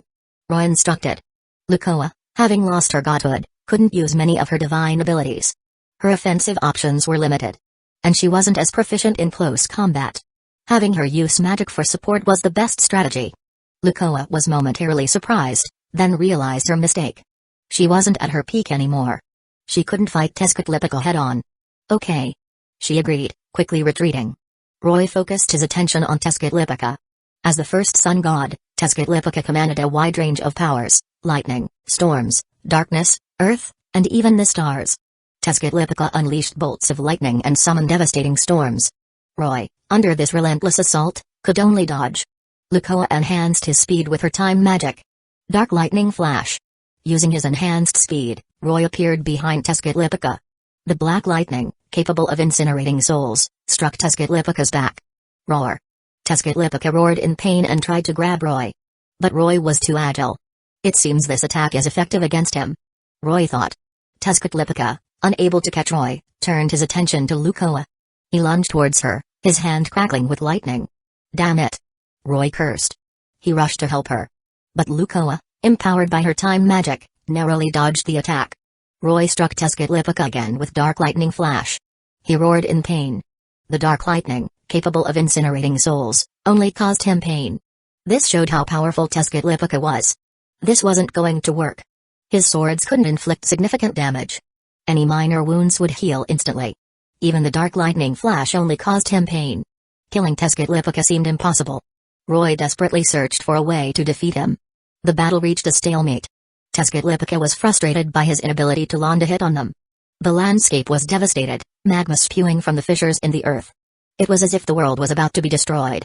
Tohru and Delma, having defeated the remaining soldiers, watched with worry. Tohru-sama, Roy will win, right? Kanna asked, tugging at Tohru's sleeve. Yes, I believe Roy will win. Tohru replied, trying to sound confident despite her own worries. Roy, Please don't die. Otherwise, who will feed me? Elma's concern was a bit unusual. You can do it, Roy. I haven't had a baby with you yet. You have to win. Ilulu cheered. She had came to see Roy as her family and didn't want to lose him. The situation was grim. Secret Heart, 9 ice dragons. Roy shouted. 9 colossal ice dragons appeared in the sky, encircling Tezcatlipoca. But Tezcatlipoca simply swatted them away with his massive hand. His brute strength nullified Roy's attack. Lightning. Tezcatlipoca roared. A storm of lightning rained down on them. The lightning was too fast and covered too wide an area. Roy and Lukoa couldn't dodge in time. If they were struck, even they would be severely injured. Roy, his vision enhanced by the transparent world, saw the lightning about to strike them. Mahapadma. He calmly declared. The world froze, encased in an icy blue domain. Even Tezcatlipoca and Lukoa were frozen in time and space. This technique was far more powerful than just stopping time. It froze both time and space. Roy, carrying Lukoa, effortlessly escaped the lightning's path. He then appeared before Tezcatlipoca. With a flurry of sword strikes, he inflicted countless wounds on the god. However, the wounds were too shallow to affect Tezcatlipoca, a giant thousands of meters tall. Mahapadma's effect was about to wear off. Roy had no choice but to unleash several dark lightning flash attacks and his dark flames of ruin. The dark flames could incinerate souls, bodies, and even shadows. Time shall resume. Tezcatlipoca, who had been smirking at the sight of Roy and Lukoa seemingly trapped in the lightning storm, suddenly roared in pain. Roar. Countless sword wounds covered his neck, and black flames engulfed his body, burning his very soul. He thrashed around in agony, causing even more destruction. At this rate, he'll destroy the world. What do we do? Lukoa asked, worried. Our attacks can't kill him. It's too difficult, unless... Roy railed off, stroking his chin. Unless what? Unless I use that technique. Roy's eyes lit up. He had an idea. Lukoa looked at him expectantly. Chapter 162, Slaying a Godflower Viewing the Wedding. It seems I have no choice but to risk it all. Roy declared, referring to his most powerful technique, Ice Emperor Dragon. It was a technique used for destruction and absorption. Anything caught in it would be frozen solid, even the surrounding space. It was incredibly destructive and could only be used against powerful opponents. However, it was also a difficult technique to master. Roy hadn't been able to use it before. But now, he had no choice. If he didn't kill Tezcatlipoca, this world would be destroyed. Lukoa-san, move back. I don't know if I can control this technique. Roy said with a serious expression. Okay. Lukoa nodded and retreated to a safe distance. Roy took a deep breath and began gathering his magic power. The temperature plummeted, and the nearby sea froze over. An icy aura swirled around him, his form gradually disappearing into the mist. The mist expanded, covering hundreds of miles. Roar. A dragon's roar echoed from within the mist. The mist dissipated, revealing a colossal ice dragon in Roy's place. Its majestic form dwarfed even Lukoa's dragon form. It was over 10,000 meters long, its body stretching beyond the horizon. Tezcatlipoca, having recovered from his injuries and extinguished the black flames, stared at the ice dragon in shock. He then threw a punch. But Roy swung his massive tail, effortlessly blocking the attack. The sight of the colossal dragon filled Tezcatlipoca with fear. But Roy showed no mercy. He lunged at Tezcatlipoca, his massive jaws wide open. Tezcatlipoca, a giant thousands of meters tall, seemed insignificant compared to Roy's 10,000-meter-long dragon form. Roy swallowed him whole. Tezcatlipoca's body instantly froze within the dragon's maw, then shattered into countless ice crystals. He was gone. He did it. Lukoa exclaimed, her eyes filled with relief and admiration as she looked at the ice dragon. The ice dragon then dissipated, revealing Roy's pale face. That technique had consumed almost all of his magic power. And he had been lucky to successfully execute it. Otherwise, defeating Tezcatlipoca would have been impossible. Roy, are you alright? Lukoa asked, rushing to his side and supporting him. I'm fine. Just a bit drained. Roy replied, shaking his head. That's good. Do you need a magic replenishment? Huh? Roy looked at her, confused. Lukoa's sudden suggestive offer caught him off guard. Are you trying to drain me dry? He asked with a playful glare. But as they were joking, something stirred within the spatial rift the giant had opened earlier. Amteotl, the creator god of the Aztec pantheon, suddenly opened his eyes. He sensed the death of his child, Tezcatlipoca, and was enraged. Creator god. Father. Several other gods appeared before Amteotl. I sense that Tezcatlipoca has perished. Go and investigate. He commanded. Yes.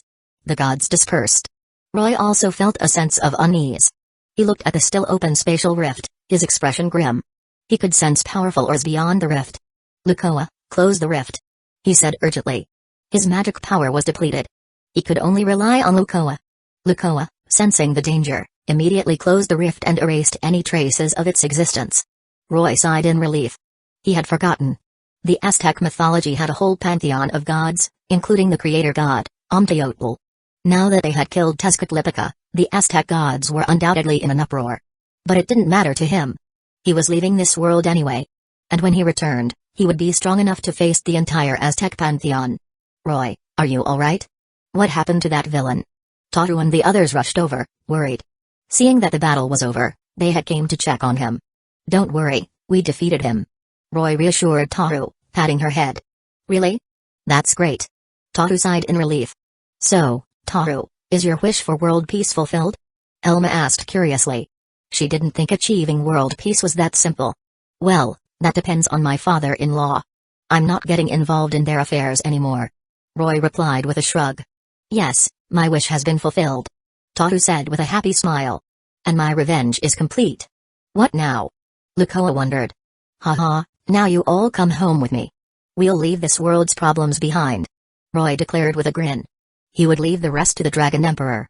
After all, even if they defeated the gods, true peace was unlikely. Roy then took Tohru, Kanna, and the others back to the human world. They left without a second thought, leaving the Dragon Emperor to deal with the aftermath. Back in Roy's apartment. "Ah, it's good to be home."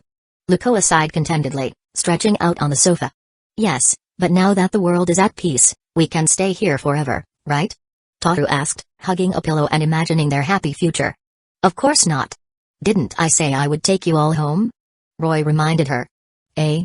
That's right. What's Roy's home like?" Ilulu asked curiously, clinging to his arm. "It's a very big castle. And there are many children around your age, Ilulu. You can make lots of friends there. And you can go to school too," Roy explained with a smile, patting her head. "School?" Ilulu's eyes sparkled with interest. Kanna also seemed excited. "MMM.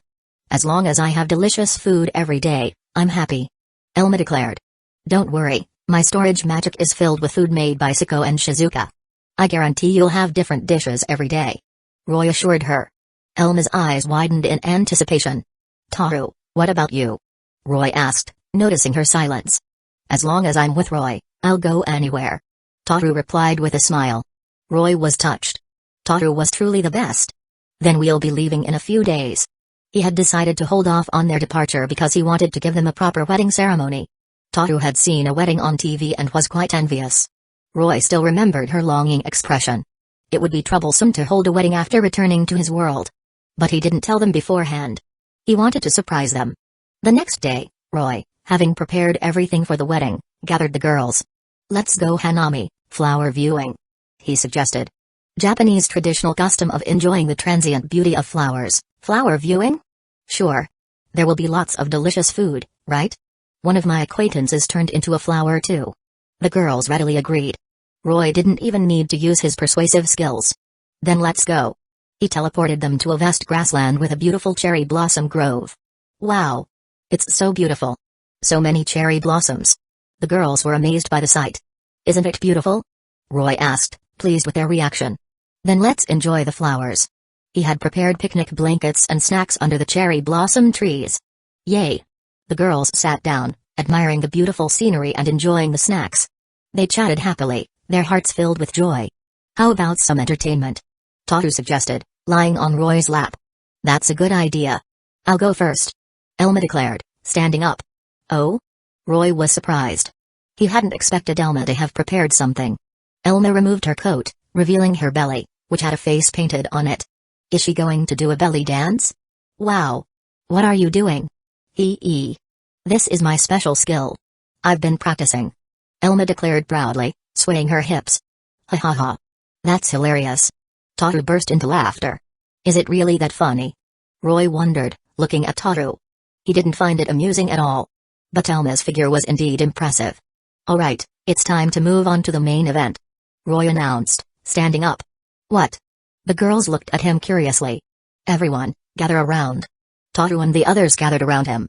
Even Estate and Ren emerged from their spirit seals. Snap. Roy snapped his fingers, and the girls' clothes transformed into beautiful white wedding dresses. His own clothes also changed into a wedding suit. Today, we're having a wedding, he declared with a smile. The girls were touched. They hadn't expected Roy to hold a wedding ceremony. Although they were dragons and didn't care much for human customs, they were still moved by his gesture. Tohru, I love you. Will you stay with me forever? Roy said, facing Tohru.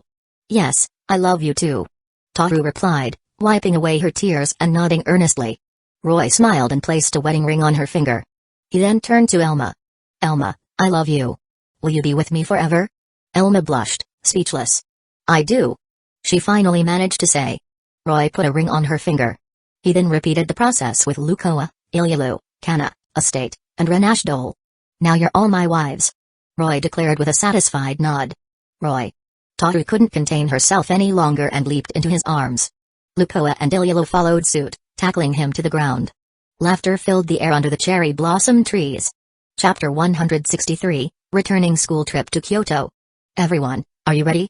Roy asked the girls with a smile as they gathered in the living room. We're ready. Hurry up, I can't wait. Tohru and the others were eager. All right. Roy chuckled and snapped his fingers. They vanished. For long-lived dragons, spending a few hundred years in another world was nothing.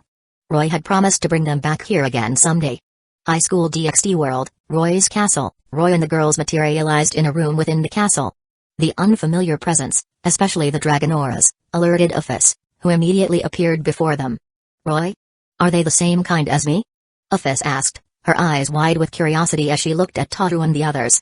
She was particularly interested in Lukoa, sensing that she was a dragon with power comparable to her own. Uphis, let's go outside. I'll introduce you later. Roy said, scooping her up with a smile. He led them to the living room, where Hueco, Asdeath, and the other girls were waiting. They were also curious about the new arrivals but understood what had happened. That sneaky bastard. Going to another world without telling us and bringing back even more girls. Saya grumbled. He must have his reasons. Roy works hard. Asia defended Roy. Works hard? He was probably having fun. Mine scoffed. They weren't upset that Roy had brought back more girls. What bothered them was that he hadn't taken them along. Only Hueco remained cheerful.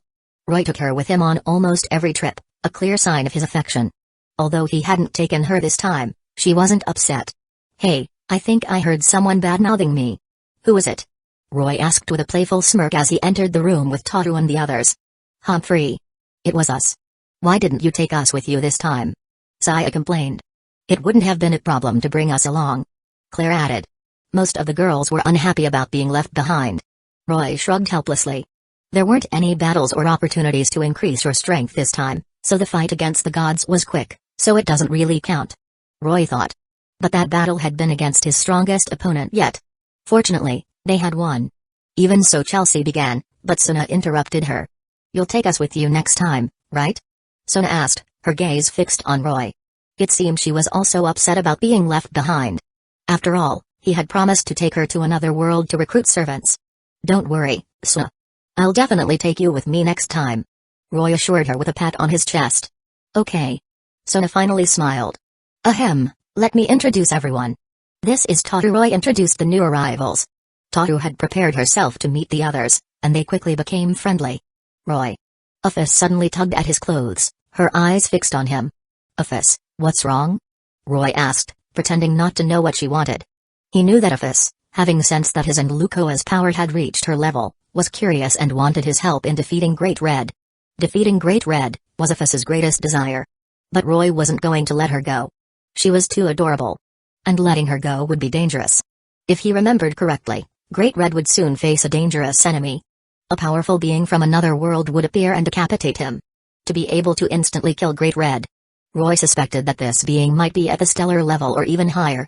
I will refer to the VSBW tiering system to evaluate beings above Mao. Stellar level is basically Tier 4, Tier 3 is Universe, Tier 2 is Multiversal. Roy, Lukoa, Great Red, Uphis are Tier 5 Substellar. And this incident wasn't far off. They had to become stronger. Help me. Uphis pleaded. Of course I'll help you. Roy replied, patting her head. Uphis, are you happy here? I don't know what happiness is. But it's better here than with the Chaos Brigade. Uphis replied innocently. Roy couldn't resist kissing her cheek. Don't worry, Uphis. I'll definitely help you defeat Great Red. But until then, get along with everyone here, okay?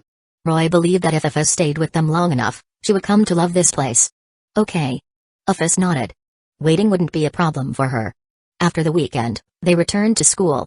Roy also enrolled Tohru, Ilulu, and Kanna in Kwa Academy. Tohru was placed in the 3rd year, while Ilulu and Kanna were in the 2nd year. One day, Rosais, their teacher, announced the upcoming school trip to Kyoto. The girls erupted in excitement. Since the destination is Kyoto, let's see what sites we should visit. Eika exclaimed, quickly finding a guidebook. The book listed various famous landmarks. Roy, Saya, Asia, Zenovia, and the others gathered around to discuss their itinerary. Where should we go? Irina asked, flipping through the guidebook. How about Kimizudi-ura? Asia suggested. I remember that shiny temple. Zenovia chimed in. You mean Kinkakuji, the Golden Pavilion? Of course, we have to go there, right, Buku? Eika asked, looking at Roy. Sure, you guys decide. I'm not familiar with Kyoto. Roy replied with a smile. Then it's decided. First, Kimizudi-ura then Kinkakuji. The girls continued their lively discussion. Back at the castle, Ryaz grumbled, I won't be able to see Roy for days. The school trip was only for the 2nd-year students. Roy chuckled. It's just a few days, Ryaz. I'll bring you back a souvenir. Hearing this, Ryaz's mood improved slightly, though she was still a bit disappointed. Ryaz, you can skip school and come with us if you want. Roy offered. No, it's okay. Ryaz replied, shaking her head. As long as Roy has fun, that's enough for me. Alright then. That night, Ryaz and Akano, dressed in yukatas, arrived at Roy's room as usual. Sona and Tsubaki soon joined them. Humphrey. Ryaz, I won't lose to you. Sona declared, clinging to Roy's arm and glaring at Ryaz playfully. Akano and I won't lose either. Ryaz retorted, raising her chin. Tsubaki, let's join in. Sona commanded. Tsubaki blushed. Sona had practically dragged her here. She looked quite beautiful without her glasses. The day of the school trip arrived. Roy emerged from his bed, where Ryaz and Sona had spent the night. They all went to the train station. Here are your freedom passes. Take one. Ryaz said, handing out some cards. What are these? Ilulu asked, turning the card over and examining it curiously. They're passes. Kyoto is Yukai territory, so we need these to avoid any misunderstandings. Ryaz explained. This was a new policy implemented by Sursts to prevent unnecessary conflicts between the various factions. It had indeed reduced the number of conflicts. Roy, as the 5th Mao, also supported this policy. Everyone, check your belongings. We're about to board the train. Roy reminded them. Kiram, Akam, and the others checked their bags.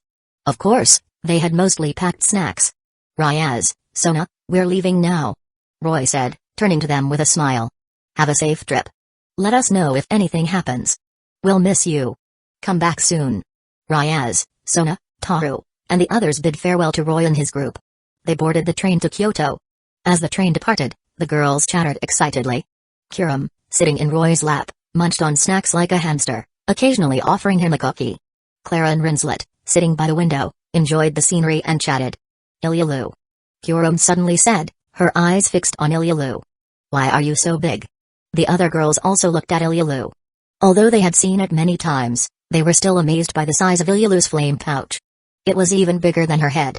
And she had such a petite figure. It was quite disproportionate and defied logic. Well. Ilulu puffed out her chest proudly. I've actually shrunk it. Otherwise, it would be even bigger. What? The girls gasped in shock. This was already the smallest it could get? How big was it normally? They imagined it and were stunned. Chapter 164, The Missing Fox Princess Yasaka Kyoto Adventures Canoe Plead. As expected of a dragon. Mine commented, unable to hide her envy. Even Claire glared at Ilulu's chest with a hint of jealousy. After all, she was even flatter than mine. Roy chuckled, watching their reactions. We will be arriving in Kyoto shortly. The train announcement echoed through the carriage. We're here. Roy announced, standing up with Kiram in his arms. Are we there already? Kiram mumbled sleepily, rubbing her eyes. Yes, we're in Kyoto. Let's get off the train. Roy said with a smile, patting her head. They gathered their belongings and disembarked. Wow! This place is huge. Asia exclaimed, looking around the station in awe. It's so beautiful. The girls were excited, their eyes wide with wonder as they took in the unfamiliar sights.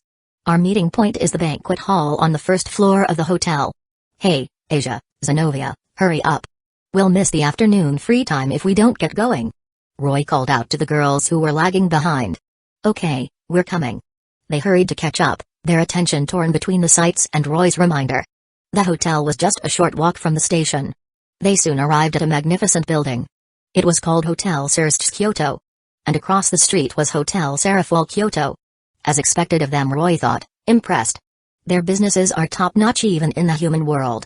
Such luxurious hotels would require a lot of resources and manpower to build in the human world. But for devils, it was a simple task. Sirsts truly had a good business sense. A high-class hotel located right next to the station would surely be profitable. Since there were many ordinary girls in their group, they weren't given a grand welcome. After showing their student IDs at the reception, a manager politely guided them to their rooms and then led them to the banquet hall. The second-year students were divided into several groups, each led by a different teacher. Their arrival times varied. So, once everyone arrived, they would hold a roll call to ensure everyone was present. When Roy and the girls entered the banquet hall, Serafal was discussing something with Rossice. Roy, you're here. Serafal exclaimed, rushing towards him, ignoring the students' curious stares. Roy caught her in his arms. Serafal, we're here. He said with a smile. The other students were surprised. Even their teacher had been captivated by Roy. Come with me. I have something to tell you. Serafal said, pulling Roy away, unfazed by the attention. They followed her to a private room. Everyone, have a seat. Serafal said, gesturing towards the chairs. So, Serafal, what is it? Roy asked after they were all seated around a large table. He had a guess. According to a report from the local UK, the leader of the Kyoto Uchi, the nine-tailed fox, has gone missing. Serafal announced with a serious expression. As expected, it was about that incident. So you want us to find her? Roy asked. Yes. Serafal confirmed. And who kidnapped her? Most likely, it was the Kao's brigade. Serafal replied. All right, I'll handle it. Roy agreed readily. If he remembered correctly, this nine-tailed fox was named Yasaka, a beautiful, busty woman with fox ears. And she had an adorable fox daughter. I have to help them. Roy thought. I'll arrange for you to meet with the nine-tailed fox's daughter tomorrow evening. You can learn about the enemy from her. For now, enjoy yourselves. Serafal declared, unable to contain her excitement. Then let's go. Roy said, taking Serafal's hand and leading the girls out of the room.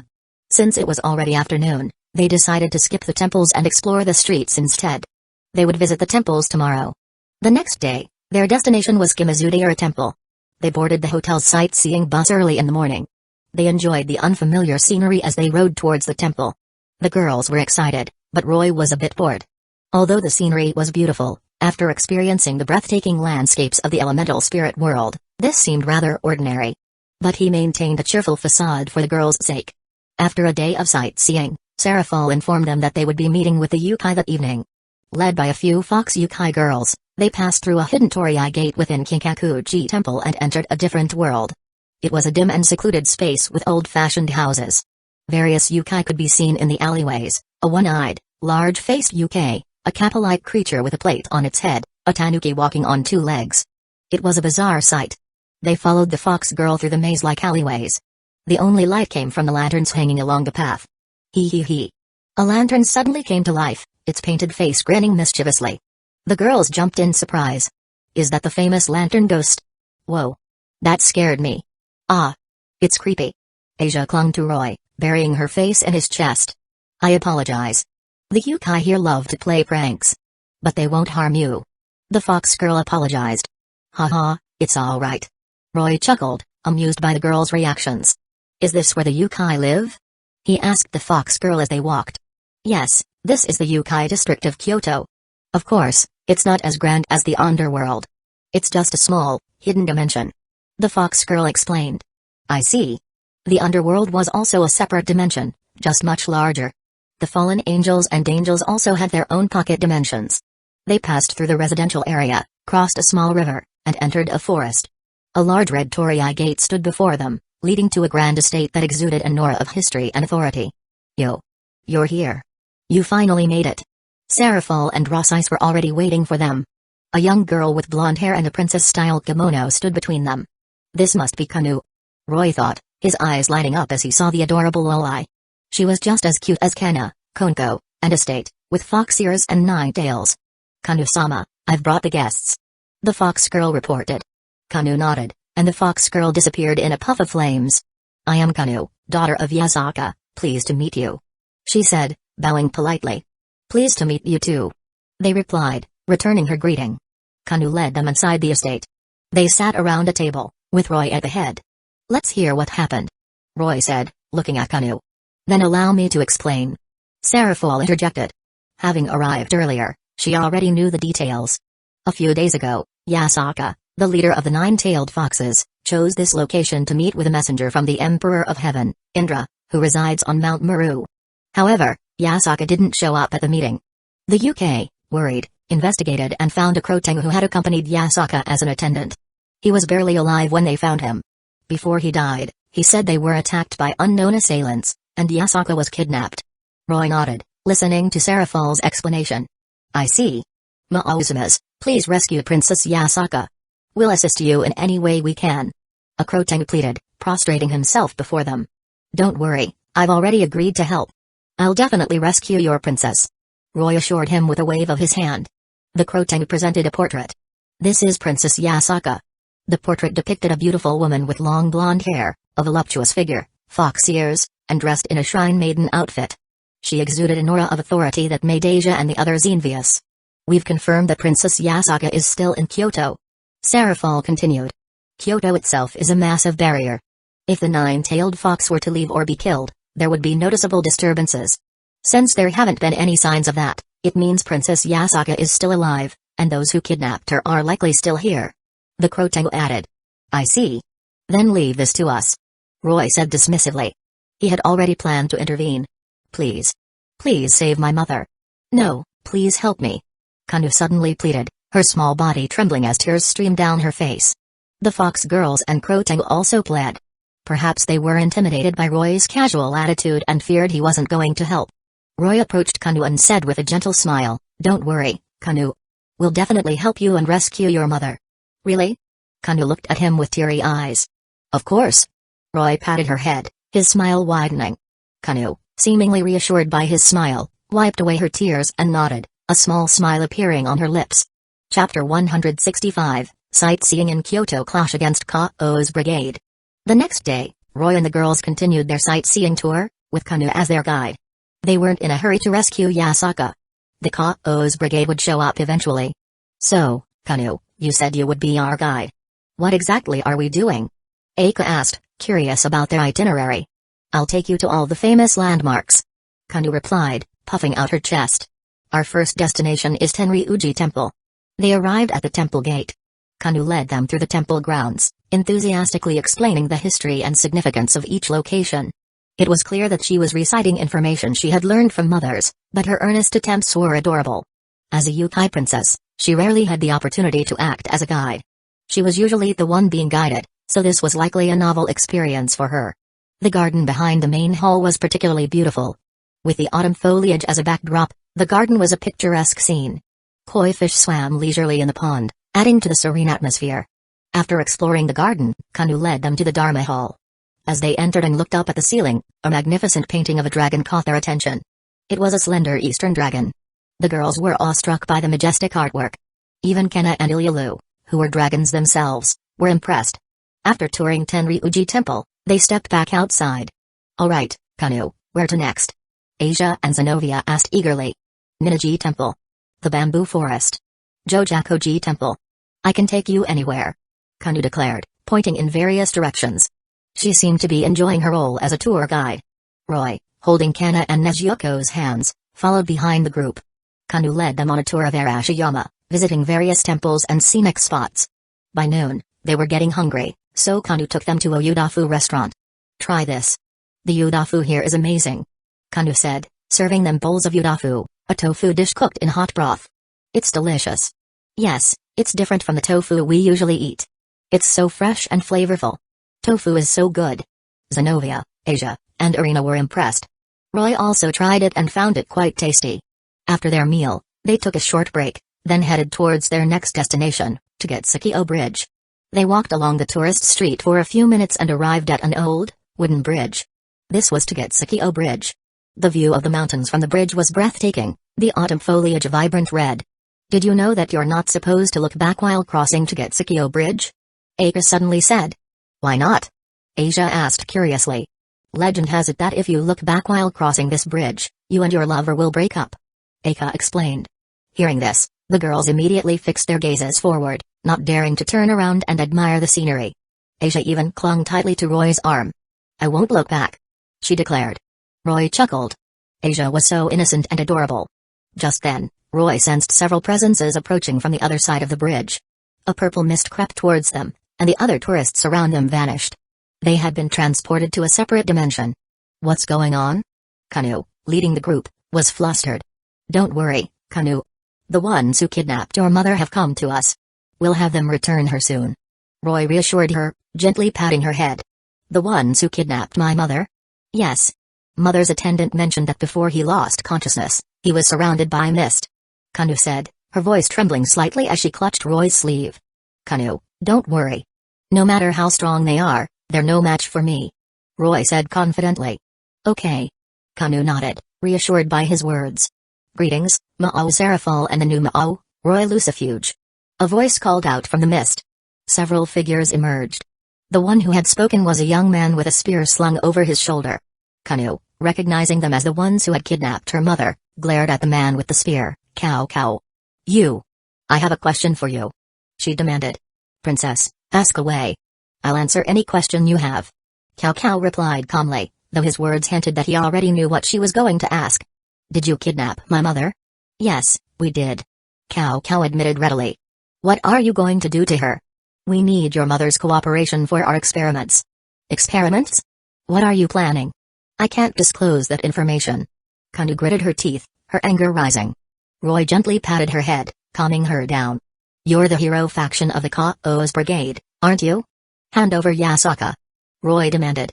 Before absolute power, schemes and tricks were meaningless. The members of the Kao's brigade behind Cow snarled at him. Has the underworld run out of competent devils? They actually made a child a Ma'o? Ha, Surge is really useless. Before Roy could react, the girls behind him were enraged. Akam and Kyurem drew their Tigu. On-chan, these loudmouths deserve to die. Indeed, Kyurem. The two sisters exchanged glances and charged forward. Roy didn't stop them, though he knew they couldn't defeat Cow. And Akam and Kyurem had only recently reached ultimate class. Akam, wielding Mora's aim, attacked Cow first. But Cow didn't move. Two figures jumped out from behind him. One was Siegfried, wielding a demon sword, who blocked Akam's path. He was a descendant of the hero Siegfried and has the subspecies Balance Breaker Dragon Hand. The demonic Emperor Sword Gram, and several other legendary swords. He could wield 3 swords simultaneously, hence his nickname, Three-Handed. The two clashed. Clang. Clang. Clang. Clang. Their movements were incredibly fast, a blur of afterimages and sparks. Meanwhile, Kyurem didn't attack directly. She summoned puppets controlled by her Tigu. In her battle against Loki, she had gained several powerful puppets, Fenrir, Hati, Skoll. She summoned them all at once. The bridge was filled with monstrous creatures, their powerful auras pressing down on the Kao's brigade. Even Cow's expression turned grim. He could sense the power of these beasts, especially Fenrir, which even he found threatening. Anyone who stands against Onyai-chan will die. My toys, attack. Kyurem giggled, her voice filled with bloodlust. The puppets charged forward. Leonardo, create some monsters. Cow ordered. Leonardo, who has the sacred gear Annihilation Maker, could create any monster he could imagine. To buy some time, Heracles, a giant who inherited the soul of the Greek hero Heracles and wielded the sacred gear Gigantus.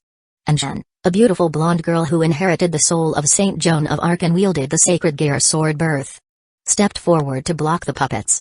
Boom. However, they were quickly overwhelmed by the combined might of the puppets. Even with the additional monsters created by Leonardo, they were no match for Kyurem. Akam and Siegfried's duel was also affected. Siegfried was soon injured by Mora's aim. This is. He stared at the wound on his arm, the curse spreading through his veins. You've lost, Siegfried.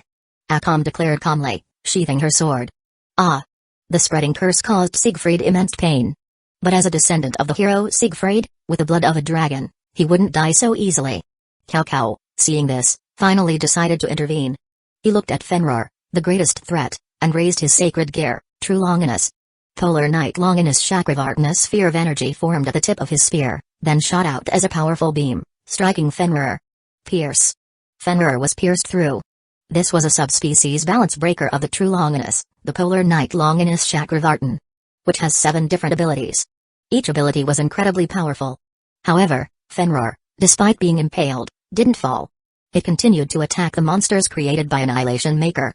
It was already dead, a mere puppet controlled by Kurum. Cao, realizing this, turned his attention to Kurum. Horse treasure.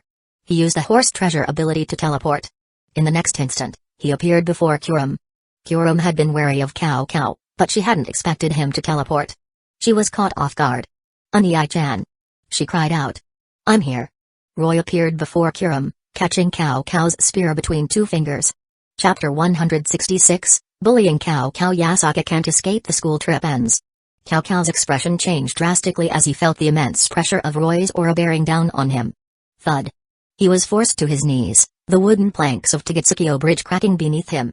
Even Heracles, and the others were paralyzed, unable to move under Roy's oppressive power. Only Siegfried remained unaffected, but he was already on the verge of death, his body ravaged by Murasame's curse. How? Did you steal all of Aphys's power? Cao stammered, his voice filled with disbelief. Steal Aphys's power? Is that what you think? Roy scoffed. In the original story, Cao had betrayed Aphys and joined forces with Hades, borrowing Dragon Eater Samael from him. He had used Dragon Eater Samael to absorb most of Aphys's power, then released a portion of it into the dimensional gap in the form of snakes. After reabsorbing some of the snakes, his power had still been higher than that of a full-powered balance breaker. Have that guy with the dimension lost teleport Yasaka here. Otherwise, none of you will leave this place alive. Cao was still reeling from the shock of Roy's aura, which was even more powerful than Aphys's. Even the god of the Bible didn't have such power. Cao finally realized that in Roy's eyes, they were nothing but ants. He felt a wave of despair wash over him. Georg, bring Princess Yasaka here. He ordered, turning to the man with the sacred gear dimension lost. Roy then withdrew his aura. Georg felt the pressure lift and almost collapsed. Heracles and Shen also stumbled. Georg nodded and activated his sacred gear, vanishing from sight. Roy wasn't worried about him escaping. Soon, Georg returned, this time with Yasaka. Mother! Kanna cried, rushing towards Yasaka and hugging her tightly. Yasaka gently embraced Kanna, stroking her hair. What's wrong, Kanna? You're old now, yet you still cry so easily. The heartwarming reunion brought tears to the eyes of some of the more emotional girls. Yasaka seemed unharmed. It seemed Cao's plan hadn't been put into action yet. As expected of a busty MILF, Yasaka's assets were impressive, rivaling even Lukoa's. Now, get out of here. And don't ever show your faces here again, understand? Roy ordered. Heracles picked up Siegfried, and the others gathered behind Cao. Cao struggled to his feet. Don't worry, Mao-sama. We won't return until we're strong enough, he declared, still managing to sound defiant despite his defeat. Roy scoffed. Cao and his group then teleported away. Kurum, retrieve your puppets. We're leaving. Roy instructed. Okay, Unii-chan. Kurum replied, recalling her monstrous familiars. The space around them distorted. They reappeared on the bustling Togetsuki Bridge, along with Yasaka. Having rescued the princess, there was no need to continue their sightseeing tour. They returned to the Yukai village at Yasaka's invitation. In a room within the estate, Roy sat at the head of the table, with Yasaka and Kanna on his right. Thank you for your assistance, Mao-sama. Yasaka and Kanna bowed deeply in gratitude. It was nothing. Roy replied with a dismissive wave of his hand. If there's anything we can do for you, Mao-sama, please don't hesitate to ask. Yasaka said. Yes, Mao-sama, please let us know if you need anything. The Crotango added eagerly. Yasaka's safety was crucial for the stability of the Kyoto Yukai. If anything happened to her, chaos would erupt. Seeing their insistence, Roy sighed. Then I want you to. No way. Several voices protested in unison. It was Saya, mine, and Claire. Roy, how can you make such a shameless request? Mine exclaimed indignantly. Yes, it was just a small favor. How can you ask for such a thing in return? Claire added. You pervert. Can't we satisfy your desires? Saya chided. Yasaka blushed. If that's what the Mao-sama desires, I'm willing. She offered. As a 9-tailed fox, her seductive aura was quite potent. What are you talking about? Roy rolled his eyes. I just wanted Yasaka to show us around Kyoto. What were you all thinking? The girls blushed, embarrassed. Who knows what you were thinking? Claire mumbled, still suspicious. Mao-sama, I'm willing. Yasaka said, her cheeks slightly flushed. Being more mature, she quickly regained her composure. And so, it was decided. The next day, Yasaka and Kanna took Roy and the girls on another sightseeing tour. On the last day of their school trip, the girls were exhausted from all the activities. After buying souvenirs and gifts, it was time to leave Kyoto. Kanna and Yasaka came to the train station to see them off. Mao-sama. Kanna called out with a smile, holding Yasaka's hand. Kanna, you can just call me Roy. Roy replied. Kanna blushed. Roy, will you come back to Kyoto again? She asked shyly. Of course I will. Roy assured her. You promise? I'll be waiting for you. I promise. Roy nodded with a smile. Yasaka then spoke up. Mao-sama, I want to thank you. I'm planning to meet with Leviathan-sama and Demon-sama soon. I hope we can all work together towards a better future. I want to establish a cooperative relationship and prevent those terrorists from causing any more trouble in Kyoto. You can call me Roy, Yasaka. I'll leave things here to you. Roy said, then, remembering something, he took out 2 devil pieces and handed them to Yasaka and Kanna. Devil pieces? Yasaka recognized them but was confused. Why was he giving them these? You can use these if you encounter any danger. Roy explained with a smile. Yasaka and Kanna looked at him gratefully. Thank you, Roy-sama. They bowed deeply. Roy's strength was undeniable. These 2 pieces were like protective charms. And in dire situations, they could even merge with the pieces to gain power. Of course, using the pieces meant becoming Roy's servants. But Yasaka didn't mind that at all. Well then, you 2 can head back now. I'm going to have some fun in Kyoto. Sarafal announced with a cheerful wave. As a diplomat, she still had to attend a meeting with the Yukai. Roy and the others boarded the train. Thank you, Roy. Goodbye, everyone. Kanna waved goodbye. Asia and the others also waved back. They had grown fond of Kanna during their time together. The train doors closed. Kanna continued waving until the train was out of sight. Yasaka hugged her daughter. We'll see them again, Kanna. When you're older, you can visit Roy-sama. Really? Kanna's eyes sparkled with hope. Of course. Yasaka patted her head. She looked at the devil piece in her hand. That day won't be too far off, she thought. On the train, Fiona whispered in Roy's ear, Roy, are you interested in that Yasaka MILF? Ahem, no, of course not. Don't be silly. Roy replied, his cheeks reddening slightly as he wrapped an arm around Fiona's waist. Humphrey. Don't lie to me. I even helped you, you know. Fiona said proudly. Oh? Roy was intrigued. Last night, I told Yasaka about your preferences. I told her that if she really wanted to repay you, she should use that. Fiona whispered. Why would you do that? Roy asked, surprised. Because I could tell you like that foxy MILF. Fiona replied with a giggle. Fiona was the type of girl who would do anything for the one she loved, even help him find other women. Roy was touched. He tightened his grip on her waist and whispered, I'll spoil you tonight, Fiona. Fiona blushed, then her expression changed. She suddenly remembered that she was no match for Roy alone. I'll have to call Rinslet, Claire, and Alice. She mumbled. No problem. Roy agreed readily. Hey, what are you 2 whispering about? Claire demanded, noticing their exchange. I was telling Roy about your special hobbies. Fiona replied with a mischievous grin. What? Claire blushed. You guys, what are you talking about? Alice asked, confused. I heard Claire likes to read those strange books. Roy said, stroking his chin thoughtfully. Damn it. How did you know that? Claire exclaimed, her face red. Roy was referring to the romance novels she often read. He had read a few of them and found them quite interesting. But he hadn't expected her to bring them along on the trip. She really loves those books, he thought. Chapter 167, Yasaka presents herself? Preparing for Campione World. You left this book under your bed. It was easy to find. I thought it was interesting, so I showed it to Roy. Fiona explained with a mischievous grin. Claire glared at her, then pounced on Fiona, tickling her mercilessly. Ha ha ha ha. Fiona burst into laughter, struggling to escape. She retaliated, and the 2 girls tumbled around playfully. The train soon arrived at their destination. Ryaz, Sona, and the others were waiting for them at the station. Roy, you're finally back. Welcome back, Unyai-chan. Hubby, you're home. Buku, you're finally here. The girls greeted them enthusiastically. Sorry for making you worry. Let's head back, Roy said with a smile. They were indeed worried, especially Ryaz and Sona, who had never been apart from him for so long. After all, Roy usually returned from his trips to other worlds instantly. Tohru, Elma, and Hueco were also worried, having just arrived in this world and then separated from him again.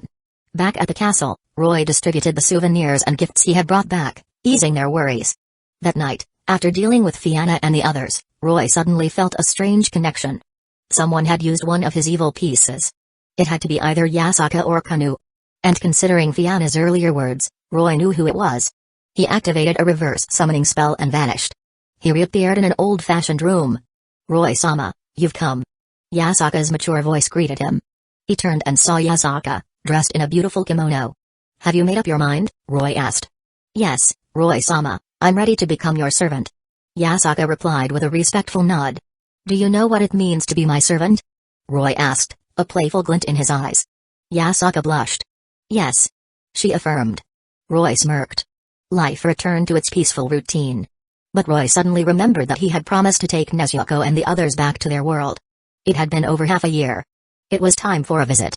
He also wanted to check on the situation in the Akonga world and see if Nagenda had followed his instructions. After he had returned from that world, its time flow had synchronized with the high school DxD world. So, half a year should have passed there as well.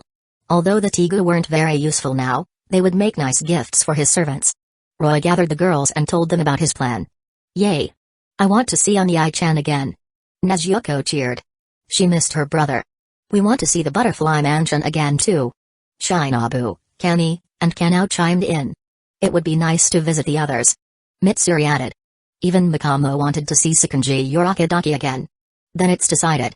We'll visit Shinobu and the others first, then go to Kurome's world," Roy announced with a smile. "There's nothing interesting in that world. As long as I'm with Onii-chan, I'm happy," Kurome said, clinging to his arm. She didn't have any lingering attachments to that world. "We're just going to check if Nagenda has prepared the Tegu. We won't stay long," Roy reassured her, patting her head. There wasn't much to do in the Akonga world, so he planned to collect the Tegu and leave. "Anyone who wants to come can join us." The girls all expressed their interest.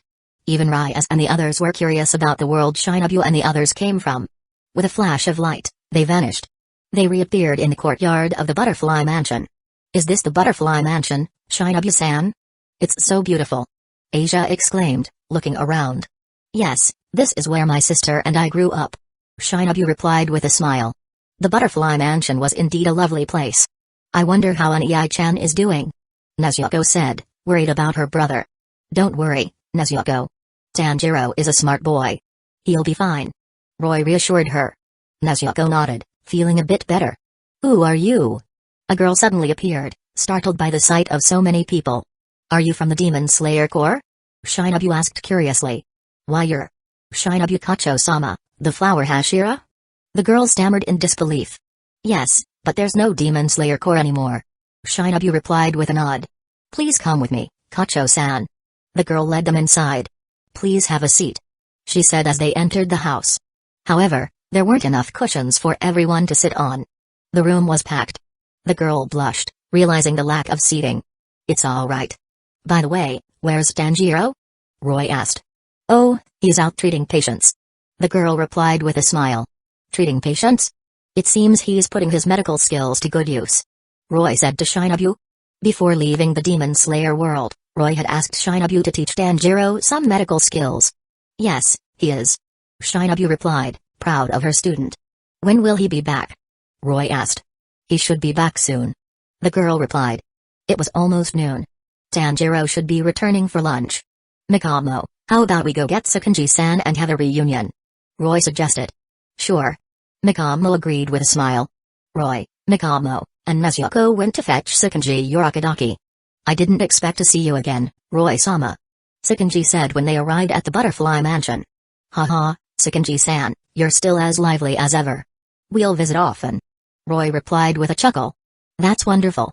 By the way, Sekonji-san, how is the Demon Slayer Corps doing?" Roy asked curiously. "The Demon Slayer Corps has been disbanded. They were originally servants of the Yubuyashiki family, formed to slay demons.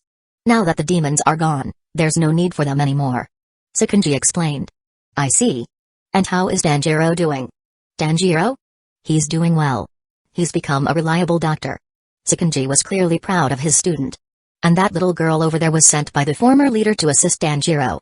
It seems they're getting along quite well. Oh? The little girl Sakanji was referring to was the girl who had greeted them earlier. It seemed Danjiro had found someone special. Just as they were chatting. Nezuko? A boy rushed in. It was Danjiro. Unai-chan? Nezuko exclaimed. Nezuko, you're finally back.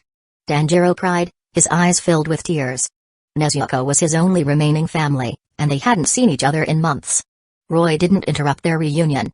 After a while, Danjiro finally approached Roy. Tanjiro, you've been doing well, haven't you? Roy said with a wink. Huh? Tanjiro was confused. Roy gestured towards the girl who had been watching Tanjiro with a love-struck expression. Tanjiro blushed. He stammered. Good luck, Tanjiro. Roy said with an encouraging smile. He had brought Nezuko and the others here to reunite with their loved ones. At noon, the former Hashira and Kageyubu Yashiki also arrived. After a joyous reunion, Roy and the girls prepared to leave. Before departing, Roy gave Tanjiro a vial of Phoenix Tears. Tanjiro, keep this safe. As long as someone isn't dead, this can heal them instantly.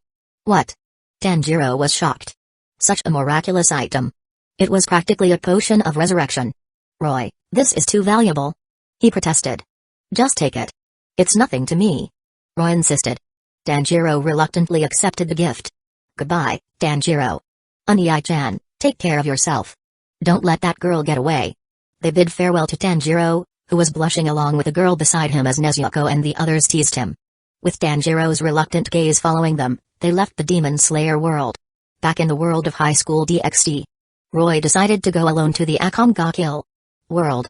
To his surprise, Neijunda had already created over 100 Digu. However, they were relatively weak, nowhere near as powerful as Esdeath's or Akom's Digu. But what truly surprised Roy was their exquisite craftsmanship. According to Neijunda, a young girl had created them. That explains their beauty. Roy thought. He then gave Neijunda the Tigu he no longer needed and took the newly crafted ones before leaving. Chapter 168, World of Campione Battle with Marquis Vauban. After making the necessary preparations, Roy gathered the girls to depart for the world of Campione. The threat of otherworldly gods loomed over them, so he had to increase his strength. Ahem. Ryaz, Sona, I'm planning to take everyone to the Campione world. Roy announced. Campione. The girls were curious. The name suggested a world filled with powerful beings. Yes, Campione. In this world, there are gods called heretic gods. If you kill one, you inherit its power. Roy explained. The girls were surprised. Sona's eyes lit up. She was currently at the peak of high class and needed a breakthrough to reach ultimate class. She had been envious of Ryaz, who had already reached that level. So you can gain the power of a god by killing it? Sona murmured, her eyes gleaming with ambition. Don't worry, Keiku, we'll help you kill a god. Tsubaki and the others assured her. Sona, don't worry, you'll have your chance. Roy said with a smile. He was planning to make a big move, hopefully turning everyone into campionas, or god slayers. Heretic gods varied in strength, but even the weakest were ultimate class. The more powerful ones were Mao class or even at the planetary level. If his plan succeeded, all his servants would become incredibly powerful. Having a peerage full of ultimate class. The thought made him feel invincible. Perhaps he could even conquer the world of Mangekyō world and create the strongest community there. Is everyone ready? We're teleporting now. Roy announced. We're ready. Hurry up. I can't wait. Yes, I can't wait to become a Campione. Roy activated the teleportation magic, and they vanished. In the world of Campione, humans had created various mythologies, which gave rise to numerous gods. These gods were supposed to play their roles in their respective mythologies, maintaining the balance of the world. But some gods, known as heretic gods, defied their roles. These heretic gods brought disaster upon the world, and as a result, powerful mages capable of defeating them emerged. Those who killed the heretic god inherited its power and became a Campione, a god slayer. On an unknown island, a strange building stood tall. Its vast hall was empty, lit only by flickering torches, creating an eerie atmosphere. However, many young girls, dressed in thin clothing, were gathered there. The oldest were around 20, while the youngest were barely 12. They were praying, their bodies emanating spiritual power, seemingly performing some kind of ritual. A magic circle glowed before them. As the magic circle grew brighter, the girls' faces became paler. But they didn't stop the ritual, enduring the strain on their spiritual power.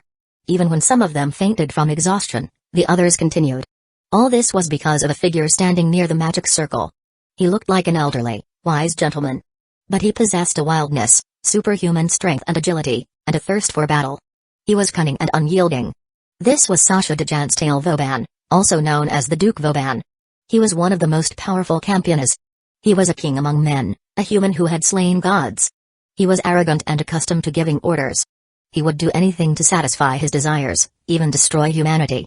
And this summoning ritual, which was pushing the young girls to their limits, was his doing. This was 4 years before the main events of the story. Vauban was conducting a ritual to summon a heretic god. But just then, a bright light filled the hall. Dozens of people appeared. "Who are you?" Vauban demanded. It was Roy and the girls. Having decided to come to this world to claim the heretic god's power, this was their first stop. Roy looked at Vauban, then at the girls performing the ritual, and nodded in satisfaction. It seemed they had arrived at the perfect time. "Wretches, state your names, or face death." Vauban roared, his eyes filled with killing intent. "This guy is annoying. Can I kill him?" Ilulu asked, tugging at Roy's sleeve. Vauban's words had clearly angered her. "Sure, go ahead. But don't fight here. Take it outside." Roy replied casually, not even bothering to look at Vauban. Vauban was just a middle class. Ilulu could handle him. "Kid, you're full of yourself. There's no one in this world bold enough to stand against me." Vauban snarled, his green eyes narrowed. He was clearly enraged by their dismissive attitude. "Humphrey. I don't have time for you, old man. Let's fight," Ilulu declared, stepping forward. "Very well. You've successfully angered me." Vauban roared. "Angry? Good. Let's have a fight then." He. Ilulu grinned mischievously. As a battle maniac, although she was obedient in front of Roy, she was still a ferocious dragon. Crack. The ground beneath her feet shattered as she appeared before Vauban in an instant. Before Vauban could react, she punched him in the stomach. Boom. Vauban was sent flying out of the hall. He. Ilulu giggled and chased after him. Outside, Vauban unleashed his powerful aura, a chilling darkness that filled the air. "Brat, I'll use your life as an appetizer before I hunt that heretic god." "Ha ha ha ha." He cackled, his eyes fixed on Ilulu with murderous intent. But Ilulu, a dragon who had lived for tens of thousands of years, was unfazed by his killing intent. Tohru then appeared and waved her hand. The three of them were transported to a subspace. Roy said we shouldn't damage the temple. "Ilulu, finish this quickly," Tohru instructed. Roy had anticipated that Ilulu might get carried away and cause too much destruction, so he had Tohru intervene. Now that they were in a subspace, they could fight without worry. Okay. Ilulu grumbled. "What kind of magic is this?" Vauban's eyes widened in surprise as he found himself in an unfamiliar environment. "Don't bother trying to figure it out, old man. You can't escape. Just fight me," Ilulu taunted, her eyes gleaming with predatory excitement. She lunged at him. "You're too careless, brat," Vauban roared, unleashing his powerful magic. The ground shook, and debris floated in the air as a strange, dark aura enveloped Ilulu. Vauban's eyes glowed green. Ilulu paused, sensing something strange.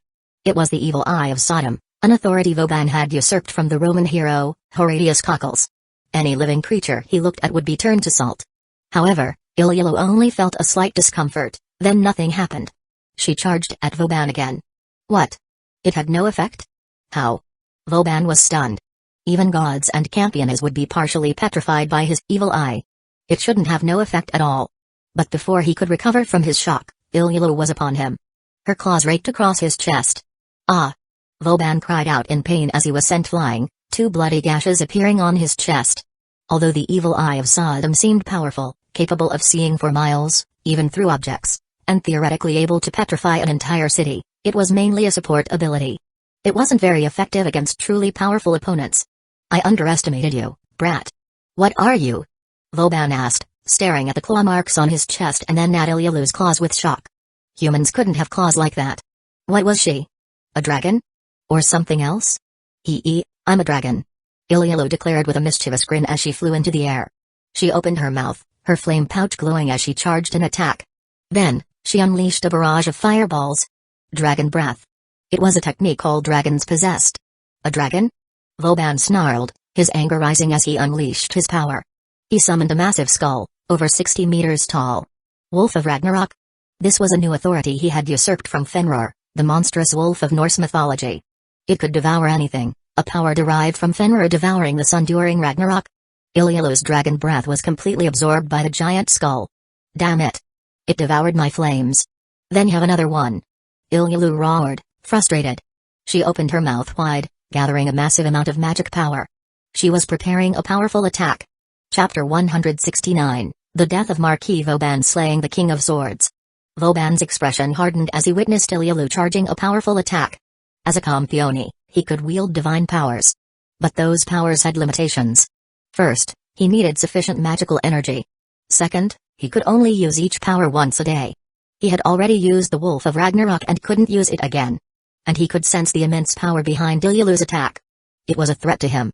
This attack was on a completely different level from her previous ones. Boom. Ilulu unleashed her dragon breath, a devastating torrent of flames.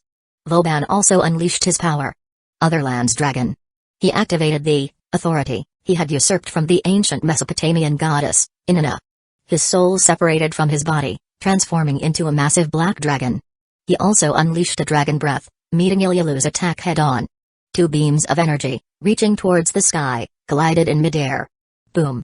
A blinding light engulfed the area, followed by a massive explosion that shook the entire subspace. The shockwave rippled through the dimension. When the dust settled, the landscape was devastated, a crater dozens of kilometers wide marking the impact zone. Vauban was nowhere to be seen. No, wait. Tohru and Ilulu's eyes were fixed on a certain spot. A black dragon soul was hovering there. It was Vauban. He hadn't been able to withstand Ilulu's dragon breath. His physical body had been destroyed. But he wasn't dead. His dragon-snake hybrid nature granted him immortality. Even if his body was destroyed, he could regenerate from his soul. And if his human body was killed, even if it was reduced to ashes, he could still revive it by consuming a massive amount of magical energy. This was the power of the authority, Otherland's dragon. However, this ability was useless against Tohru and Ilulu. Even in his soul form, he couldn't escape their detection. And this was a subspace. He couldn't escape. Vauban was doomed. Meanwhile, after Ilulu and Vauban left the hall, Roy turned his attention to the shrine maidens performing the ritual. They were collapsing one by one, and their magic power was depleted. Even if they survived, they would likely suffer mental breakdowns and become useless. Roy couldn't just stand by and watch as these girls were sacrificed. He might need their help in the future. Fianna, can you help them? He asked. Fianna, having studied various ritual dances since childhood, might have a solution. Although the ritual they're performing is slightly different from the ones I learned, the principles are the same. I can connect to the Earth's veins and provide them with magic power through a ritual dance. Fianna replied after a moment of consideration. Good, let's do that. Roy agreed. We'll help too. Rubia and Linfa offered. Most of the girls knew some ritual magic. After all, it was a necessary skill for elemental princesses. With their help, the remaining shrine maidens managed to persevere. Surprisingly, the ones who seemed to be handling the ritual the best weren't the older girls. It was two young Wallace, around 11 or 12 years old. One had brown hair and a mature aura, despite her young age. The other had silver hair tied in a ponytail, delicate features, and a nervous expression. She was adorable, yet she also had a dignified air. She reminded Roy of Ellis. If I'm not mistaken, those two must be Yuri Maria and Liliana Kranjkar. Roy thought, recognizing two of the main characters from the original story. Just then, a surge of power erupted from the glowing white magic circle, shooting towards the sky like a black pillar. The two lawless collapsed, their bodies exhausted but their eyes filled with a mix of relief and worry. They had survived, and the ritual was successful. But this also meant that a heretic god, a harbinger of disaster, was about to descend upon the world. And they were the ones who had summoned it. The heretic god has been summoned. Roy announced, looking at the magic circle with interest. Is that all it takes to summon a heretic god? I can sense a powerful presence. Suna commented, adjusting her glasses, her eyes gleaming with anticipation. Yes, it's a powerful one. Ryaz agreed. Of course, she wouldn't fight Suna for this heretic god. There would be others in the future. The other girls also weren't interested in competing for this one. Thank you. Who are you? The rescued shrine maidens thanked Fianna and the others. Half of them had survived. In the original story, only two had remained. If not for Fianna and the others, they would have all perished. Don't thank us. Thank Roy. Fianna said, pointing at him. The shrine maidens turned to Roy and expressed their gratitude. You're welcome. Now, please step aside. Roy said with a wave of his hand. The shrine maidens obediently moved to the side. Except for the two lawless, Yuri and Liliana. Although we don't know who you are, and we're grateful for your help, you should leave now. Yuri said. Yes, a heretic god is about to descend. And this one is the Campione-sama's target. Liliana added. Campione-sama. The two lawless looked around but couldn't find Vauban. They had been too focused on the ritual to notice Roy and the others' arrival or the events that had transpired. He's probably dead by now, killed by Ilulu. Roy said casually. What? Yuri and Liliana were stunned. Vauban was dead? That's impossible. They couldn't believe it. Well, if you don't believe me, just stand aside and watch. Roy said, not bothering to explain. They would learn the truth soon enough. The heretic god was about to descend. He didn't have time to waste. But before that, there was still a rat lurking in the shadows. Little mouse in the shadows, come out on your own, or I'll drag you out. Roy declared, his voice amplified by his magic. The girls, having already sensed the hidden presence, weren't surprised. Ha ha, there are so many powerful individuals. I can't wait to fight you all. A voice cackled. A young man with spiky blonde hair and a cocky grin emerged from the shadows. He wore an open shirt and casual pants and carried a long box on his back, likely containing a sword. Despite his delinquent-like appearance, he had a fearsome reputation. He was the sixth Campione, the Sword King. Salvatore Doni. The Sword King? Yuri and Liliana gasped in shock. Who? What was your name again? Have we met before? Salvatore asked, not recognizing them. I am Liliana Kranjkar, a knight of the Bronze Black Cross. Liliana replied, performing a knightly salute. I'm not interested in your name.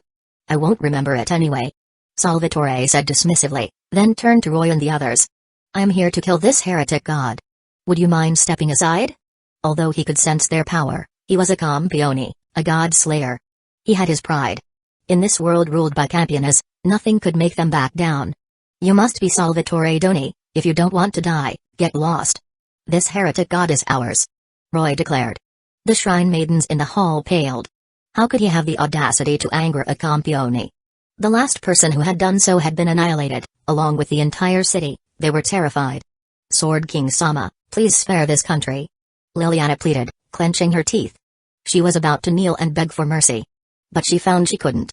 The power of a Campione was deeply ingrained in their minds. Roy sighed. So, have you decided? Leave now, or die here? He asked Salvatore, his voice laced with impatience. Ha ha, as a Campione, I won't back down so easily. Besides, I've been wanting to fight you. Salvatore replied with a bloodthirsty grin. He was a true warrior, only interested in battle. There was no way he would flee without a fight. Then you've chosen death. Roy reached out towards Salvatore. Absolute zero. Salvatore's body instantly froze. He didn't even have time to draw his sword or activate his authorities. His powerful magical energy surged, but it was useless. The ice continued to spread, encasing him completely within moments. Thus, Salvatore Doni, the sixth Campione, perished. Roy's absolute zero eradicated all forms of life. The difference in their power was too vast. Roy didn't want to waste time, so he ended the Sword King's life swiftly. This can't be true. Yuri, Liliana, and the other shrine maidens stared in disbelief. The Sword King had been frozen solid. They didn't know he was already dead, but even so, it was a shocking sight. Chapter 170, Heretic God Phobos Pandora Circle of Usurpation to Humans. Heretic gods were a disaster. And so were Campiones, those who wielded the powers of heretic gods. Campiones slew heretic gods and usurped their authorities, protecting humanity in a way. That's why they were revered as demon lords. The power of a demon lord was absolute, for they could defeat gods. But they were also feared. After all, they hold the power to destroy the world. If they were angered, the consequences could be devastating. Yet, this powerful Campione had been effortlessly frozen solid before their very eyes. The shrine maidens couldn't believe it. Is this okay? Sona asked, looking at Roy with concern, seeing that the Sword King was dead. She wasn't worried about the Sword King's death itself, but about the potential repercussions. It's fine. He came here to steal the heretic god. He deserved it. I gave him a chance. Roy replied with a shrug. He had indeed given Salvatore a chance to leave. It was his own fault for not taking it. As for the consequences, Roy hadn't considered that. But killing a Campione had both advantages and disadvantages for the world. The advantage was that if a heretic god appeared, there would be a Campione to deal with it.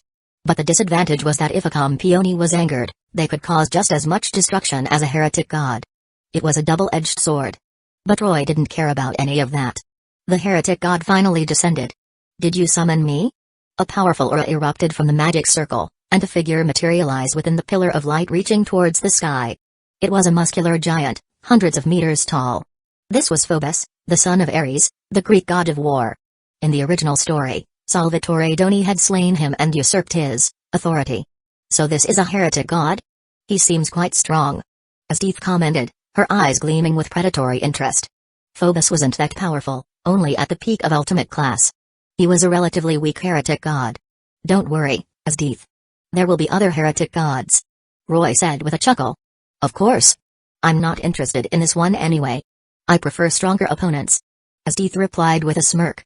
So we can gain his authority by defeating him? But how do we even defeat him? Sona wondered, looking at the giant with a troubled expression. She wasn't a frontline fighter. She preferred strategy and tactics. But in this situation, no strategy seemed viable. Sona, use this. Roy summoned a massive mecha, 1,000 meters tall. It was Hueco Taser, the supreme Tegu. Ryaz had used it to defeat the demonic spirit earlier. Hueco Taser could unleash power comparable to an ultimate class. But it might not be enough to defeat this heretic god. And this should help. Roy took out another item. It was a divine sword that tried to fly away as soon as it appeared, but Roy caught it. This was the sword he had pulled from Tohru's back in the world of Miss Kobayashi's dragon maid. It seemed to have a mind of its own and always tried to escape. Behave yourself. Under Roy's powerful magic, the sword finally calmed down. It had been able to injure and even threaten Tohru's life, so its power was undeniable. Roy explained how to control Hueco Taser to Sona, then had her enter the mecha. Hueco Taser's eyes glowed red, and it began to move. The shrine maidens were stunned. He could summon such a massive mecha so easily? This man was truly mysterious. Roy then threw the divine sword towards Hueco Taser. The sword grew larger in midair, reaching 100 meters in length. Sona, controlling Hueco Taser, caught the sword and swung it a few times. The air rippled as if space itself was being cut. Kyoto is amazing. Yes, but Roy-sama is also incredible. He gave her such a powerful weapon. If Kyoto defeats that guy, she'll become a campione, right? Sona's peerage cheered excitedly. Are you my opponent? Phobos looked at the towering Hueco Taser. Yes, I am. Sona replied, her voice filled with excitement as she looked down from the mecha. If you want my authority, then come and get it. Phobos roared. He then invoked his divine power. O priestesses of the god of wine, summon the divine sun. Revel in the divine wine of madness, abandon your homes, wander the forests, and worship us, your gods. The earth trembled. Countless heavy cavalry emerged from the ground, charging towards Hueco Taser. This was Phobos's authority, Iron Stampede. He could summon cavalry charges and even control beasts of burden, carriages, cars, and any other vehicle that moved on land. They would awaken a sense of worship towards him and attack, charge, and rampage under his command. He could control tens of thousands of units. He could also equip them with steel armor, shields, battering rams, and blades. This ability was even more powerful in a city, capable of destroying one with ease. The cavalry, each over 100 meters tall, charged towards Hueco Taser. Although they were like children compared to the 1,000-meter-tall mecha, Sona didn't underestimate them. She activated all of Hueco Taser's laser cannons. A barrage of lasers rained down on the cavalry. Boom. Boom. Boom. The island shook violently as if it was about to break apart. Massive waves crashed against the shore. It seemed the island was about to sink. Roy quickly transported everyone to the subspace. This way, even if Sona and the heretic god's battle intensified, it wouldn't affect the outside world. Sona continued her bombardment. The heavy cavalry couldn't get close. It wasn't that Phobos's authority was weak. It was just that the individual cavalry units weren't that strong. A large group of them together was still a threat. But against a war machine like Hueco Taser, they were helpless. You're strong, challenger. But I won't lose. Phobos declared, seeing that his authority was ineffective. He drew a large sword and charged towards Hueco Taser. Sona raised the divine sword and blocked his attack. Although she wasn't trained in swordsmanship, she knew the basics. Clang. To everyone's surprise, Phobos's sword shattered upon contact with the divine sword. Phobos was stunned. Sona seized the opportunity and struck. Slice. Phobos's head was severed, and blood rained down. She did it. Kyoto succeeded. Sona has become a campione. Tsubaki and the others cheered as they witnessed their leader slay the heretic god. Yuri, Liliana, and the shrine maidens were also amazed.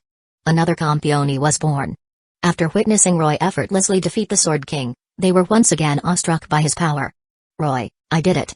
Suna exclaimed excitedly, returning to the real world and leaping into Roy's arms. Well done, Suna. Now, don't resist. Pandora will summon you soon. Roy said. Pandora? Suna was confused, and then lost consciousness. Roy, is Suna alright? Is Kayako okay? Suna? Ryaz, Tsubaki, and the others were worried. Don't worry, she's been summoned by Pandora. Roy explained, holding Suna gently. Pandora was the one who managed the Campione reincarnation ritual. Those who fought and defeated gods were usually on the verge of death. Of course, Suna's situation was different. Pandora would use the circle of usurpation to transfer the defeated gods' authority and a body capable of wielding that power to the victor, turning them into a Campione. Roy's explanation reassured the girls. The ritual would take some time, so Roy decided to find a place for them to stay. He approached Liliana. Your name is Liliana, right? Liliana bowed respectfully. Yes, sir. I am Liliana Kranjkar, a knight of the Bronze Black Cross. Don't call me sir. Just Roy is fine. Take us to your magic association. We need a quiet place to rest. Roy said. Vauban had openly summoned a heretic god here and even captured talented shrine maidens from various factions. Although they couldn't stop Vauban, those factions were undoubtedly keeping an eye on this place. The Bronze Black Cross must be nearby. Yes, Roy-sama. Liliana bowed again, glancing at the unconscious Suna in his arms. Suna had defeated a Campione and emerged unscathed. It was unbelievable. But it was the truth. And the man before her was even more scary. He had effortlessly defeated the Sword King. Even a Campione couldn't match his power. Liliana looked at Roy with a mix of awe and fear. Roy, noticing her reaction, shrugged helplessly. Then, he saw that Rukongai had healed the unconscious shrine maidens. Those girls would have suffered mental breakdowns if left alone. Even if they survived, they would be like vegetables. They would be abandoned by their factions, no different from being dead. But Rukongai had saved them. She was truly kind. Roy and the girls, along with the rescued shrine maidens, followed Liliana's directions and left the island. After they left, the island crumbled and sank into the sea. Chapter 171, Roy's plan to make everyone a Godslayer heroines trio. As Roy and the others reached the shore, a large group of people was already waiting for them. Roy landed and addressed them. Alright, let's skip the formalities. Arrange a quiet place for us to stay. He instructed, his tone leaving no room for argument. The leaders of the various factions were about to protest but held their tongues. They didn't object to Roy's commanding attitude. After all, Yuri and Liliana, along with the other shrine maidens, had reported the events that had transpired on the island. The leaders were shocked. A new Campione had been born, and Vauban had seemingly been killed by these people. The shrine maidens hadn't seen Vauban since summoning the heretic god. And since Vauban was the one who had orchestrated the summoning, it was unlikely he would remain absent. There was only one explanation: Vauban was either dead or captured. And Roy had just confirmed his death. Moreover, another Campione, Salvatore Doni, was also suspected to be dead. According to the shrine maidens, he had been frozen and then sunk into the sea along with the island. The magic association that governed southern Europe was currently searching for his body. These revelations were shocking. The leaders didn't underestimate Roy and his group. Sir, I am Diana, the leader of the Bronze Black Cross. Please follow me. Diana said respectfully. The other leaders were frustrated that the Bronze Black Cross had taken the initiative but didn't dare to speak up, afraid of angering Roy. Roy and the girls followed Diana to the headquarters of the Bronze Black Cross. After settling Suna in a room to rest, Roy turned to Tsubaki and Rosais. Please take good care of Suna. When will Kayako wake up? Tsubaki asked worriedly. It should take about 2 days. Maybe sooner. Roy replied after a moment of thought. I see. Tsubaki nodded, but her expression remained anxious. Just wait patiently for Suna to wake up. Roy reassured her. Rosais, come with me for a moment. Me? Rosais blinked in surprise. Yes, you. Roy took her hand and led her away. They arrived in the living room, where Ryaz and the others were waiting. Roy, is Suna alright? Ryaz asked with concern. She's fine. Don't worry. Roy replied with a smile. The girls were relieved. Now, it's time to put my plan into action. Roy announced. Plan? The girls were curious. Yes, I'm going to turn all of you into Campionas. What? They were stunned. They had witnessed the power of Campionas. Could Roy really make them all Godslayers? You all know how heretic gods come to be, right? Roy asked with a grin. Humans create various myths, and those myths give rise to various gods. Rosais replied. Exactly. There were no gods in this world originally. But humans created myths, and thus, gods were born. And by killing a heretic god, you can obtain its authority, and become a campione. Roy explained. Then we'll just summon all those gods. There were countless gods in mythology. If they could summon them all, there would be more than enough for every girl here to become a campione. Roy's plan was simple: summon the heretic gods and kill them. The girls were excited. This was a chance to become incredibly powerful. Even the weakest campione was an ultimate class. So how do we do it? Ryaz asked. We'll leave that to Rosais. She's the most knowledgeable about the Norse gods, right? This was why Roy had brought Rosais with him. There were many gods in Norse mythology, and Rosais was the most familiar with them. Odin, Loki, and many others could be summoned. But is that really okay? Akeno asked, looking at Rosais with concern. After all, Rosais was a Valkyrie from Norse mythology. Summoning and killing Norse gods seemed disrespectful. It's fine. After that geezer Rodin abandoned me, I don't have any good feelings towards them anymore. In fact, I'd love to summon him and beat him up. Rosais declared, her voice filled with resentment. The girls exchanged glances. It seemed Odin had made a lasting enemy. Alright, then Rosais will be in charge of summoning the heretic gods. Roy said. As for the shrine maidens for the summoning ritual. Roy looked at Fianna, Claire, and the others with a sly grin. As elementalists, they all knew some ritual magic. Performing a summoning ritual would be a simple task for them. And with their strength, they wouldn't suffer any backlash from the ritual. It was perfect? No problem. We'll get it done. Fianna declared confidently. Good. Then Fianna, you and the others can start preparing for the ritual. Roy said, clapping his hands. Although the ritual was simple, all the girls had to learn it. Fianna and the others left to find someone to teach them the summoning ritual. Rosais went to prepare the necessary materials for summoning the gods. After they left, Roy turned to Ryaz and the others. Let's go meet with the leaders of the various factions. He said. They had been assigned to the headquarters of the Bronze Black Cross. The leaders of the other factions were waiting for them outside. Roy could hear their loud chatter from a distance. But as soon as they appeared, the hall fell silent. Roy-sama. Diana began. I know you're curious about us. Roy interrupted her. So I'll be blunt. I'm a Ma'awa from another world. His words caused a commotion in the hall. Campiones were also called Ma'au. And now, this man was also claiming to be a Ma'au?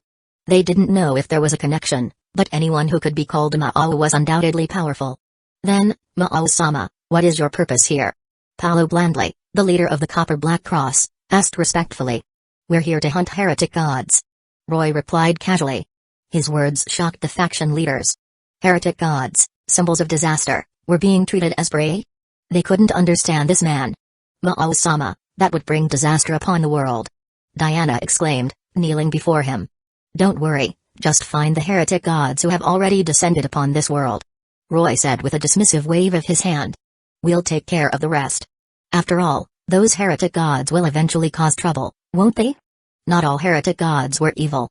Some were benevolent and wouldn't cause harm. And some hadn't even descended yet, still fulfilling their roles in their respective mythologies. Forcibly summoning them and then killing them did seem a bit villainous. But Roy didn't care. These were Norse gods. He had no sympathy for them. But, just as they were about to protest, Roy released his aura. The sky darkened, and the faction leaders, their faces pale with fear, collapsed to their knees. I won't repeat myself. Understand? Roy said coldly. This wasn't a request. It was an order. Yes, Ma'au-sama, we understand. Diana mumbled, her voice trembling. Good. I'm actually quite reasonable. Roy said with a satisfied nod, then withdrew his aura. The faction leaders didn't dare object anymore. His aura was even more scary than that of a heretic god. They dispersed, promising to gather information on the heretic gods. Roy returned to their lodging with the girls. But they weren't alone anymore. 3 young girls had joined them. Roy had specifically requested them, and Diana had immediately sent them over. They were Liliana, Yuri Maria, and Erica Blandley, 3 of the main heroines from the original story. Don't be nervous. I have something good for you. Roy said to the 3 girls, who were fidgeting nervously in the living room. He sounded like a creepy uncle trying to lure them in. Ryaz rolled her eyes. Liliana, Yuri, and Erica exchanged confused glances but didn't dare to speak. Would you like to become servants of a campione? Roy asked. Servants of a campione. The 3 girls were surprised, then their eyes lit up with excitement. Erica was the first to understand the implications. She knelt and declared, Erica Blandley is ready to serve the Ma'au-sama. She assumed that being a servant meant serving Roy directly. Liliana and Yuri, seeing this, also knelt and swore their allegiance. Chapter 172, Pandora, Sona's authority's arrival of the heretic god Loki. Hold on a minute. You're pledging your allegiance to the wrong person. Roy exclaimed, waving his hands. What? The three girls were dumbfounded. They had just sworn their loyalty, and now he was telling them they had the wrong person. And oaths of loyalty weren't something to be taken lightly. Once sworn, they couldn't be broken. Your new master is Sona, the one who just became a campione. Roy explained. He had brought these three girls as potential servants for Sona. After all, she still needed to fill a few pawn positions in her peerage. And he had promised to find her some suitable candidates. What do we do now? The three girls were on the verge of tears. They had sworn loyalty to the wrong demon lord. They glared at Roy accusingly. Haha, don't worry, Sona won't blame you. Roy chuckled awkwardly. Come on, I'll take you to see her. He led the three lollies to Sona's room. Tsubaki, how is she? Is Sona awake yet? Roy asked the girls gathered around Sona's bed. Although he had said it would take 2 days for her to wake up, Sona was a devil, and her constitution was much stronger than that of an ordinary human. It wouldn't be surprising if she woke up earlier. Kayeku's body seems to be changing. Tsubaki observed, adjusting her glasses. Oh? Roy approached Sona and examined her. Her body was being transformed by an unknown force. It seemed the reincarnation ritual was underway. Pandora was transferring the heretic god's authority to Sona. Don't worry, this is normal. It seems she'll be waking up soon. Roy said, stroking his chin.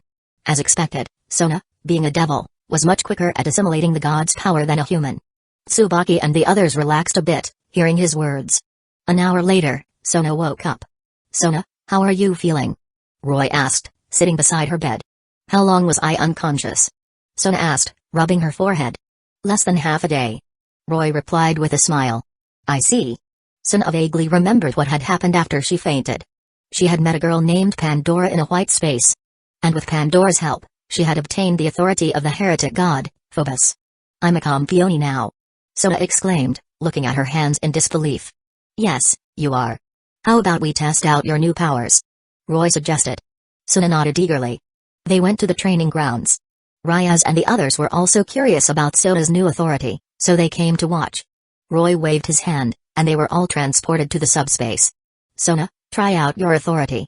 Roy urged. Okay. Sona chanted an incantation. My knights, charge. Suddenly, countless heavily armored knights materialized before her. They charged forward, shaking the ground and leaving a trail of destruction in their wake. Roy, however, shook his head. This authority wasn't very impressive. But then again, Phobos wasn't a powerful god. He was among the weakest of the heretic gods. The stronger the heretic god, the more powerful and numerous the authorities obtained from defeating it. Even so, Sona's strength had increased significantly.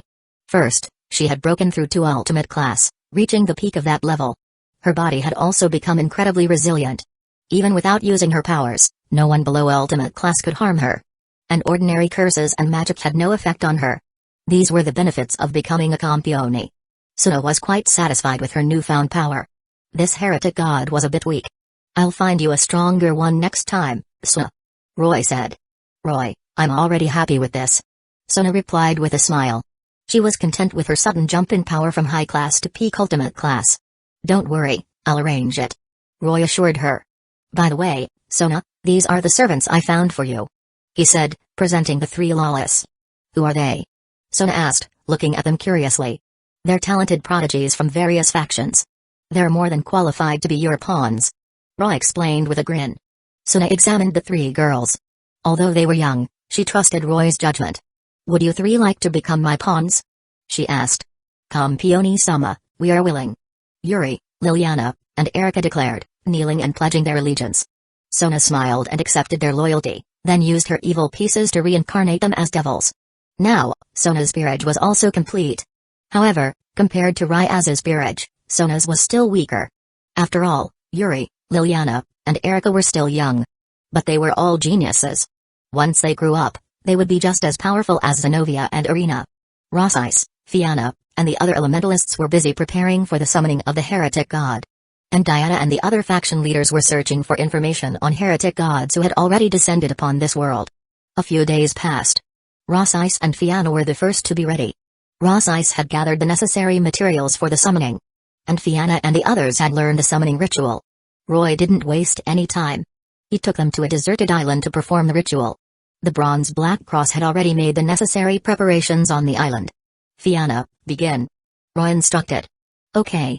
Fianna and the other girls began the summoning ritual. Even Liliana, Yuri, and Erica participated. A massive magic circle appeared before them. Rosyce, which god are you summoning? Roy asked curiously. Ryaz, Sona, and the others also looked at her with interest. It's Loki. Rosyce declared. Compared to the high school DxD world, the mythology in this world was slightly different, but not by much. Loki in Campione world was the Norse god of fire and trickery. Roy was surprised that Rosyce was summoning Loki, a major god, on her first try. The stronger the summoned god, the greater the burden on the shrine maidens. The heretic gods Vauban had summoned with ordinary shrine maidens were among the weakest. But even those had almost caused the shrine maidens to collapse. Summoning a major god like Loki was incredibly demanding. Fortunately, it was Fianna and the others performing the ritual. Ordinary shrine maidens wouldn't be able to handle it. The magic circle glowed brighter and brighter. The girls eagerly awaited the heretic god's arrival. Who would Roy choose to become the next Campione? The magic circle reached its peak, and a pillar of light shot up into the sky, darkening the sky. Who dares summon me? A powerful voice boomed. A massive figure emerged from a rift in the sky. It was Loki, the god of fire, his face etched with cunning. Roy was surprised that Loki hadn't fully materialized. Most of his body was still in the other dimension. He could easily retreat. I can't let him escape, Roy thought. He discreetly used his magic to form an invisible hand that pulled Loki through the rift. Loki, caught off guard, was dragged into their world. The rift closed, preventing his escape. You have angered me, mortals. Loki snarled, his pride wounded. As the god of trickery and lies, he was used to being the one in control, not the other way around. He unleashed his powerful aura, shaking the earth. Roy quickly transported everyone to the subspace. Here, Loki was trapped. Who wants to be the next Campione? Roy asked the girls. They were all eager, but none of them spoke up first. Roy sighed. Since you're all so shy, I'll decide. We'll summon more heretic gods later anyway. That's a good idea. I'll follow Roy's lead. No problem. The girls readily agreed. Loki is the god of fire, trickery, and lies. So, his authorities are related to fire and illusions. Roy explained. In that case, let's have someone who's good with fire. He had already made his decision. Claire, Rubia, which one of you wants to be the next Campione? The two sisters exchanged glances. Let An-chan go first. Let Claire go first. They both offered the opportunity to the other. The girls chuckled, and Claire and Rubia blushed. Don't be shy. Claire, you go first. Roy decided. Claire and Rubia nodded in agreement.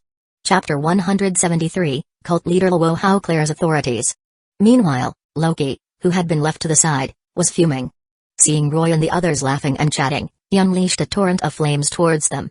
As the god of fire, his flames were no ordinary fire. Even from a distance, Roy and the others could feel the intense heat. However, the flames had no effect on Roy. He simply waved his hand, and the entire area was enveloped in an icy blue aura. Loki's flames were instantly extinguished. What? Loki was stunned. He knew the power of his flames. Anything they touched would be incinerated. Even other gods were wary of them. But his flames had been effortlessly extinguished. The difference in their strength was too vast. Roy reached out towards Loki. The moisture in the air condensed around Loki, forming ice. Crack. Crack. Crack. In the blink of an eye, Loki was frozen solid. That should do it, Roy said with a satisfied nod. He then handed the divine sword to Claire. Here, Claire. Use this to kill Loki. Is that okay? Claire asked, confused. Didn't she have to defeat the god herself? It should be fine, Roy replied. Sona had defeated the heretic god with the supreme ego and the divine sword. But Roy recalled that most Campiones in history had only managed to kill heretic gods by taking advantage of opportunities. After all, it was nearly impossible for a human to defeat a god head-on. So, this method should work. Claire nodded and approached the frozen Loki, the divine sword in her hand. She took a deep breath and swung the sword. The blade glowed brightly, and Loki's head was severed effortlessly. She did it! Fianna exclaimed, envious of Claire's accomplishment. Rinslet, Claire's rival, was also envious and a bit frustrated. Why was that flat-chested girl the one to become a Campione before her? She glanced at Roy, a mischievous glint in her eyes. Roy, I did it. What do I do now? Claire asked, returning to Roy's side, unsure of what to do next. Just relax and sleep in my arms, Roy said gently, pulling her into an embrace. Claire blushed, then lost consciousness. Roy smirked. His plan had worked. Pandora, who managed the Campione reincarnation ritual, was hostile towards heretic gods. The more Campionas there were, the better it was for her. So, she would definitely help Claire with the transformation. Alright, let's head back, Roy said, carrying Claire.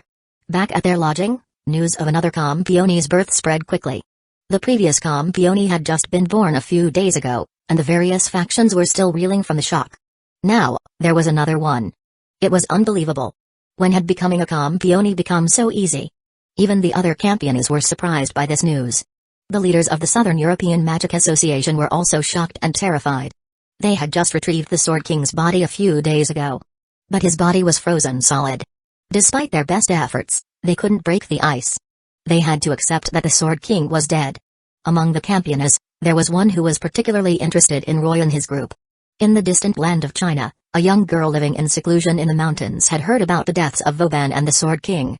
She was intrigued by Roy and his companions. And upon learning about the birth of two new Campiones, she was eager to test her strength against them. This girl was Luohao, one of the Campiones. She had usurped her authority 200 years ago and had never been defeated. She was a master of martial arts, claiming to be the strongest in the world, though this only referred to physical combat. She was the only Campione who could rival Vauban in strength. She was also an exceptional beauty, with long, black hair and a kappa-like outfit. She wore a long coat with flowing sleeves, resembling a dress. If Roy saw her, he would undoubtedly agree that she was as beautiful as any of the girls in his peerage. However, Luohao lived in seclusion in a mountain temple and rarely ventured into the outside world. It was said that those who saw her beauty would be compelled to blind themselves. Deliver this letter to the newly born Campione. Luohao instructed a man outside her temple. I'll pay them a visit personally later. Her voice was clear and melodious, but the man trembled, hearing her words. Yes, master. This was Lu Yinghua, Luohao's student. He took the letter and left. Meanwhile, Claire had woken up from her unconscious state. They were in the subspace, and Claire was about to test her newly acquired authority. Loki, the god of fire, possessed many authorities, the most powerful being his control over fire and illusions. Claire closed her eyes, receiving the information about her new powers. When she opened her eyes, flames flickered within them. A fiery aura erupted from her, forcing the others to back away from the intense heat. Roy, my first authority is fire, Claire exclaimed excitedly. Loki's flames were incredibly powerful. If Claire used them, she could incinerate an entire nation in an instant. Calm down and put out the fire, Roy said with a chuckle. Claire, seeing how far the others had retreated, realized the intensity of her flames and quickly deactivated them. That's terrifying. It's a powerful authority. She's become so much stronger. Humphrey. I'll let you be ahead for now. My skin is getting dry from the heat. Claire rolled her eyes, hearing their comments. She already possessed the true flame, which was just as powerful as Loki's flames. Now, with the additional fire authority, her strength was on a completely different level. Claire, you said first authority. Does that mean you have another one? Roy asked with a grin. Yes, I do. Claire replied, puffing out her chest proudly. What is it? Rinslet and the others asked curiously. I'll show you. Claire turned to Rinslet with a mischievous glint in her eyes. Rinslet was confused, but then she suddenly blurted out embarrassing words. My Fenrir is just a mutt. Claire's fire cat is the best. When I take a bath, the thing I love the most with Roy is. Onsama, what are you saying? Morel exclaimed, her face flushed. You must be controlling her. Julia added, glaring at Claire. My lady is amazing. She's saying such shocking things. She'll definitely fight Claire Sama when she wakes up. Carol cried, though Roy suspected she was secretly enjoying the chaos. The other girls also blushed at Rinslet's words. Eh? What happened? Rinslet suddenly woke up, confused. Seeing everyone's flushed faces and knowing stares, she quickly realized what she had said. She blushed furiously and glared at Claire. Claire, I'll kill you. She shouted, summoning her ice bow and firing several ice shots. Claire, however, didn't dodge. She stood still, seemingly ready to take the hits. Rinslet's heart skipped a beat. It was too late to stop the attack. She hoped Roy would block them. But Roy didn't move. He simply watched with amusement. Thwack! Thwack! Thwack! The ice arrows struck Claire, but to Rinslet's surprise, they had no effect. Claire had blocked them with her body. Rinslet, don't forget that as a Campione, attacks below ultimate class can't harm me anymore. Claire taunted with a smug grin. Rinslet finally remembered. She had been too worried and had forgotten about Claire's newfound power. But this only fueled her anger. "Don't worry, Rinslet. I'll punish Claire," Roy said, taking her hand and comforting her. Rinslet calmed down slightly. "But I'll also fulfill your request, Rinslet," Roy whispered in her ear. Rinslet blushed, her ears turning crimson. "Ahem, Claire, tell us about your authority. You used your second authority on Rinslet just now, right?" Roy asked, turning to Claire. Chapter 174, The Arrival of Heretic God Odin. Pandora is too easily deceived. "That's right. That was my second authority, deception. It grants me various abilities, such as illusions, telepathy, creating pocket dimensions, teleportation, and creating clones," Claire explained. The others were surprised. This deception authority was incredibly versatile. It seemed even more powerful than her fire authority. But then again, in mythology, Loki was more famous for his trickery than his fire. Claire's strength, after obtaining the authorities, had reached the AU level. However, she still needed to practice to fully utilize her new powers. After successfully summoning and defeating the heretic god Loki, the girls prepared for their next summoning. This time, Ross Ice decided to summon Odin, the king of the gods. Roy readily agreed when she informed him of her decision. After several days of preparation, they returned to the deserted island. "Is everyone ready?" Roy asked Fianna and the others with a serious expression. They were about to summon Odin, the king of the gods. The difficulty of this ritual was undoubtedly high. "We're ready." Fianna and Claire nodded in unison. "Then let's begin." In this tense atmosphere, the girls began the summoning ritual. A massive magic circle appeared before them. The magic circle glowed brighter and brighter, until finally, a pillar of light shot up into the sky. Rumble. Thunder roared, and the clouds churned in the sky. An oppressive aura descended, and the entire world felt its pressure. Then, darkness enveloped the world. This sudden change caused widespread panic. Even Luohao emerged from her secluded mountain temple and looked towards the source of the disturbance. She could sense the arrival of a powerful heretic god. To be able to summon such a powerful god. They're quite impressive. She mused, her interest in this mysterious group growing. Amidst the global panic, the heretic god Odin finally descended. A colossal giant, thousands of meters tall, emerged from the magic circle. He had a single eye, a long white beard, and wore a winged helmet and golden armor. He wielded the spear, Gungnir. This was Odin, the king of the gods. "Who dares summon me?" he boomed, his voice shaking the heavens and causing massive waves to crash against the island. His powerful aura pressed down on them, and the girls' expressions hardened. As expected of the king of the gods, Roy thought, observing Odin's overwhelming presence. "He's quite impressive. I summoned you," Roy declared fearlessly, stepping forward. "Oh?" Odin looked at Roy, surprised. He couldn't see through Roy's power. "Who are you?" he asked in a deep voice. "I'm the one who's going to kill you," Roy replied with a smirk. He flew towards Odin, meeting his gaze. "So, you summoned me here just to kill me?" Odin asked, intrigued. "That's right. So let's skip the formalities and fight," Roy declared. He waved his hand, and they were all transported to the subspace. A battle between beings of Tier 5 beings could be devastating, potentially destroying the entire planet. They had to fight in a separate dimension. "You're the first one in many years who had the audacity to challenge me," Odin said, looking at Roy with a hint of admiration. "Then let me be the last," Roy replied with a smirk. He launched the first attack, swinging the sword of piercing truth. The blade, enhanced with dark lightning, sliced through the air like a crescent moon, aiming for Odin. Odin calmly raised Gungnir to block the attack. Clang! A deafening clash echoed through the subspace, shaking the very fabric of the dimension. Odin felt a powerful force course through his spear, almost causing him to lose his grip. He stumbled back. "Ha ha ha, you're quite strong, challenger." Odin laughed, regaining his footing. "The best is yet to come," Roy replied with a smirk, launching another attack. Boom! Countless crescent-shaped blades of energy flew towards Odin, who deflected them with Gungnir. "He is impressive. As expected of the king of the gods. Roy, you can do it. Defeat him. The heretic god is no match for Royani-chan." "Odin, you never thought this day would come, did you?" The girls cheered from a distance.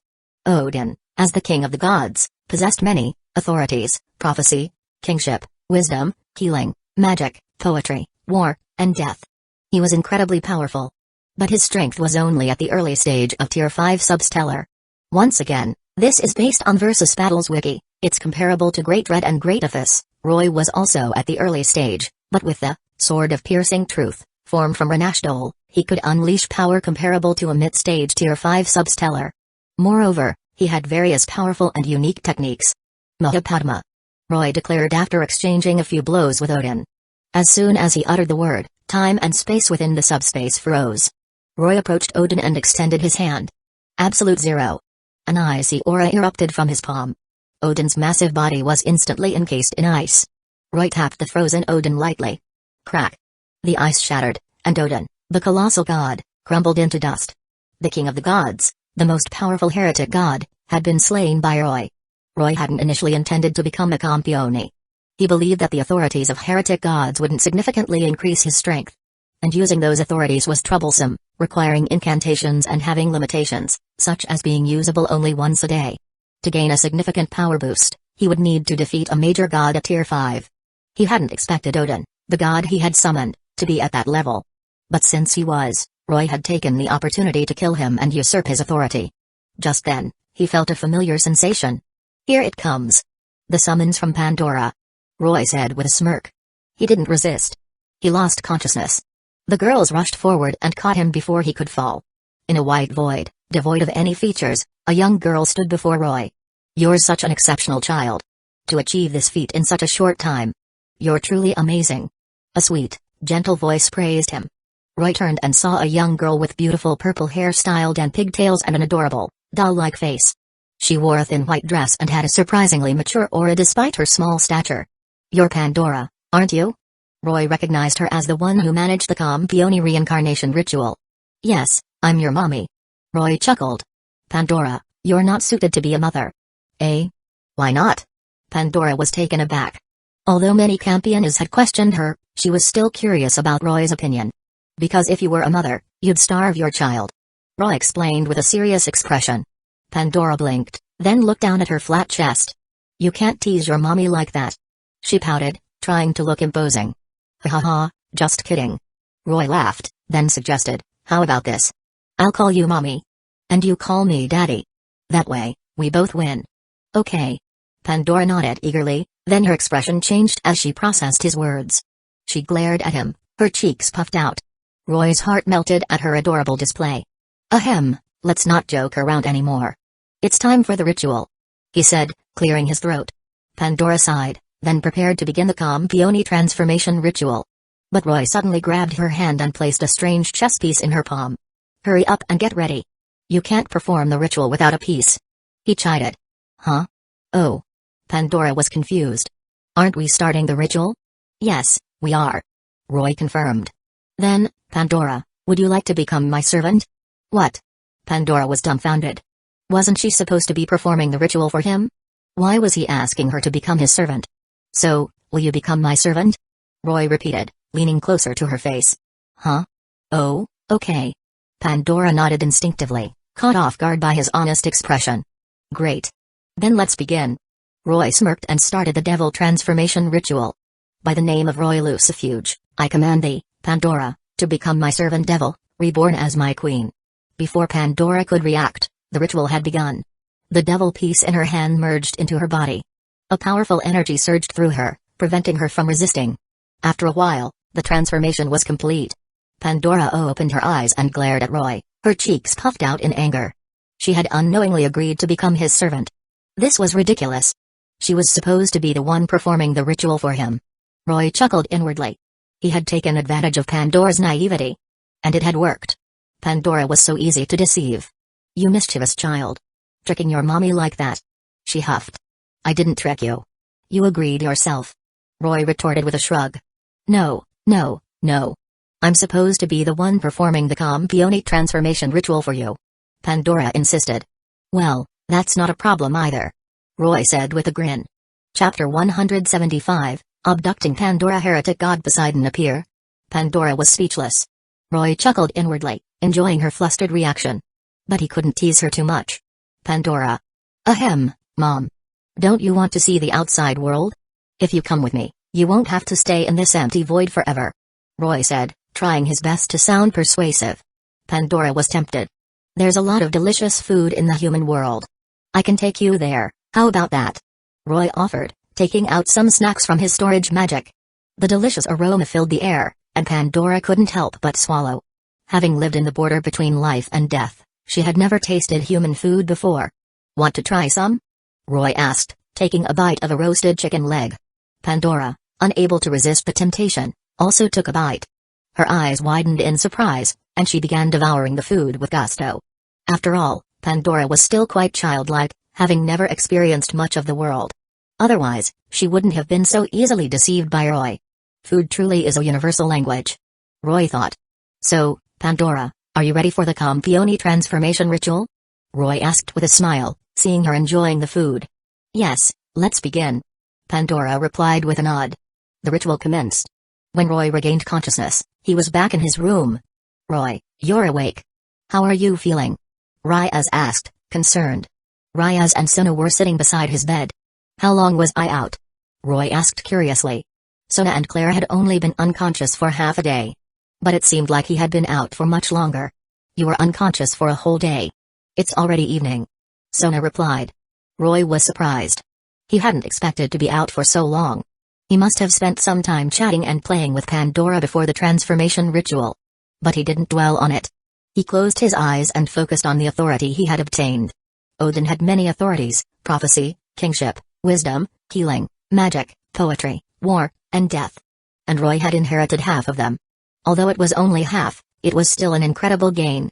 He now possessed the authorities of prophecy, kingship, wisdom, and magic, significantly increasing his power. After contracting Pandora, his base strength had already reached the mid-level of Tier 5. Roy opened his eyes, a triumphant smile on his face. This rapid increase in power was exhilarating. How do you feel, Roy? What authority did you get? Ryaz and Sona asked curiously, seeing his joyful expression. Roy pulled them into an embrace. I got quite a haul this time. 4 authorities. 4 authorities. Ryaz and Sona exclaimed in surprise. Sona had only received 1 authority, and she was already incredibly powerful. Claire, having obtained 2 authorities, was also among the strongest. Even Kanna and Ilulu might not be able to defeat her. How strong was Roy now, with 4 authorities? We can test them out tomorrow. Now it's time for bed.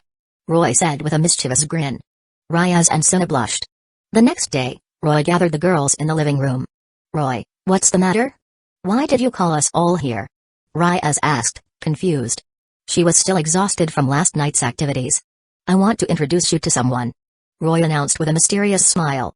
Another beautiful girl? Saya scoffed. Do you think Roy would introduce anyone other than a beautiful girl? Mine added. Well, he's not wrong. Claire chimed in with a smug grin. Roy's lips twitched. He couldn't help it. It was all for the sake of becoming stronger.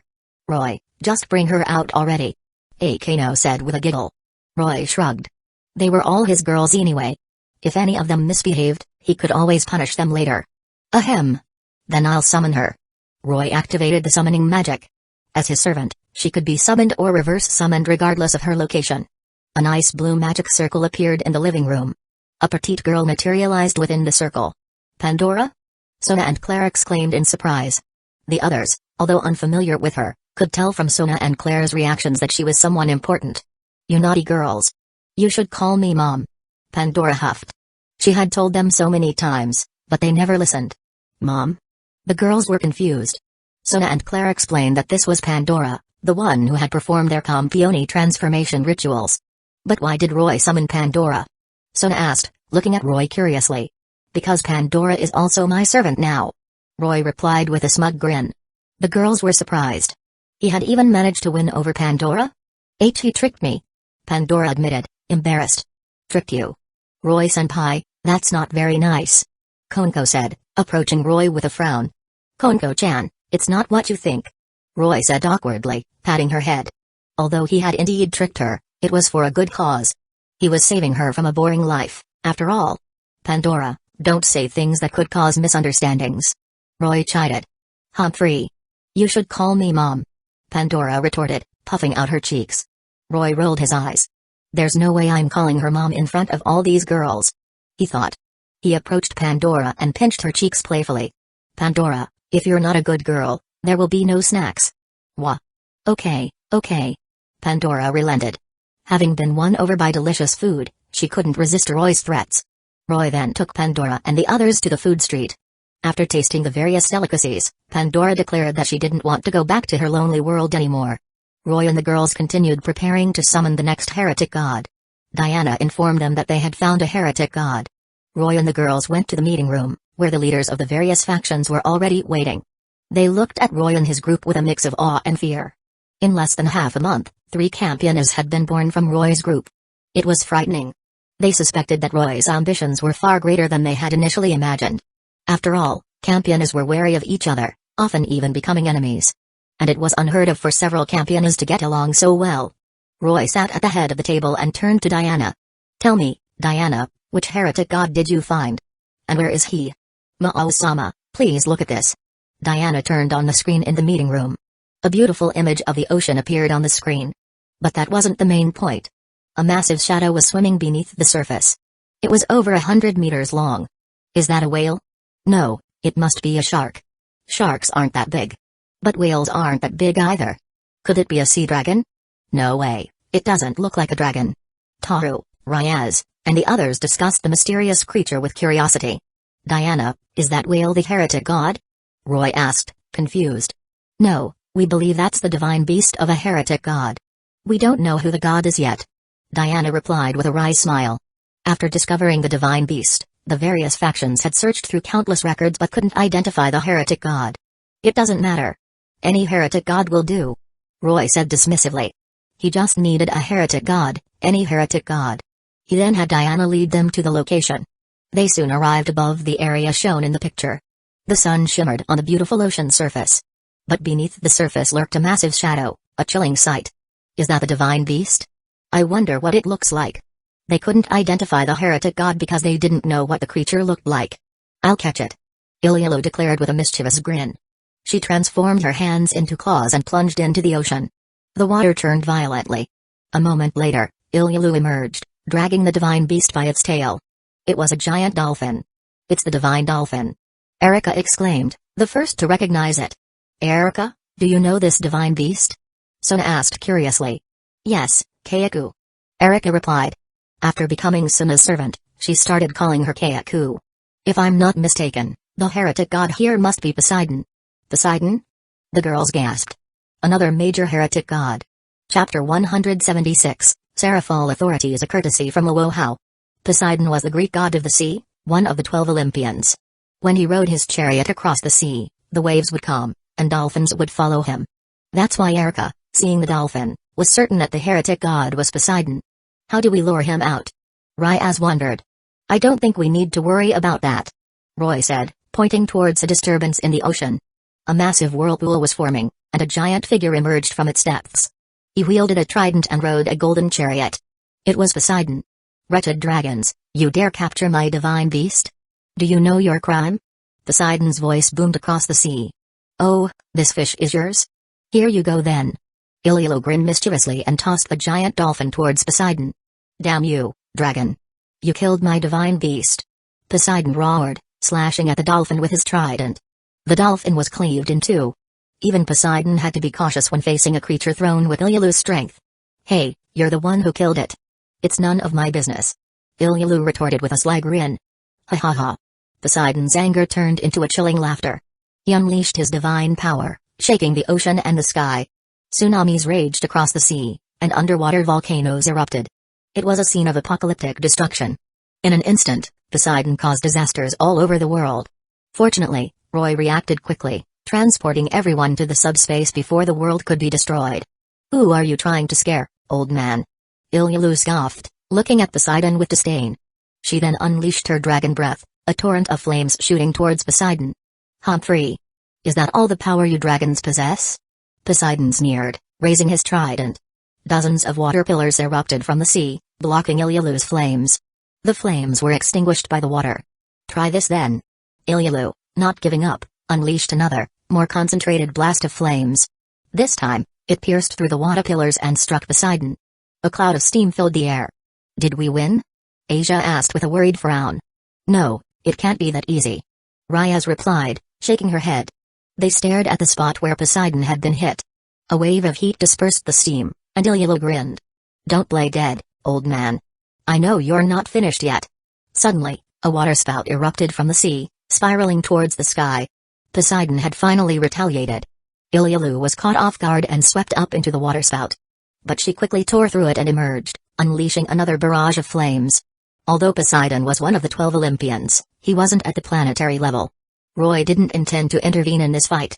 He was considering who should inherit Poseidon's authority. Poseidon had many authorities: the ocean, tsunamis, earthquakes, storms, all sea creatures, horses, and more. Most of his authorities were related to water. Roy immediately thought of Seraphol, who was proficient in water magic. Of course, Sona was also skilled in water magic. He looked at Sona and Seraphol. If he let them choose, they would probably just offer the opportunity to each other. So, Roy made the decision for them. Seraphol, you can be the next campione. The girls had no objections. Seraphol squealed with delight and jumped into Roy's arms. Roy-kun, you're the best. Roy chuckled, holding her close. Of course. But you have to reward me properly tonight. Preferably in a magical girl cosplay. Seraphol blushed but nodded. Meanwhile, the battle between Ilulu and Poseidon was intensifying. Although Poseidon had many authorities, they couldn't defeat Ilulu. But their strength was roughly equal, so Ilulu couldn't defeat him easily either. Roy, should I join in? Tohru asked, seeing their stalemate. Well, you could. Let me go. Seraphol interrupted. Although I'm not as strong as him, with Ilulu's help, we should be able to defeat Poseidon. Roy considered her request. Alright, Seraphol-san, you can provide support. Take this. He handed her the divine sword. With his sword, Seraphol would have a chance to kill Poseidon.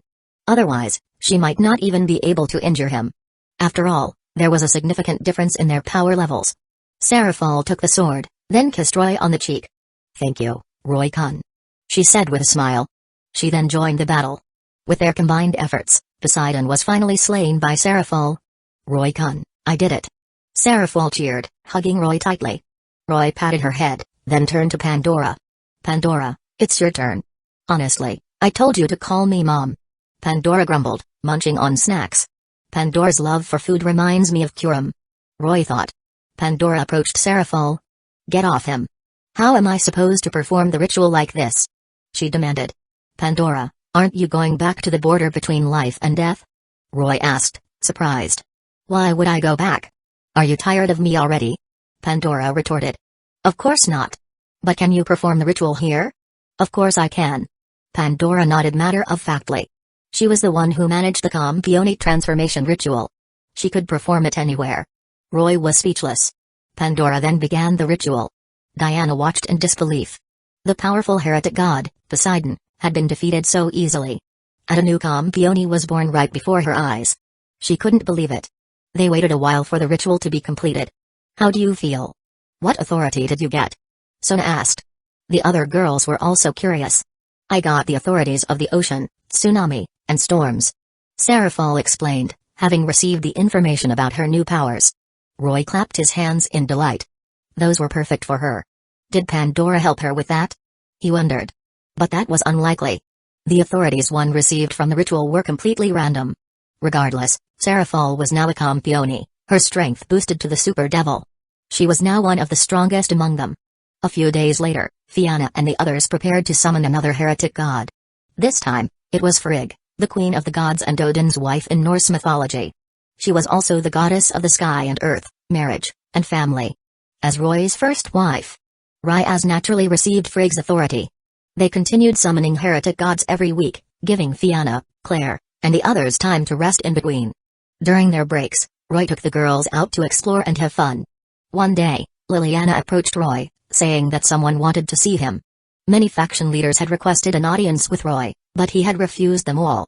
He didn't have time for their formalities. However, since it was Liliana's request, he decided to meet with this person. Liliana soon brought a young man before Roy. Greetings, Campione-sama. I am Lu Yinghua, a student of the martial arts King Luo Hao. The young man said, bowing respectfully. So it's him. Roy thought. He knew about Lu Yinghua. He was a popular young man with decent skills. However, having been trained by Luo Hao since childhood, he had developed a misogynistic and twisted personality. He seemed friendly towards girls, but he harbored a deep resentment towards them, especially those who were beautiful and capable. Roy noticed that Lu Yinghua had only glanced at Shinobu and the others once, then completely ignored them. Student of Luo Hao, what brings you here? Roy asked after taking a sip of his tea. He was quite interested in Luo Hao. He hadn't expected her to approach him first. My master has entrusted me with this letter for you, Campione-sama. Lu Yingwa said, presenting a letter to Roy. Roy opened the letter. It was an invitation from Luohao. She expressed her desire to meet with Roy and challenge him to a martial arts duel. A duel was fine. But Roy suspected that wasn't her only motive. I accept her invitation. You can return to your master now, Roy said, setting the letter aside and dismissing Lu Yingwa with a wave of his hand. Yes, Campione-sama. I'll inform my master immediately. Lu Yingwa replied, bowing respectfully before leaving. Chapter 177, Roy vs. Luohao. Roy, is something the matter?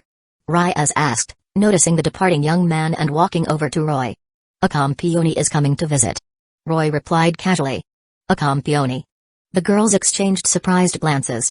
It's Luohao, that was her disciple. Roy explained. Oh, it's her. I heard she's a great beauty. If she's a beauty, then she won't be able to escape the Demon King's clutches. That's right, he won't let her go. The girls giggled amongst themselves, excited about the prospect of meeting a beautiful Campione. Roy's eyes twitched, hearing their comments. Over the next few days, Roy and the girls continued summoning heretic gods. This time, they summoned Thor, the Norse god of thunder. Thor was an incredibly powerful god, wielding thunder, storms, war, and abundance. Roy decided to have Akano, who specialized in lightning magic, usurp Thor's authority. Akano had been unable to break through despite contracting a powerful lightning spirit.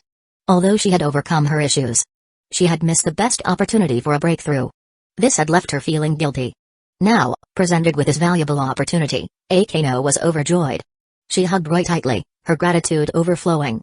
All right, Akano, go ahead, Roy said with a smile, patting her back. Yes. Akano nodded, her eyes filled with determination. Thor had already been sealed by Roy.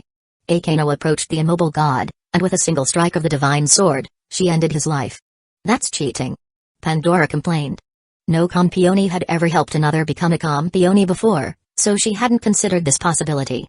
If this continued, wouldn't everyone be able to become a Campione? A worried expression crossed her face. She suddenly remembered an incredibly powerful heretic god. Rama, the last king. The more Campiones there were, and the stronger they became, the greater the threat Rama posed. That's why Pandora was worried. She decided to keep this information to herself for now and proceeded to perform the Campione transformation ritual for Akano. How do you feel, Akano? What authority did you get? Roy and the others asked eagerly after Akano completed the ritual. I got the authorities of thunder, storms, and abundance. Akano replied with a relieved smile. She hadn't disappointed Roy. That's great, Akano. Ryaz and the others congratulated her. But what Akano truly desired was Roy's praise. Roy smiled and patted her head. Well done, Akano. Akano beamed. Let's head back now, Roy said, and they all teleported back to their base. A girl was already waiting for them in the living room. Are you Luohao? Roy asked, looking at the beautiful girl with black hair who was sipping tea. She wore a kapow-like dress and a long coat with flowing sleeves, giving her an ethereal, almost fairy-like appearance. This was the cult leader Luohao. Yes, I am Luohao, she confirmed, setting down her teacup. You must be Roy. Yes. What brings you here? Roy asked with a smile. Luohao didn't answer immediately. She looked at Ryaz and the others curiously. She could sense the auras of Campiones among them. Then, she saw Pandora and her eyes widened in shock. You're Pandora? You should call me Mom. Honestly, why won't anyone call me Mom? Pandora grumbled. Roy's lips twitched. Don't you know why? He thought. Who would call a little girl Mom? It really is Pandora. Luohao confirmed, recognizing her mannerisms. She was shocked. Why is Pandora here? Well, she's my servant now, Roy replied calmly. What? How did you manage that? Luohao's eyes widened in disbelief. Pandora, the one who managed the Campione transformation ritual, had agreed to become Roy's servant? Why? Luohao's mind raced with questions. She had initially come here to test her skills against the new Campione. But she had stumbled upon an unexpected secret. Did you just summon a heretic god? Why was there no commotion? Luohao suddenly asked, realizing that Roy and the others had just returned. Yes, we did, Roy confirmed. As for why there was no commotion, that's because we fought in a separate dimension. A separate dimension? Luohao's curiosity grew. In this world, battles between Campiones and heretic gods were always destructive. She had never heard of fighting in a separate dimension. Would you like to see it? Roy offered. Yes. Luo Hao replied with a serious nod. Then follow me. Roy decided to show her. He snapped his fingers.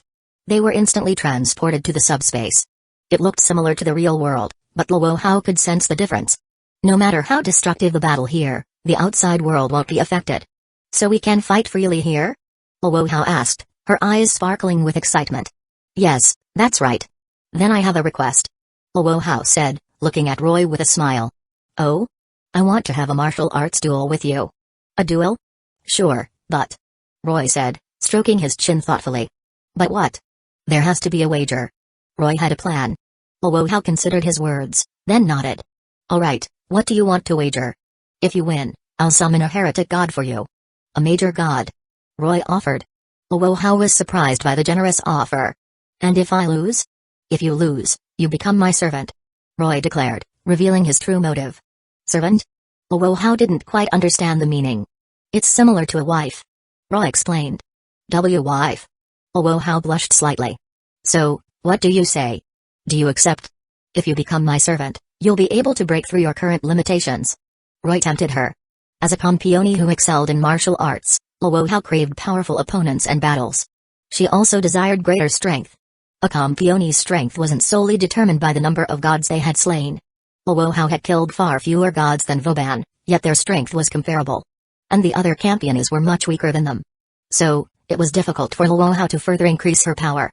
Roy's words struck a chord with her. She longed to become stronger. If you want me to submit, then defeat me. She declared proudly. So you agree? Roy asked with a smirk. Yes, so defeat me. Luo Hao entered a battle stance, her powerful aura flaring. Roy, however, only stood there with his arms crossed, waiting for her to attack. Humphrey. You think you can take me lightly? Luo Hao scoffed, seeing his nonchalant attitude. She then appeared before him in a flash. This was the shrinking ground, divine foot technique. A technique that allowed her to teleport. She then attacked with her bare hands. 12 divine palm strikes of the phoenix. This was a martial arts technique she had created herself. It consisted of 12 moves. Each move was a combination of hard and soft techniques, embodying the principles of yin and yang. Luo Hao's palms flew, unleashing a flurry of attacks. Roy effortlessly dodged every strike. Close combat wasn't his forte. He specialized in swordsmanship. But there was no need to use his sword.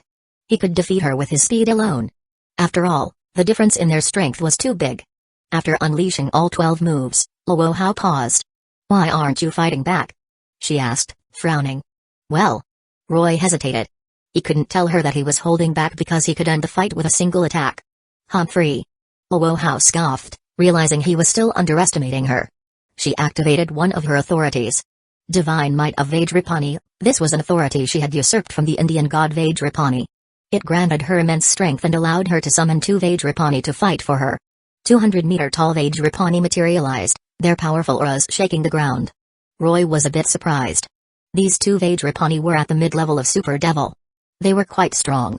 But to him, they were still like children. He blocked their attacks with 2 fingers, one for each Vajrapani. The scene was surreal, but Luo Hao's expression turned grim. She had struggled to defeat these 2 Vajrapani. Yet, Roy had blocked their attacks with just 2 fingers. Chapter 178, Capturing Luo Hao asked King Rama? Disrupting peace in Japan. Luo Hao had to admit that Roy was indeed stronger than her. But she wouldn't give up so easily. Ha! She shouted, unleashing her power. A horrifying shockwave erupted, tearing through the ground and shaking the very air. She had activated the dragon's voice. This was an authority she had usurped from the Hindu goddess Gayatri. The shockwave, accompanied by a resonating sound, possessed incredible destructive power, comparable to a powerful typhoon at its peak. Is that a dragon's roar? Roy commented with amusement. The scene resembled the effects of the dragon's roar technique from various anime, just on a much larger scale. Roy casually flipped the 2 Vajrapani aside, then gently blew at the incoming shockwave. The horrifying attack dissipated into nothingness as if it had never existed.